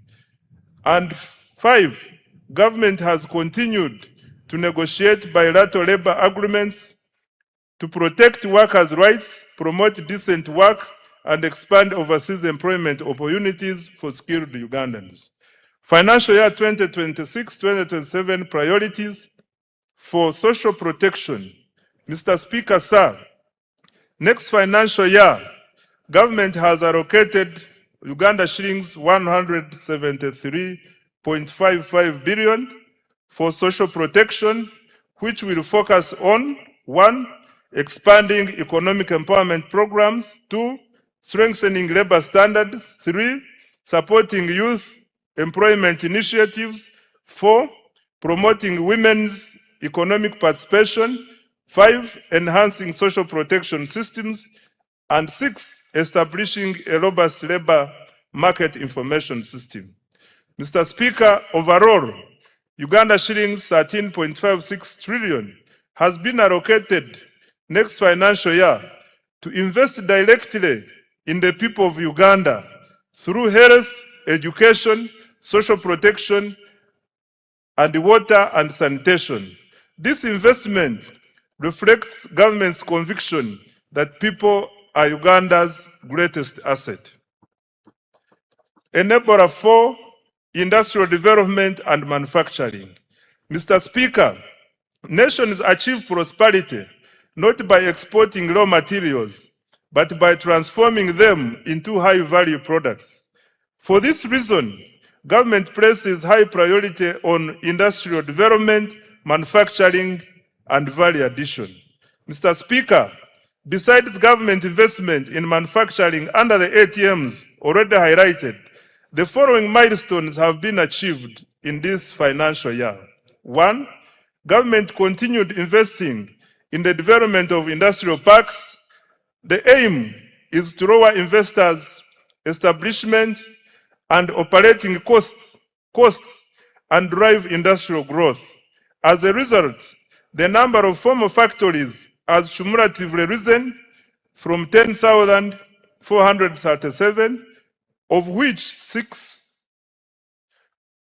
have cumulatively risen to 10,437, of which 690 are located within industrial parks. 2, government continued capitalizing Uganda Development Corporation to de-risk private investment in critical areas. UDC's capital investment have surpassed Uganda shillings 1.5 trillion, with co-investments across key value chains, including textiles, i.e. fine spinners, agro-processing, i.e.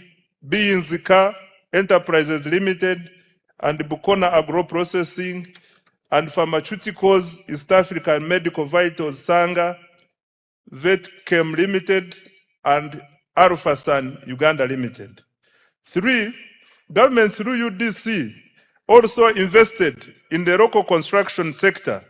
UDC invested in Abubakar Technical Services, the Ugandan firm delivering key national roads, including Busunju-Chiboga Hoima, 145 kilometers, and Matugasemuto Kapeka, 41 kilometers, among others. UDC also invested in ETAT's construction company, currently constructing the Bujiri Namutumba Road, 24 kilometers, and the Buwenge Kaliro Road, 48 kilometers, among others. 4, government completed the special economic zone at Entebbe International Airport to promote high-value exports. Several farms, particularly in the fresh produce exports and light manufacturing, are setting up operations. 5, continued expansion of presidential zonal hubs, which are tackling youth unemployment by providing practical industrial and vocational skills.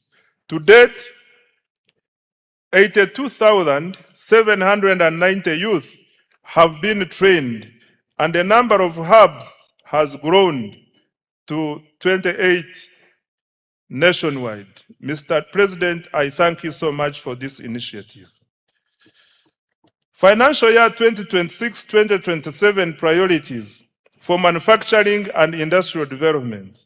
Mr. Speaker, government has allocated Uganda shillings 1.03 trillion to the manufacturing program for financial year 2026-2027. Priority interventions include: 1, additional capitalization of UDC to drive industrial development. 2, industrial infrastructure development, particularly industrial parks, including new fully serviced plug and play parks. 3, value addition to agricultural raw materials and minerals. 4, supporting market access for Ugandan manufactured products. 5, strengthening the functionality of special economic zones. And 6, industrial research, including the establishment of regional industrial incubation hubs. Under market access for wealth creators, Mr. Speaker, wealth creators need access to both domestic and export markets. Expanding the domestic market requires higher household incomes and increased purchasing power to stimulate demand for locally produced goods and services. Export growth, on the other hand, requires deeper regional integration to access larger markets within the East African Community, COMESA, and the African Continental Free Trade Area.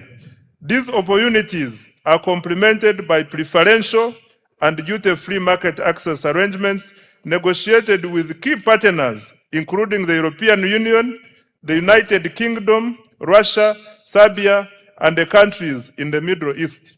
To expand both domestic and export markets, government will continue investing in standards, quality assurance, certification, and market intelligence to enhance the competitiveness of Ugandan products and services. To this end, government has so far implemented the following. Number one, strengthen certification services to enhance efficiency. Additional personnel have been recruited and trained to increase capacity of the Uganda National Bureau of Standards to undertake certification, surveillance, and enforcement of standards. Following automation, the turnaround time for import inspection reduced from 3 weeks to 4 hours. Production testing reduced from 30 days to 14 days. And product certification reduced from 180 days to 45 days. 2, decentralization and modernized certification services to enhance access. Construction and equipping of engineering testing laboratories is ongoing and expected to be completed by September 2026. Government also commenced construction of regional laboratories in Mbale, Guru, and Mbarara. 3, developed 450 standards for products and services and issued permits to 4,500 products. 4, trained 750 micro, small, and medium enterprises in value addition and processing and certified 750 products. 5, completed construction and equipping of an international accredited national meteorology laboratory at Uganda National Bureau of Standards. The laboratory is being used to calibrate equipment used in the National Food Safety Laboratory and other agro-food processing laboratories and industries.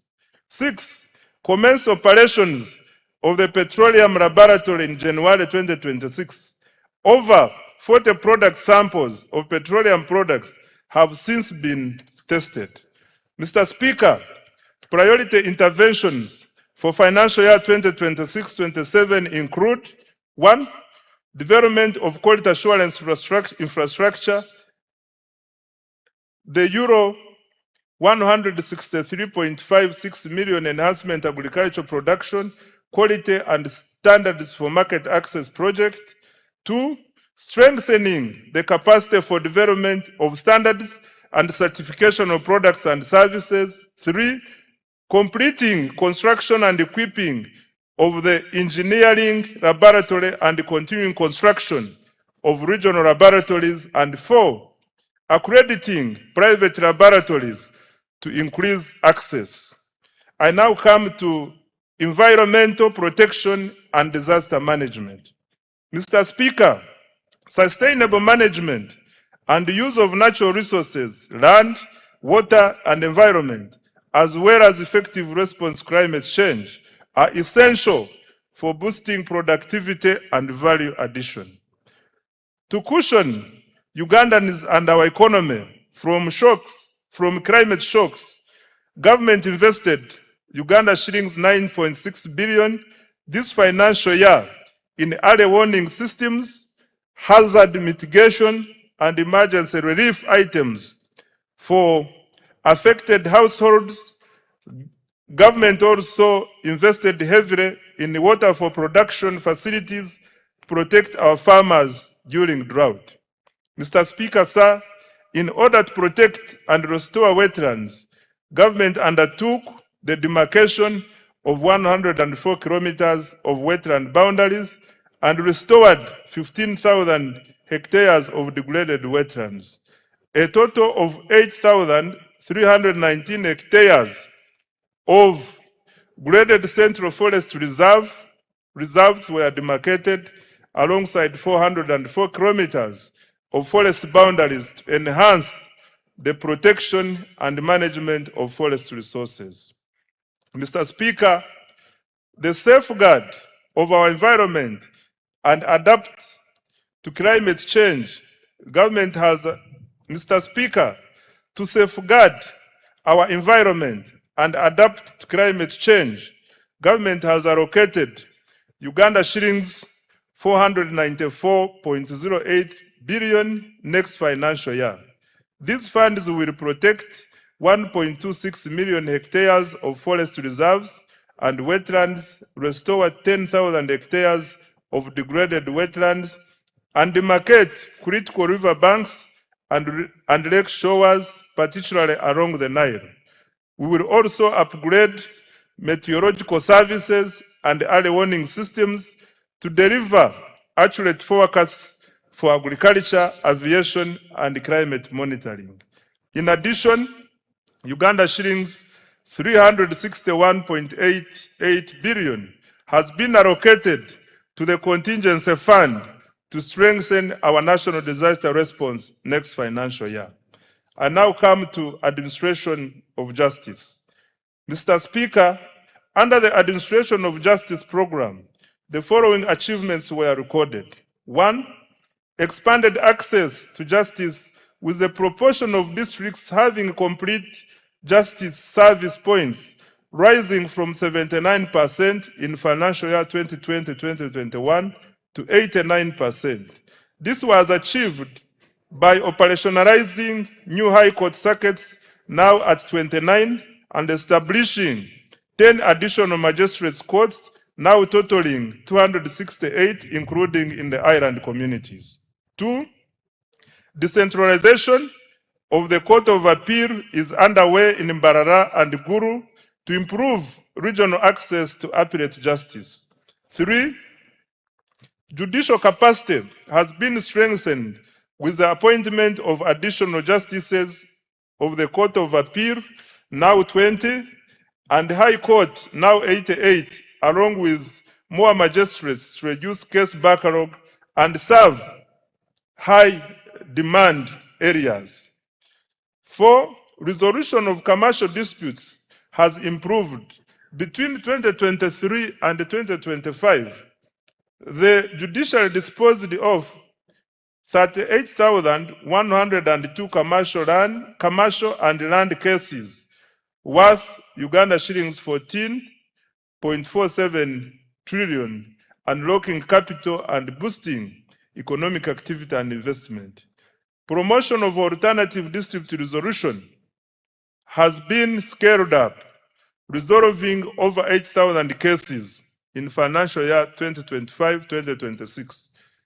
Alongside nearly 25,000 small claims matters worth Uganda shillings 19.5 billion. 6, mobile courts have been deployed to hard-to-reach and refugee hosting areas, bringing hearings into communities to accelerate case resolution and improved access to justice. In financial year 2026-2027, priorities for administration of justice, Mr. Speaker, are the following. Uganda shillings 665.55 billion has been allocated under this program for financial year 2026-2027 to number 1, expand access to justice and further decentralize appellate services. 2, recruit and deploy judicial officers. 3, reduce case backlog through alternative dispute resolution and mobile courts. 4, digitize courts, case management and e-filing. 5, strengthen prosecution, forensic services and anti-corruption efforts. And 6, upgrade court infrastructure and circuit operations. I now come to legislation and oversight. Mr. Speaker, sir, during financial year 2025-2026, the 11th Parliament held 34 sittings, passed 18 bills, and concluded one petition, passed 29 resolutions, and adopted 22 reports. Most importantly, the turnaround time for enacting legislation has reduced significantly, and I want to congratulate the 11th Parliament upon this achievement. Next financial year, government has allocated Uganda shillings 1.23 trillion to enable Parliament to fulfill its constitutional mandate of legislation, appropriation, oversight, and effective representation. I now come to key implementation reforms. Mr. Speaker, achieving tenfold growth requires more than investment. It requires discipline, it requires accountability, it requires efficiency, and it requires integrity. Government will therefore undertake a comprehensive implementation reform agenda aimed at eliminating waste, corruption, delays, and inefficiency. In this regard, government is implementing a cleanup. This means enforcement of the laws and regulations to ensure institutional effectiveness, leading to improved service delivery and public trust. The specific priorities in the cleanup include: 1, enforcement of budget discipline and accountability.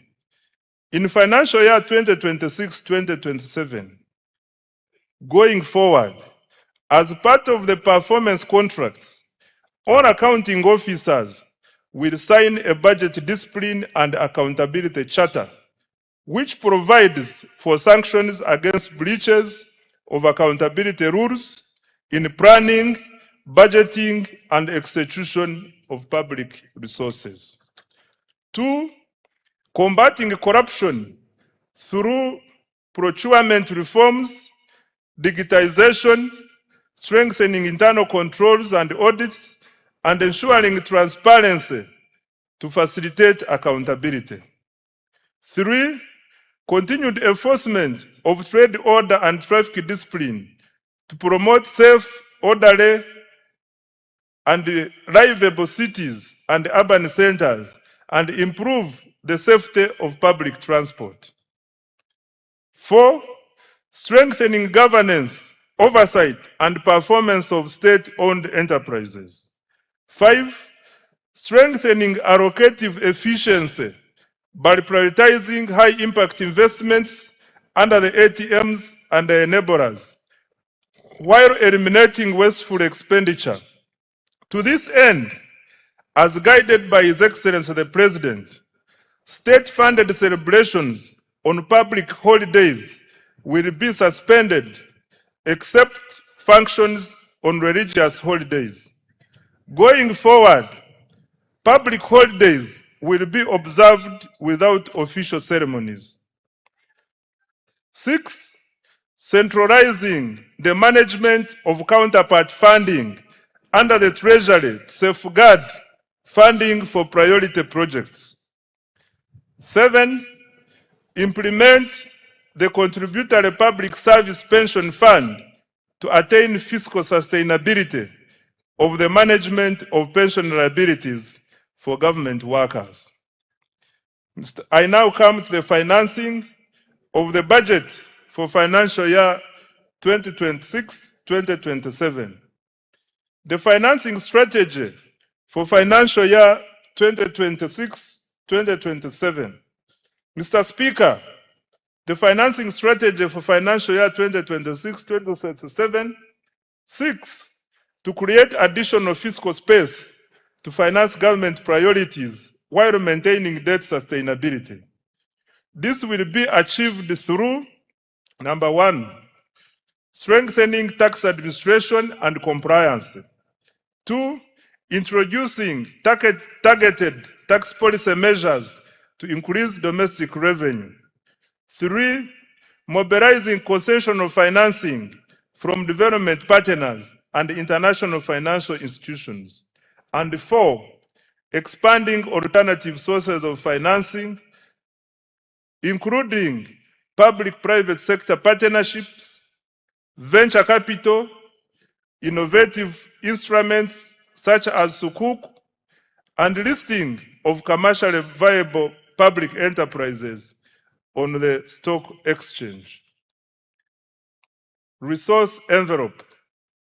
Right Honorable Speaker, the total resource envelope for financial year 2026-2027 is 84 trillion 391 billion 743,343,426 shillings. This is detailed as follows. One, domestic revenues, Uganda shillings 45.96 trillion, of which 40.16 trillion is tax revenue, 4.02 trillion is non-tax revenue, 1.44 trillion is petroleum revenue, and 339.8 billion is local government revenue. Two, domestic borrowing, Uganda shillings 11.97 trillion.